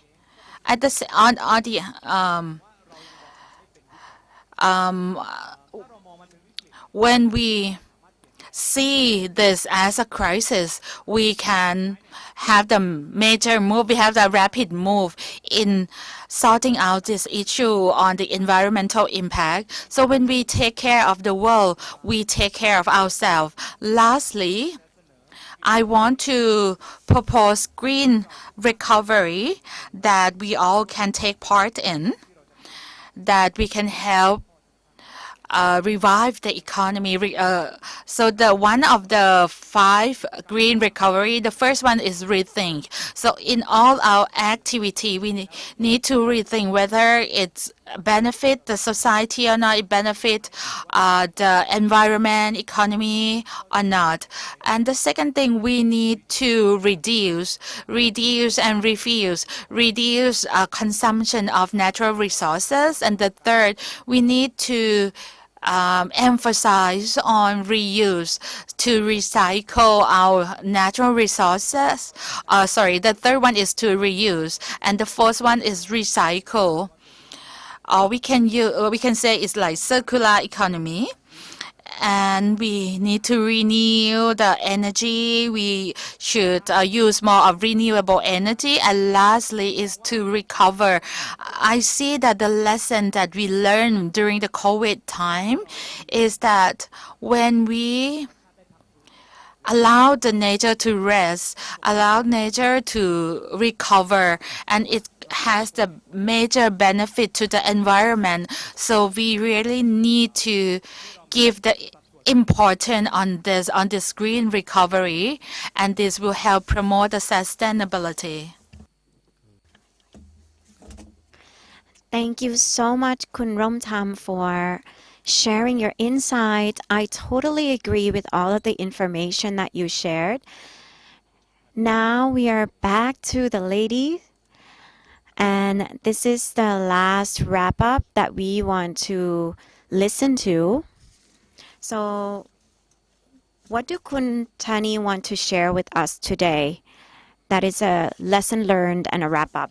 So first of all, I want to say hello again and thank you. So Build Back Better is actually the term that you will hear from all of us, and it's a term that we have been reiterating since the beginning of COVID-19. And it's to reinforce how we will build back and come back to be better. So we are translating this very message into the environment. So we're translating this context into the environment to protect the people, to build the strength for the environment, to make sure that people also get the protection and sustain the environment at the same time. So we are promoting happy people, healthier planet, and we are working together as a team. So UNEP want to ensure that we provide a system support to handle the crisis, whether it's the same like COVID-19 or like any other disasters that come through. So we want to ensure that we are working with the environment to make sure that the ecosystem is back to balance and that there are more biodiversity available for humans, and that we as a human race can fight the climate change. This also means that we are reducing the pollution in our personal lives. So under UNEP, we have 4 main pillars. The first response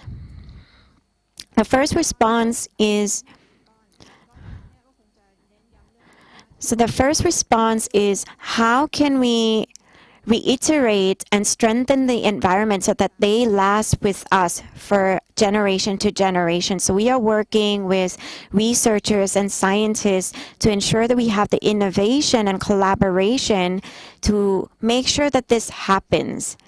We want to ensure that we are recovering the environment. The second response that we are doing is a message that is very close to the morning session.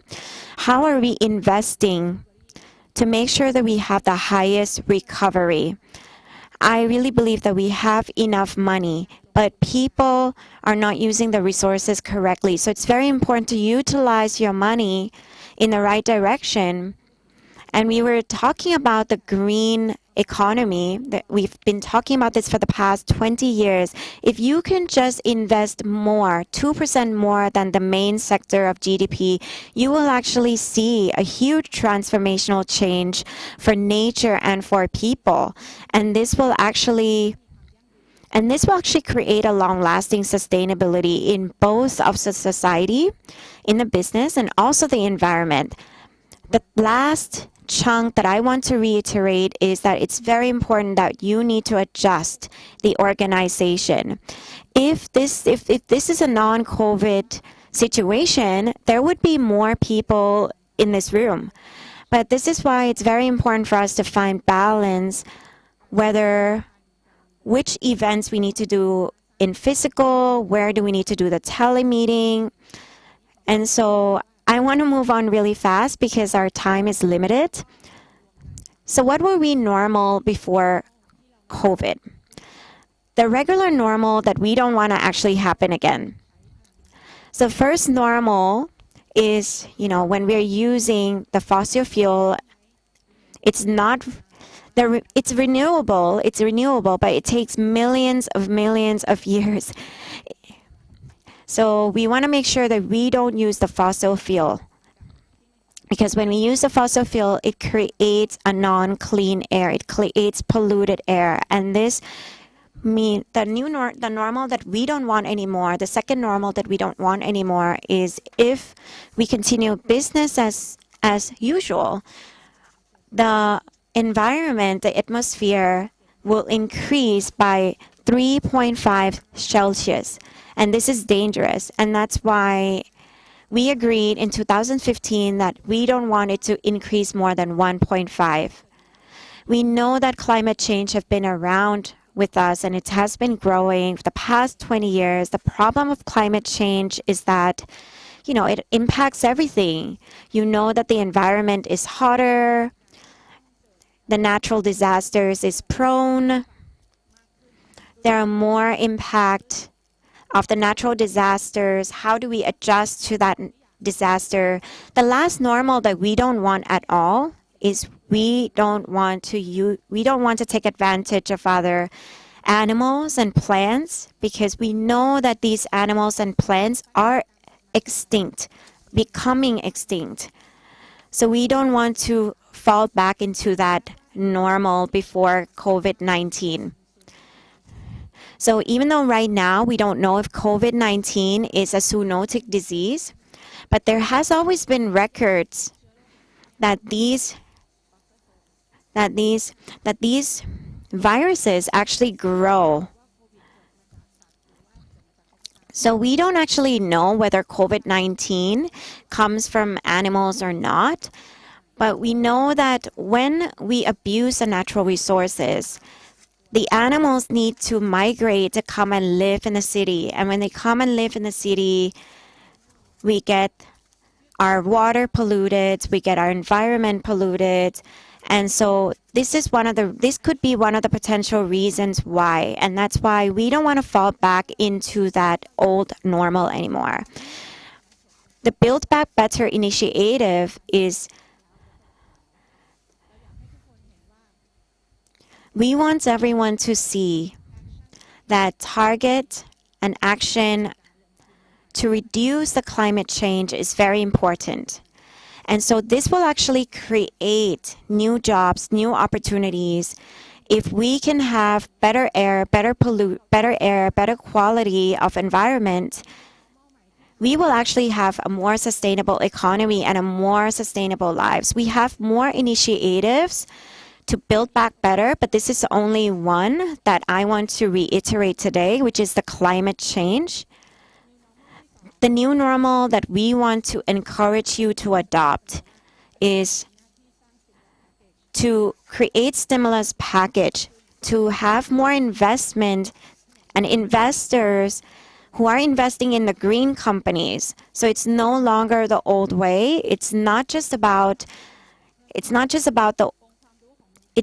investing in the green market, utilizing the youth's knowledge, utilizing the knowledge from the youths to support this green industry, especially in the engineering industry. And the last one is, and this is just an example. So many airlines have already been gone and bankrupt. So we actually see that many passengers' cars are very quiet. The airlines are bankrupt. So we can see that the motor and the airline production is reducing, which is actually helpful. So don't go back to create the same way. We should bring the investment to support the green business, the green market, and the new industry to support the sustainability. So the last message that I wanted to reiterate today is do not go back to the old normal. Speak for the environment. Stand up for the environment because we are the representative of these environment. We are running out of time, so I really want to pass you with this message. I really believe that UNEP will be supporting this cause to build back better. And Mr. Pratom is saying that I'm really inspired by this message. The key messages are very powerful. And now it's time for us to really think through. And we are really running out of time. And so I want to thank all of the panelists here who are sharing your insights, your discussions, and information that are so beneficial for the people to apply. So I want to invite everyone to give a hand to these panelists, and I want to thank everybody.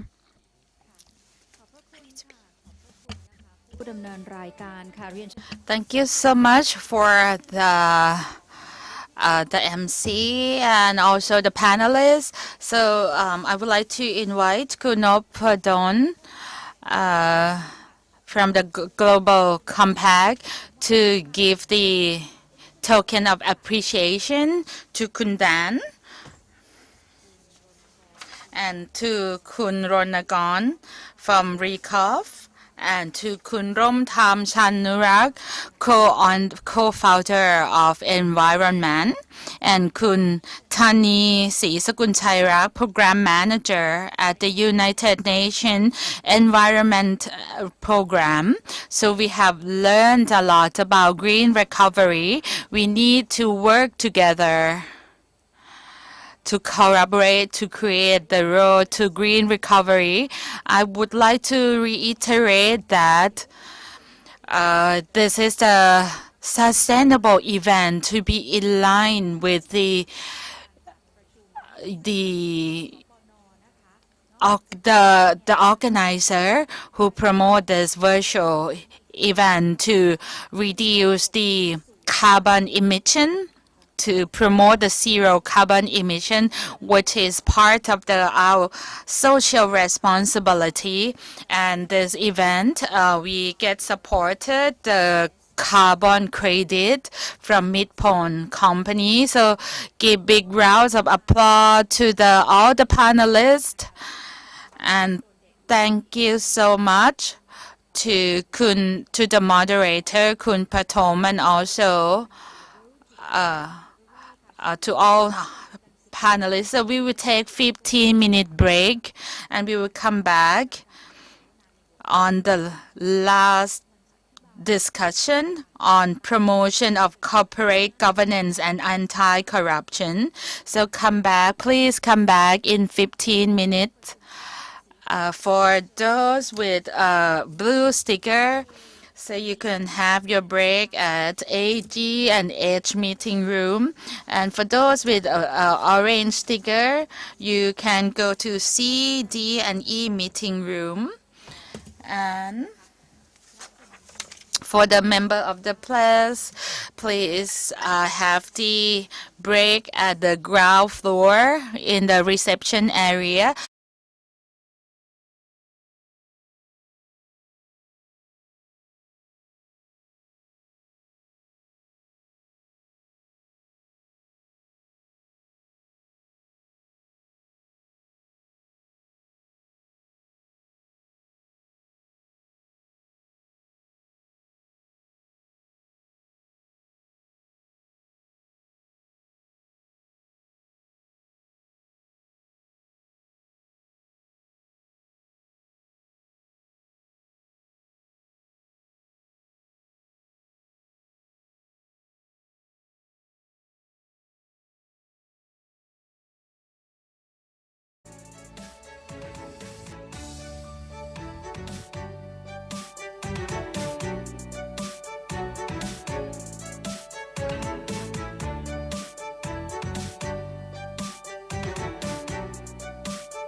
Welcome back to the last part of the meeting today.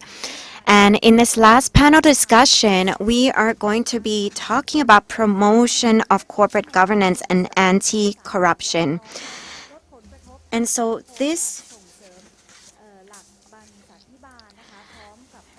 in this last panel discussion, we are going to be talking about transparency and accountability that are vital to ensure that business operations achieve positive environmental impact, social good, and corporate governance. So in this first order, I want to invite Ms. Naturdi Kositapai, Executive Vice President of and Strategy Business Development of PTT Exploration and Production. The second person is Mr. Veerchai Kunawichanyanon, Vice President of the Federation of Thai Industry.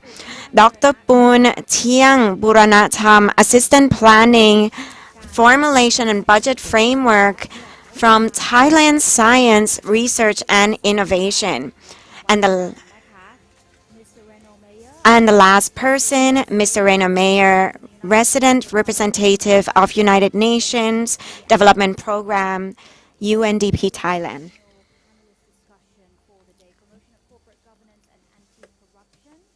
แล้วผู้ดำเนินรายการนะคะขอเสียงปรบมือต้อนรับ So I want to ask everybody to give a hand to Mr. Suradet Tawi Sang Sakunthai, Associate Dean in Innovation and Organization Relation, Khon Kaen University. So hello everybody. Everybody from home and everyone is here, all the panelists. Because we have a limited time, I'm not going to introduce everybody one by one. I just want to ask for permission to go ahead and get started. We are going to be talking about the anti-corruption and the promotion of corporate governance.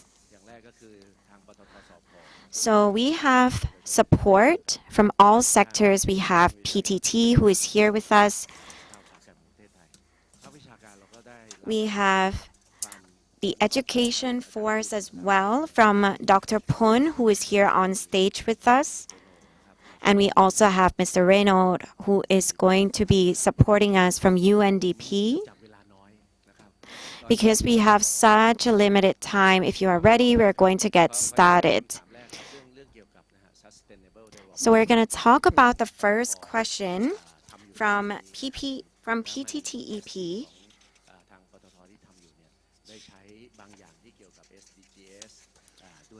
So I want to ask if you and your corporation is already using SDGs.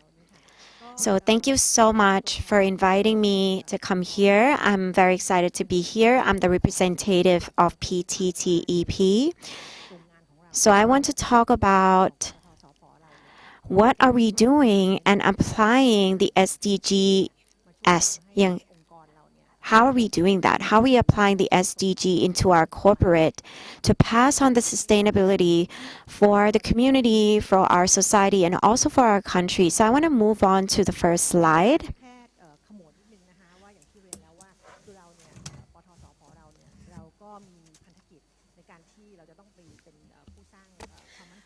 So we have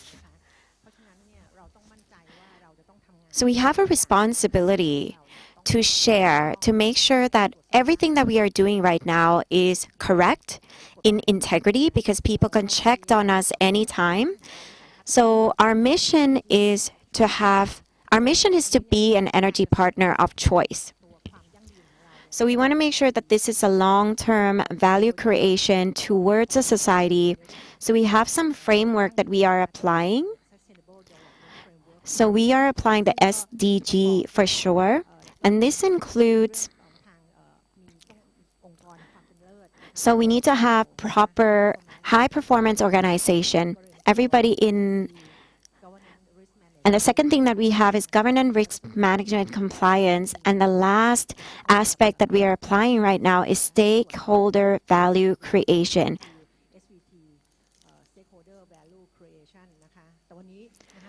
So today, I want to talk about GRC in particular. on how we apply that to our corporate to make sure that everything that we are doing is good and it's anti-corruption. So all of this SD framework, all these 3 pillars are very, very essential. This is a drive and the driving force. This is a driving force that integrates everything that the UN has passed on to us. So today I want to focus on GRC. So this is how we actually run through and apply in our company. So the first thing that so GRC stands for Governance, Risk Management, and Compliance. This is what we apply in our corporate. This is the business ethic that we run by.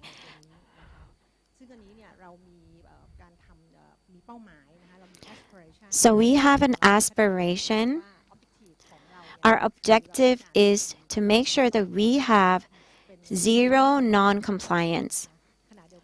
And we also want to make sure that we are 0 corruption. So this is the main objective of GRC, and this supports the SDG number 16 from all the 17 rules.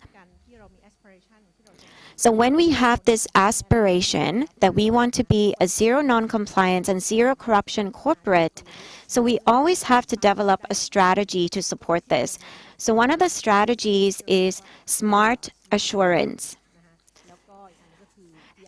And the other one is GRC in common sense. So the first one that I want to talk about is smart assurance. So we always process every step of the way in our corporate, in our company. It needs to be in alignment with the government. We want to make sure that this is in compliance with the government. Whoever that implements a strategy need to really understand what they are doing. So we are always constantly creating awareness for the people in our corporate. And so we begin by starting to empower and educate the director, board of directors, all the way down to high-level management, managers, and even employees. So everybody in the company needs to know. So we want to make sure that everybody is assured, they're equipped, they know, and we always pass this message on. We even pass this message on to our suppliers, our alliances, our partners. So we actually have a guideline. We spell it out very clearly about what we do, especially about the GRC, to educate them. All of our vendors and suppliers need to be in compliance of this, and they can even adopt an e-learning to learn more about how they can be in touch and operating the business according to the guideline that we have provided. So I really believe that when it comes to risk management and compliance, we need to start from the inside out. So when we start applying from the inside, we can start to share this information to the vendors and the suppliers outside. We are also very, very clear.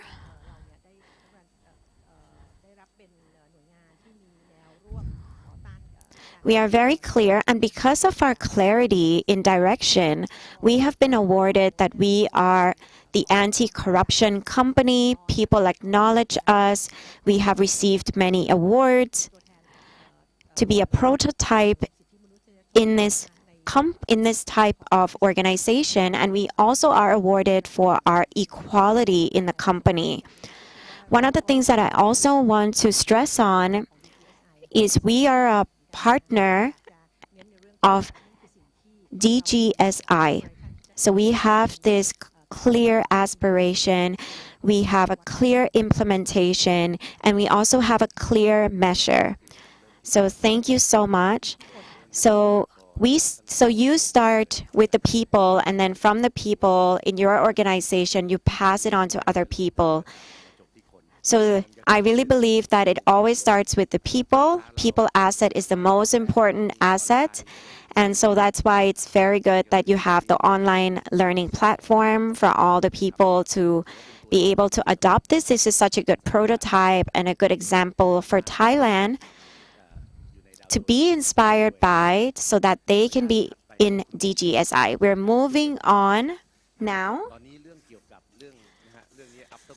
to Kun Virashai from the Federation of Thai Industry. So during the COVID, what has the Federation has done to support the member? Thank you so much.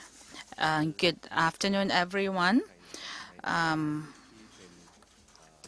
The FTI, which is the representative of the private sector in the industrial sector, from all the industrial sectors, we see the importance of the corporate governance. During the COVID,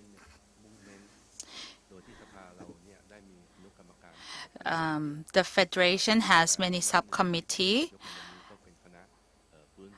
and one of the committee is the committee that help revive the industry.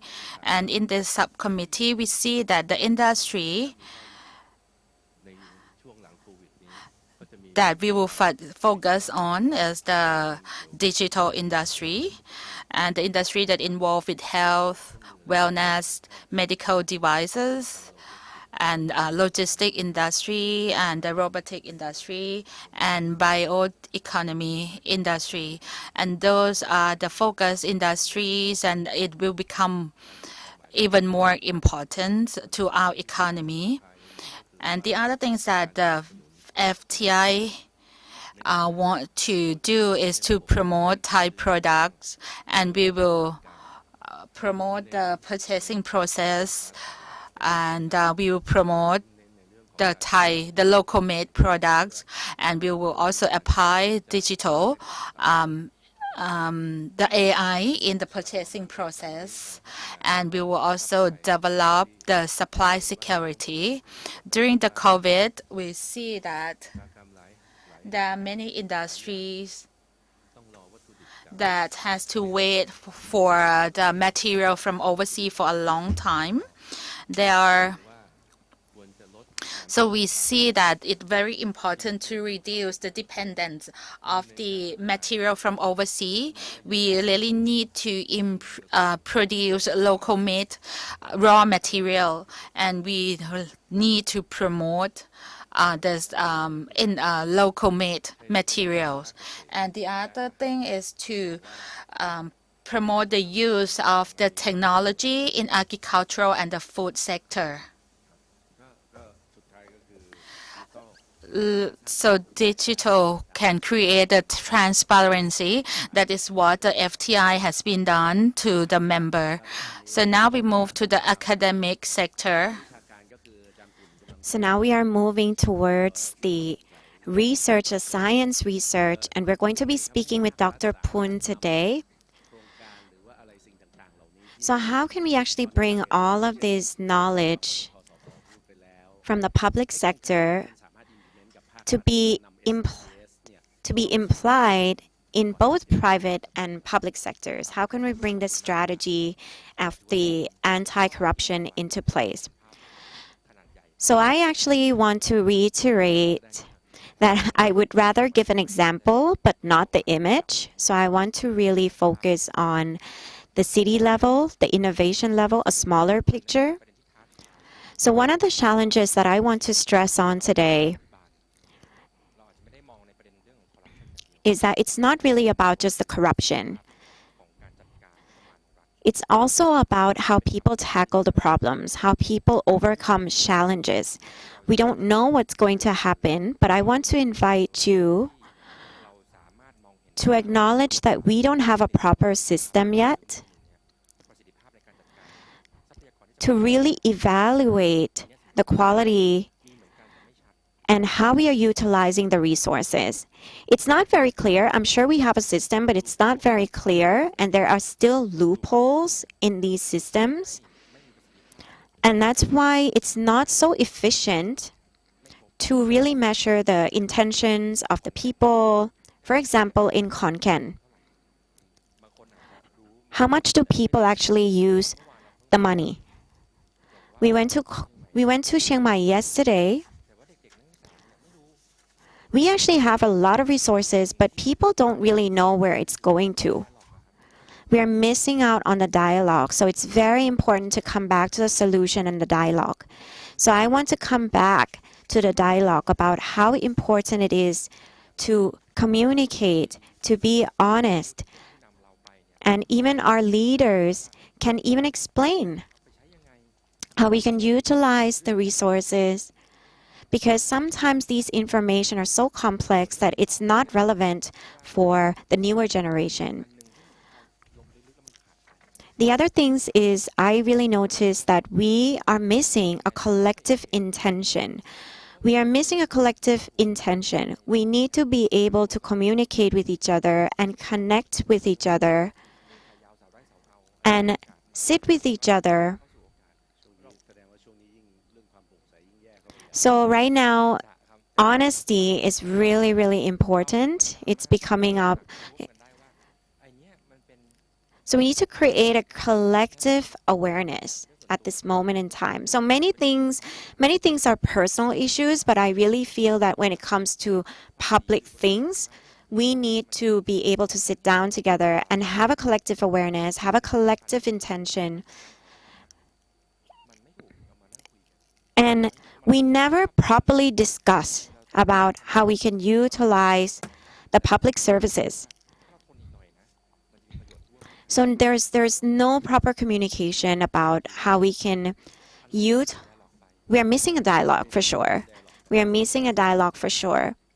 And the second thing that we're missing is we're missing a shared collective, a shared goals. And so this the long-term goal, a shared goal in the long term is not yet clear. So not everybody understands what we are doing and why we are doing it for. So it's very important to create this shared goal, because this will help to support a longer term, a longer goals. So most of the cities are missing and are having this loophole. So we are only using enforcement rules, but we are not really dialoguing. We're not really creating that awareness that is proper, and that awareness is so important. So it's very important. The last challenges that I want to focus on today is how do we find balance between enforcement and flexibility? How do we find balance between law enforcement and flexibility? So this is something that is very, very challenging because we're moving into a new world. So this is not a total solution anymore. Enforcement only is not solution anymore. So we need to focus also on engagement, adaptability, social dialogue, because this will help to create fairness. This will help to create fairness with the partner. This will help create fairness with the community. And when we have that shared goal and sit down and talk about the intention, things will be more sustainable. So I believe this is not about anything else, but just about engagement. People need to sit down and talk with each other. Regarding the SDGs that you are in Thailand, and any sample or good practice in Thailand that you're able to share on this session, please. Thank you. Well, first of all, my gratitude to Global Compact Network for inviting us as UNDP to this panel. I think, I mean, of all times, as soon as we talk about development and that requires financing, there's always this big question about corruption, right? Is the money going where it's needed and where is the intention? But before maybe, I like this issue of having a common shared vision, right? And especially at local level, I think it is an extremely important point, because unless you have this, it's very difficult to bring people together, right? And I think this is one of the beauty of the SDGs, is precisely it offers a common framework that people have understood as being a national agenda, right? But I think 5 years after the adoption of the goals, and Thailand having done extremely well at adopting the agenda and aligning its national vision, to some extent its budget, now looking at a lot of legislative pieces and making sure that they enforce and support the achievement of the goals, I think now is really the right time to push this whole agenda at more local level. Right? And really looking at how we can empower communities to build around this agenda of 17 objectives a common vision and therefore a convergence of action. Right? And this is where there is even less space for corruption. Why? Because the beauty of the SDGs is it is a very rights-based agenda. Right? And I have not ever met in all my conversations somebody saying, excuse me, I'm against this SDG. Right? Because everybody wants clean air, everybody wants affordable education and accessible healthcare.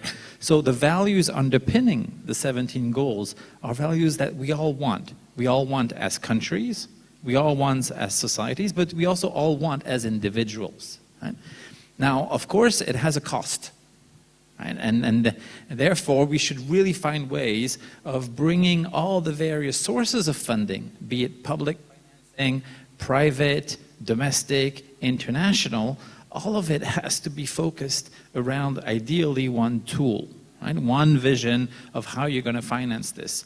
And that's when we say in UNDP and in the UN in general that corruption, right, is nothing else but an infringement of a human right, because by taking money away from any of those 17 goals and those 17 values, you are actually taking away the fulfillment of a right to a clean environment, a right to education, a right to a job, a right to peace.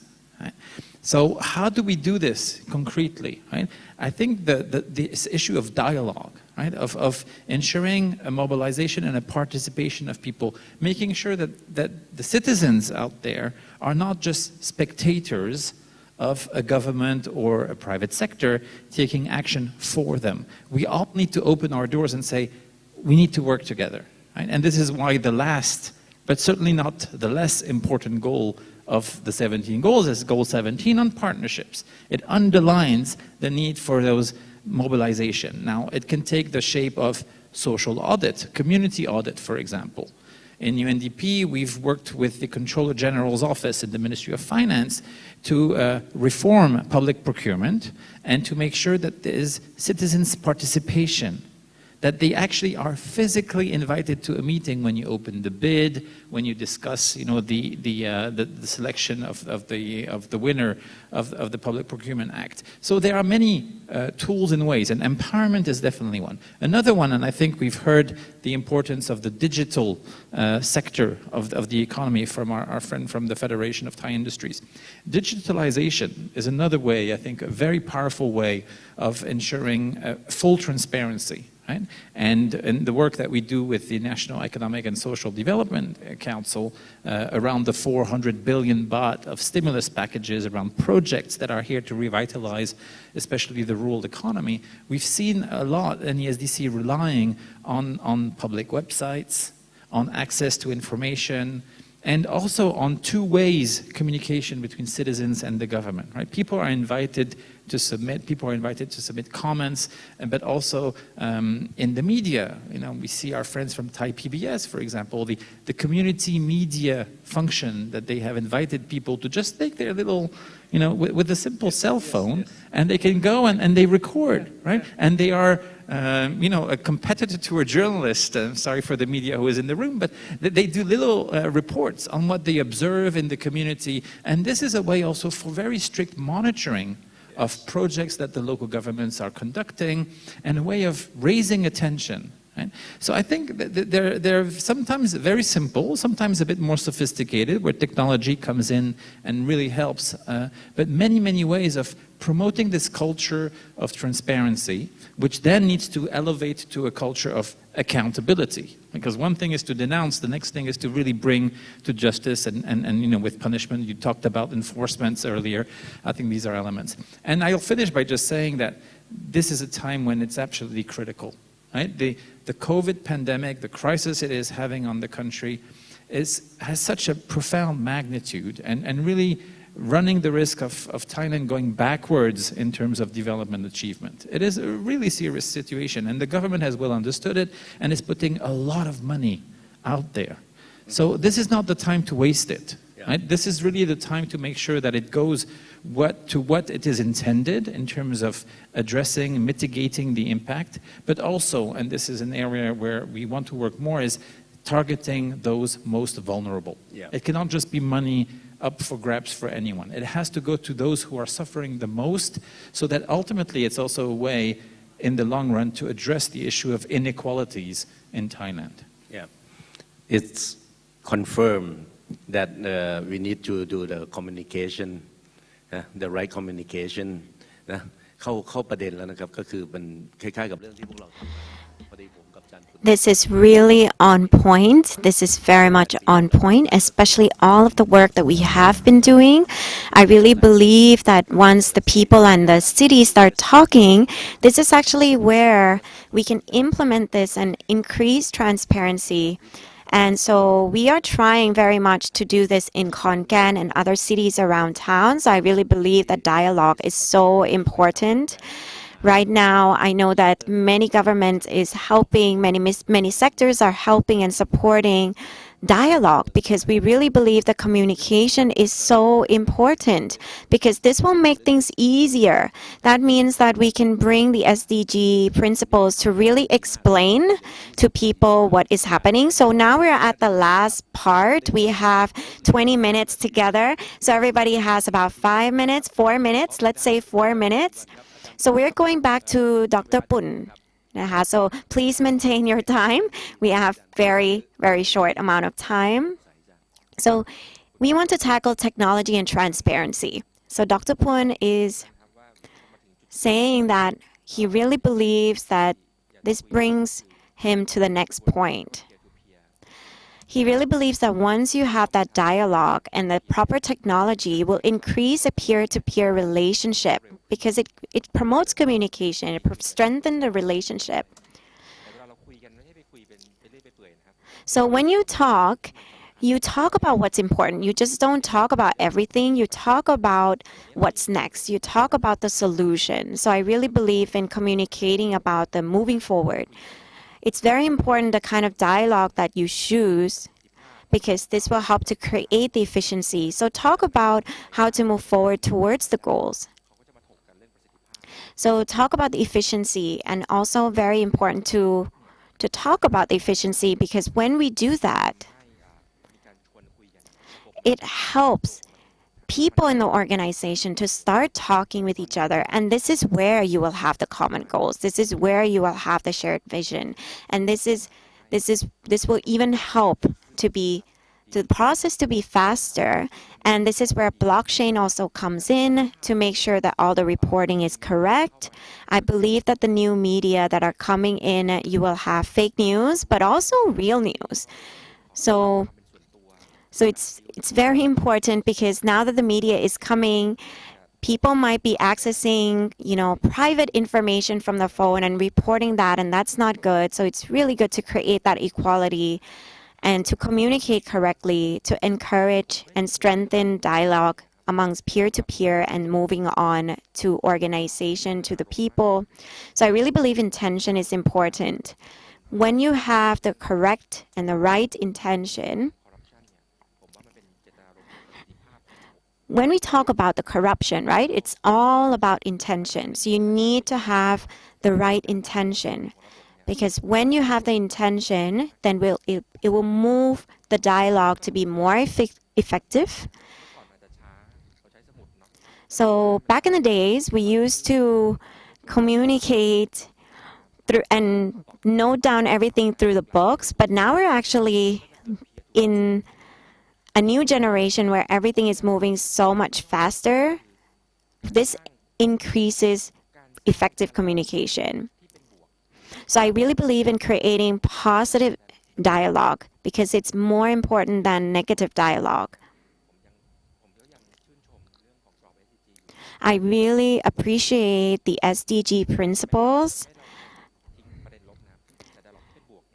The positive dialogue is so important. So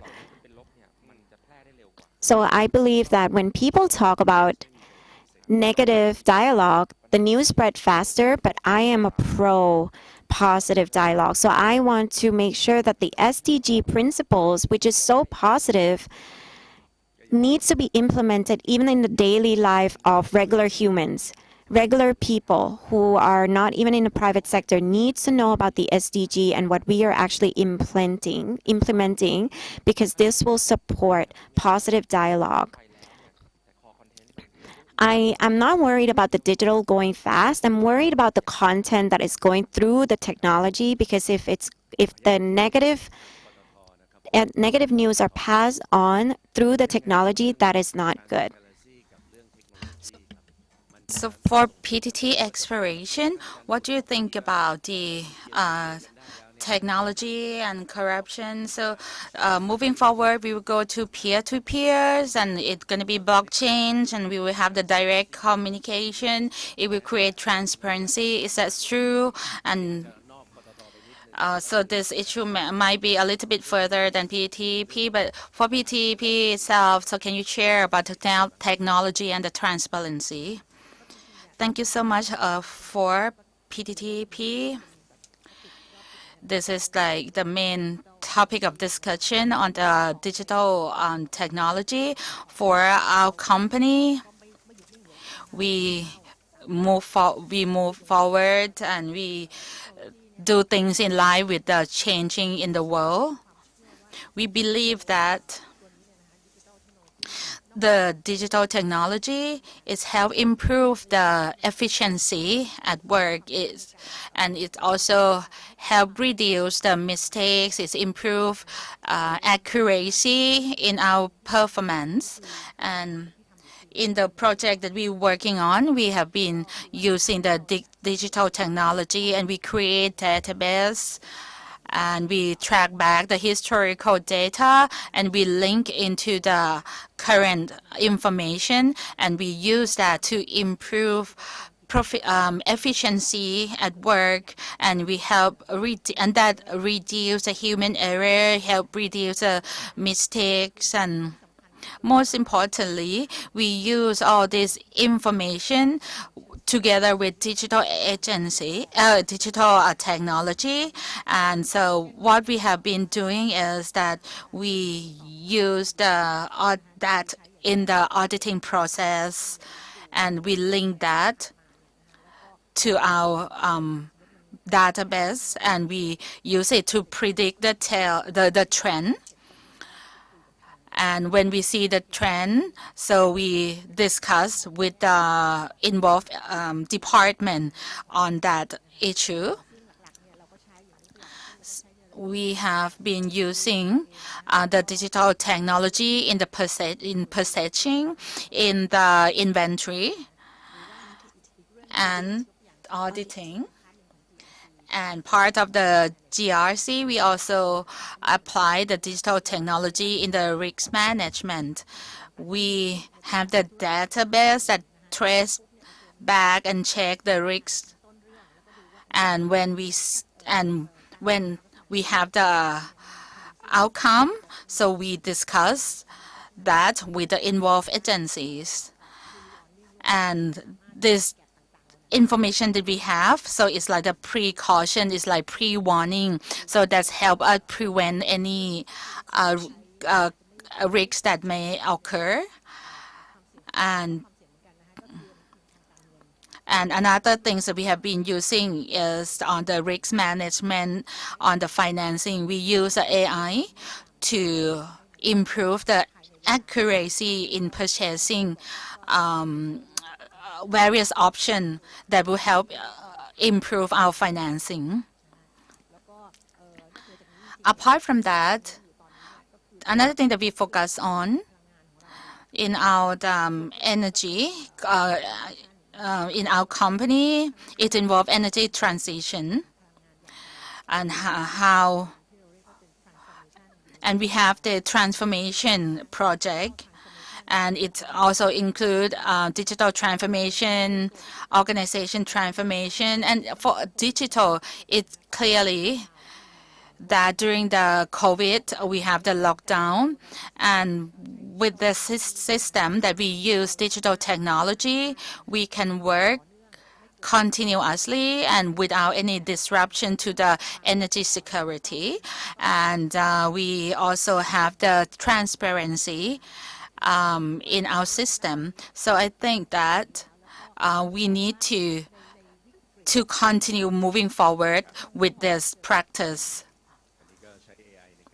So you use the AI in buying the forward, and that help increase the accuracy. And the next is to Kun Virachai of the FTI. So we want to move on to Mr. Virachai.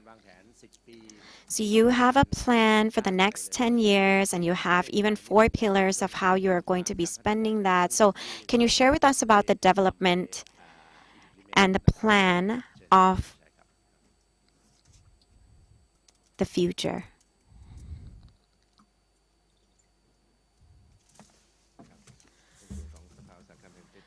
So I want to share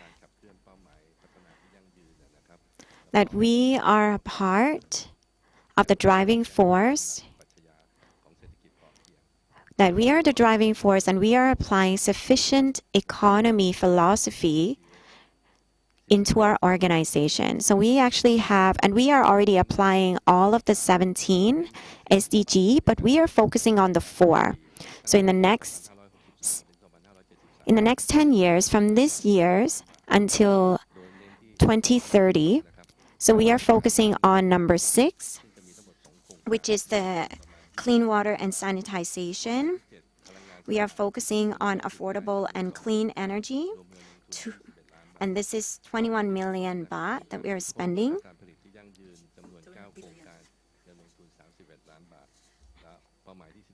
And we are focusing also on number 13, which is the climate action that we are going to be supporting. And this project has about 30 million baht that we are spending together right now on this project for the next 10 years. So I really believe that the Chamber of Commerce is also a part of this project, and I believe that because of their effort coming in together, we are going to be utilizing the IP, which is an agreement of fairness, of justice, of peace. And this will create a proper transparency and helping people to be pro-anti-corruption. So everyone will be working together with transparency. So I'll give an example of the past couple of years. So we have a representative who goes in to stay with the anti-corruption department. And so he's asking whether we're sending the representative to actually stay there, and Kun Virachai is saying yes. So he sends a representative to go and check and learn from the IP, to really learn the system of the transparency and anti-corruption. So we're coming back to Mr. Renault now. Our private sector is already using the SDGs, and in Thailand we try to push a lot on this one, but it just happened some years. But as you mentioned about the budget of the COVID, after COVID of the Thai government, 400 billion baht. Now I would like you to share any technology or digital technology able to trace or able to monitoring the budgeting or the using of the budgeting of the Thai government or not, or yeah, maybe you can share something. You have some experience on this one. Yeah. Sure, thank you. But just a reaction maybe to the slide we just saw from the Federation. I mean, I think this highlights to me partly the success of Thailand, because we see that there is a general awareness among almost all actors in society, right, of the importance of the SDG and how, and this is really encouraging, how everybody has a role to play, right? And then you define that role the way you want according to who you are in society, but everybody wants to do this. And on the flip side of this, I think this highlights the very, very strong need for coordination, right? And I think we need to really see at national level, but again also at subnational level, we need to see platforms that really work towards coordinating all those very good intentions, because we can't miss to ensure that the additionality of all those individuals leads to something bigger, right? And I think this is here an opportunity to congratulate the Global Compact Network of Thailand to really put not only this workshop together, this meeting, but also all the work that they do throughout the year, and they're not the only ones, to really bring all those elements together. Another very important platform, and it leads to the question you're asking, is we heard the Prime Minister mention it in this morning's opening session, the National Action Plan on Business and Human Rights. Because if we go back to the point I made earlier, how corruption is first and foremost a violation of rights for citizens, because it just takes away funding that is supposed to bring to them, better services and better access to those services.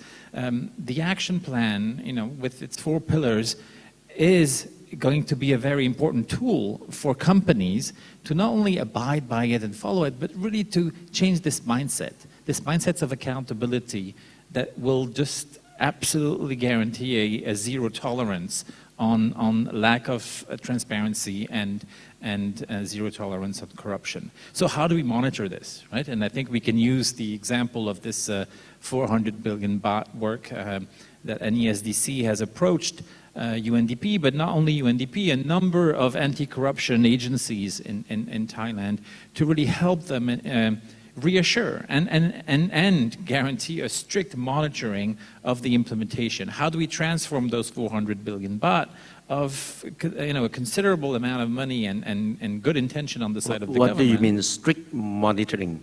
Well, by strict monitoring, we mean ensuring that there is from the submission of the projects that have been coming, at the request of the government, to this platform, which is a web-based platform where you can see all those projects listed, who is going to do it, and how much money is going to be requested. And then it goes into the mechanics that were set up by the government in terms of selection criteria and approval, all the way up to a cabinet decision on selecting those projects. But then what happens, right? And that platform people can see also. And it's all there. It's all available on websites in Thai. And website that whoever absolutely can see that 400 billion. And they can see, or it's actually more than 400 billion, because I think they had more than triple the amount of requests compared to the amount that was made available for it. So there's plenty of bankable projects for private sector to invest in.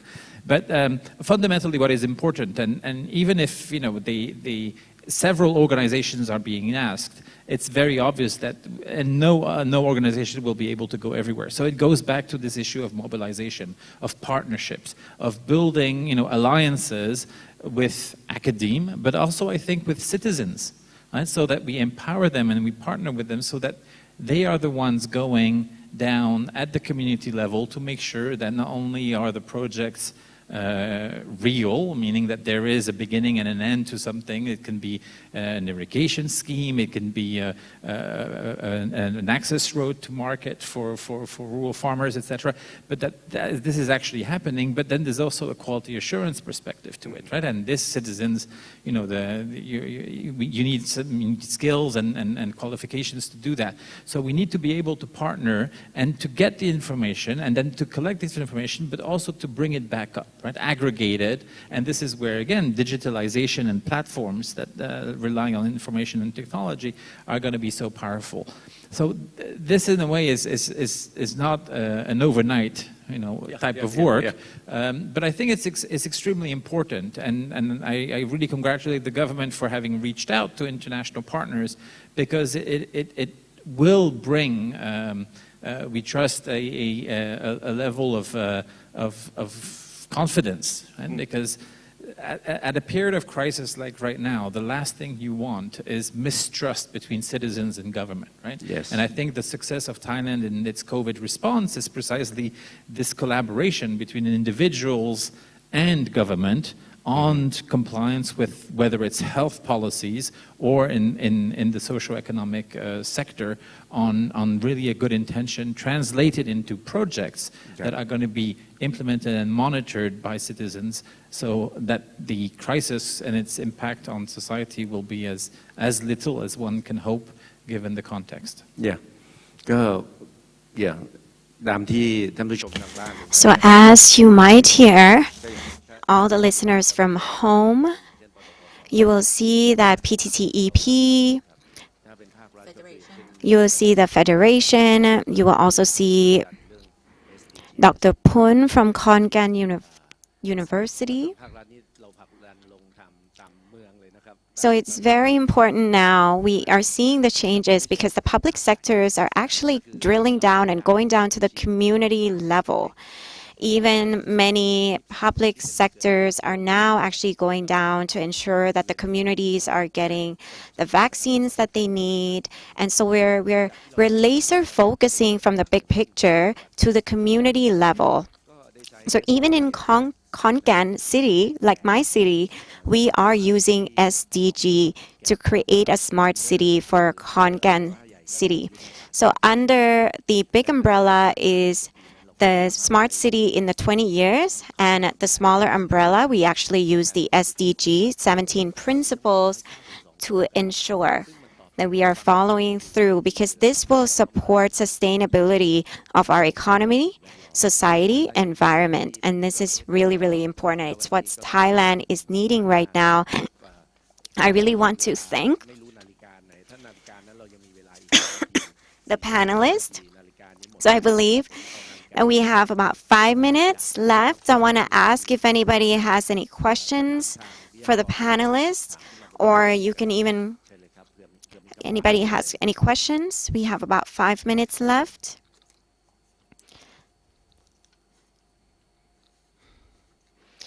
If there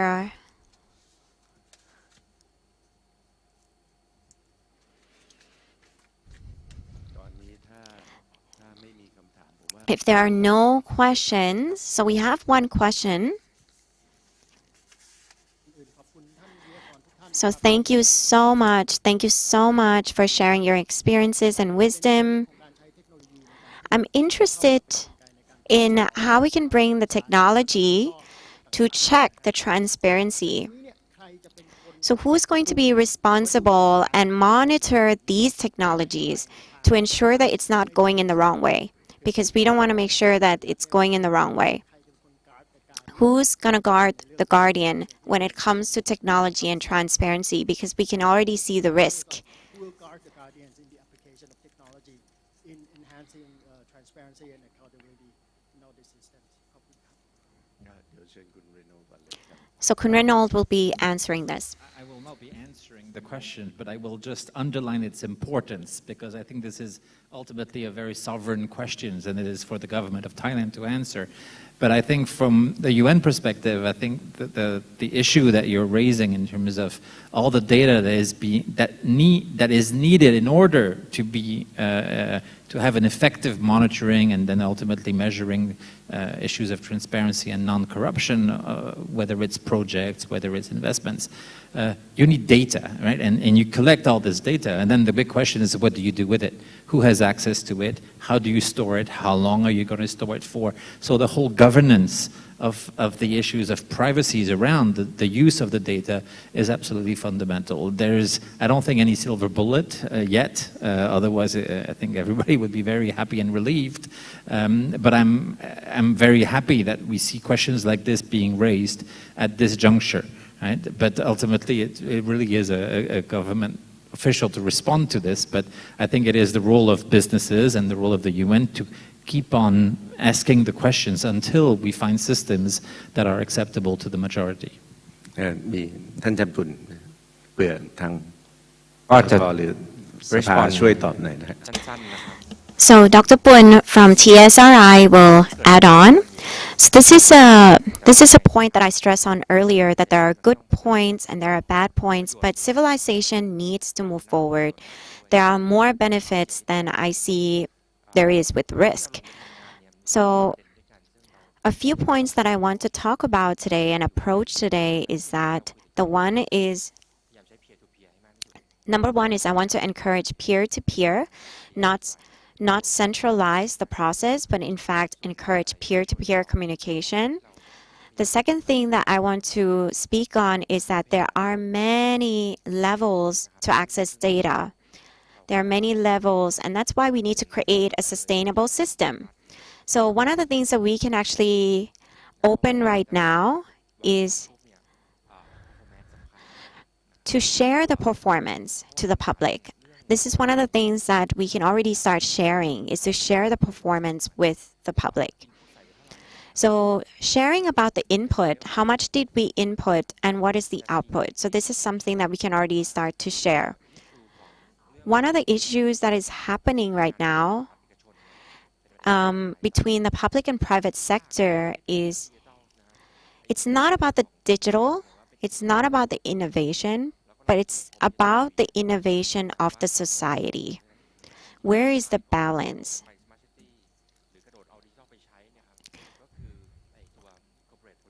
So it's very important to have a proper corporate policy because this will determine how the system works. What do we want? Who are we? What do we want for this generation? It's just like what Kun Reynolds said. It's really about the future generation. So this is not about stealing the resources from them, and that's why it's really important to encourage corporate policy, proper communication. Some data are very complex. We don't really know how to digest this information to really apply and use in our lives. And now the digitalization is really supporting us to open up to utilize this. So Kun Virchai or Kun Natrudi will share and do an add-on. So I want to add on that it's very important to have a system. I gave an example already about our system in PETTEP. So we have many layers. We have the first line of defense, second line of defense, and third line of defense. So we actually have a proper system and proper process. So just like the question, who's going to monitor it? So we believe in our company, at least in our company, the audit needs to be the one monitoring the information, monitoring the transparency. We are using the digitalization to increase the efficiency, reduce the time, and also reduce the human error. And so it's very important that you brief the team and the audit team. So in our corporation, the audit actually report directly to the committee, to the board of directors. Yeah, Kun Virchai doesn't have anything to add on. I really believe that there is a guardian, the guard of the guardian. So the blockchain, if we're using the blockchain, I believe that humans and people and the citizens are the one who can also help to check. So the people will need to monitor as well what is right and what is wrong. So the blockchain are coming up really fast and really strong. There are many projects that we're implementing this. And we can really see that this helps to increase the transparency greatly. So it's really, really big transparency that we have created. So any more questions that anybody has?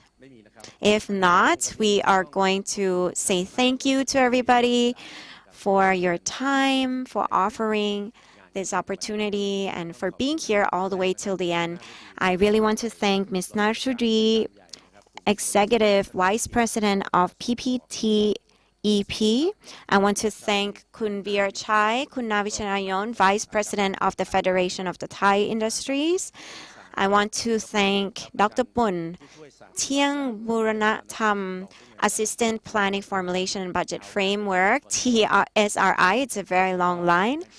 Thank you very much, Mr. Reina Mayer, Resident Representative of United Nations Development Program, Thailand. And I really want to thank everyone. This is the end of the panel discussion. Thank you. Thank you so much to our moderator. Please stay back. Please stay back on the stage. We Alice Jabana, the Under Secretary General of the United Nations and Executive Secretary of the Economic and Social Commission for Asia and the Pacific. If you could kindly do the honors in presenting our speakers and moderator with a token of appreciation, please. Kun Naradi Kosita Pai from PTTEP, thank you very much indeed for being with us. Also, Kun Wirachai Kuna Wityanon, Associate Professor Dr. Bun Thiang Buranatham, Mr. Reno Meyer, thank you very much to you as well from the United Nations Environment Programme. A quick photo, center stage, the panelists, the moderator, and of course with Ibu Amida as well. And then we will go straight into the closing remarks to be delivered by Ibu Amida Alice Jabana.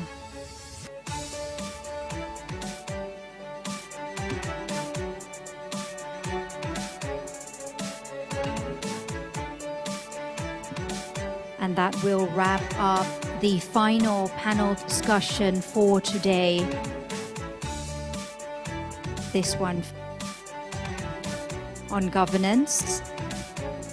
Thank you very much once again to the panelists and the moderator. Thank you very much. And now I would like to invite Ibu Amida Alice Jabana, Under Secretary General of the United Nations Executive Secretary of Economic and Social Commission for Asia and the Pacific, to deliver the closing remarks. Thank you very much. Distinguished participants, ladies and gentlemen, Sawadika, very good afternoon to all of you. It is indeed my pleasure to have this opportunity to speak at the closing plenary after a very long but fulfilling day of the Thailand Business Leadership for SDG 2020.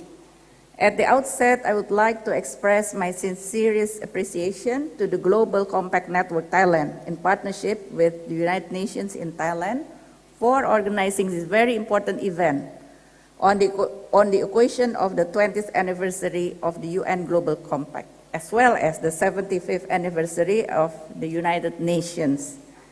This morning, it was a great pleasure and privilege to welcome His Excellency General Prayut Chan-o-cha, Prime Minister at the UN Conference Center, and very heartening to listen to the Prime Minister's keynote address on the leadership in crisis management, experiences from COVID-19.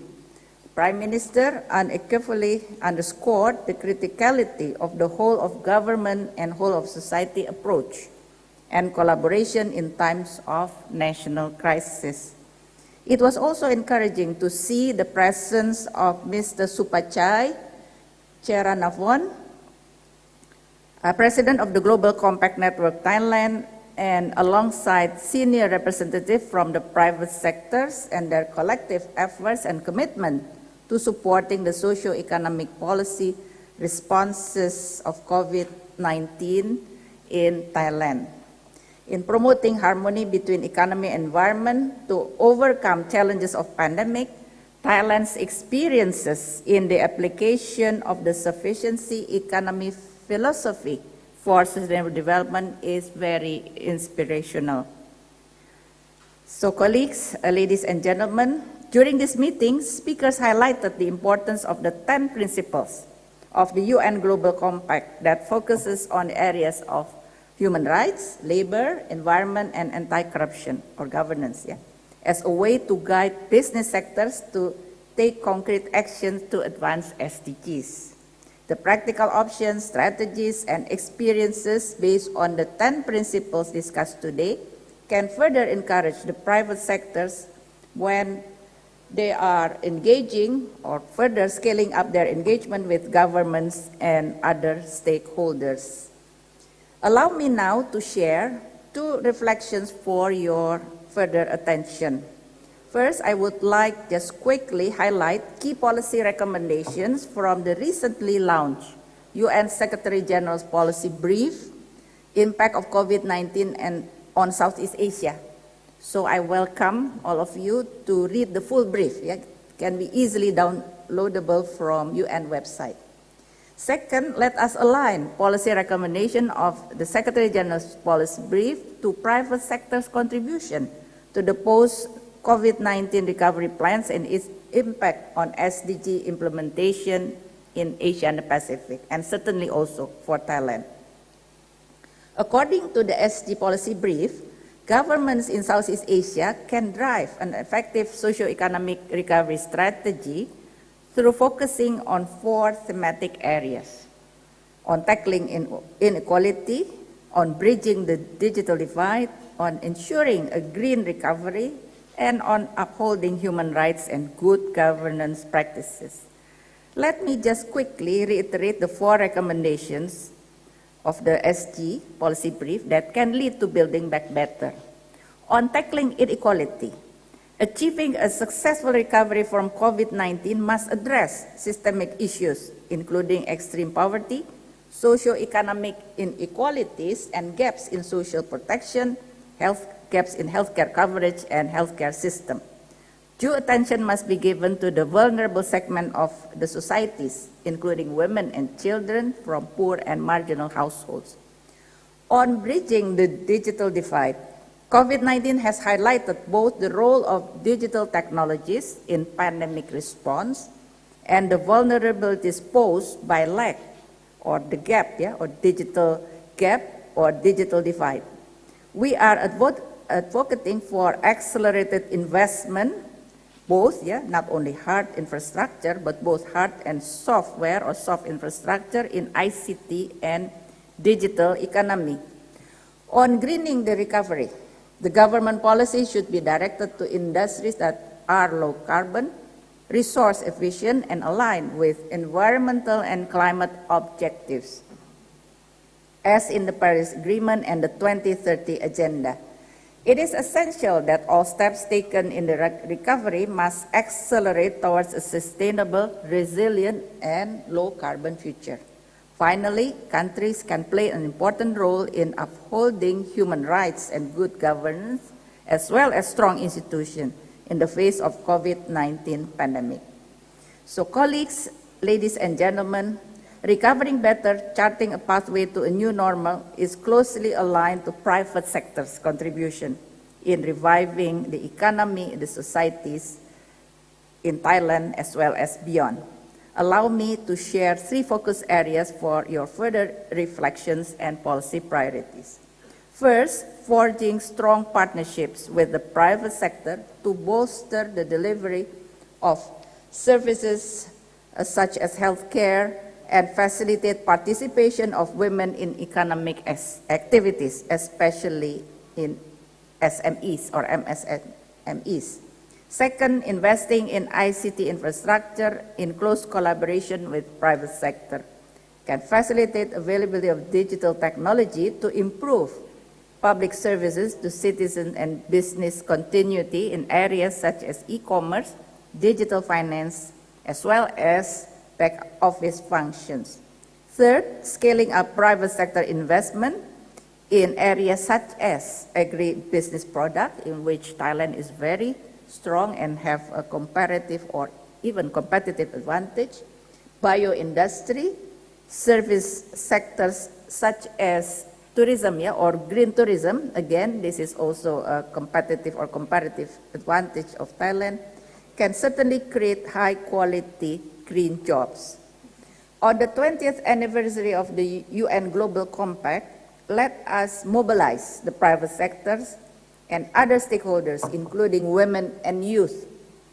Again, women, half of the population, and youth, our future, generation of the future, along with the UNDS or United Nations Development System, to promote economic recovery in a sustainable manner, to build back better, to protect the hard-won gains in SDGs.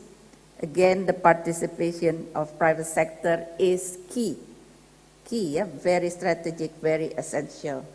I would like to take this opportunity to reiterate that UN country team in Thailand under the able leadership of my dear colleague, Gita Sabarwal, together with the whole UN system, is fully committed to encourage solutions-driven partnership.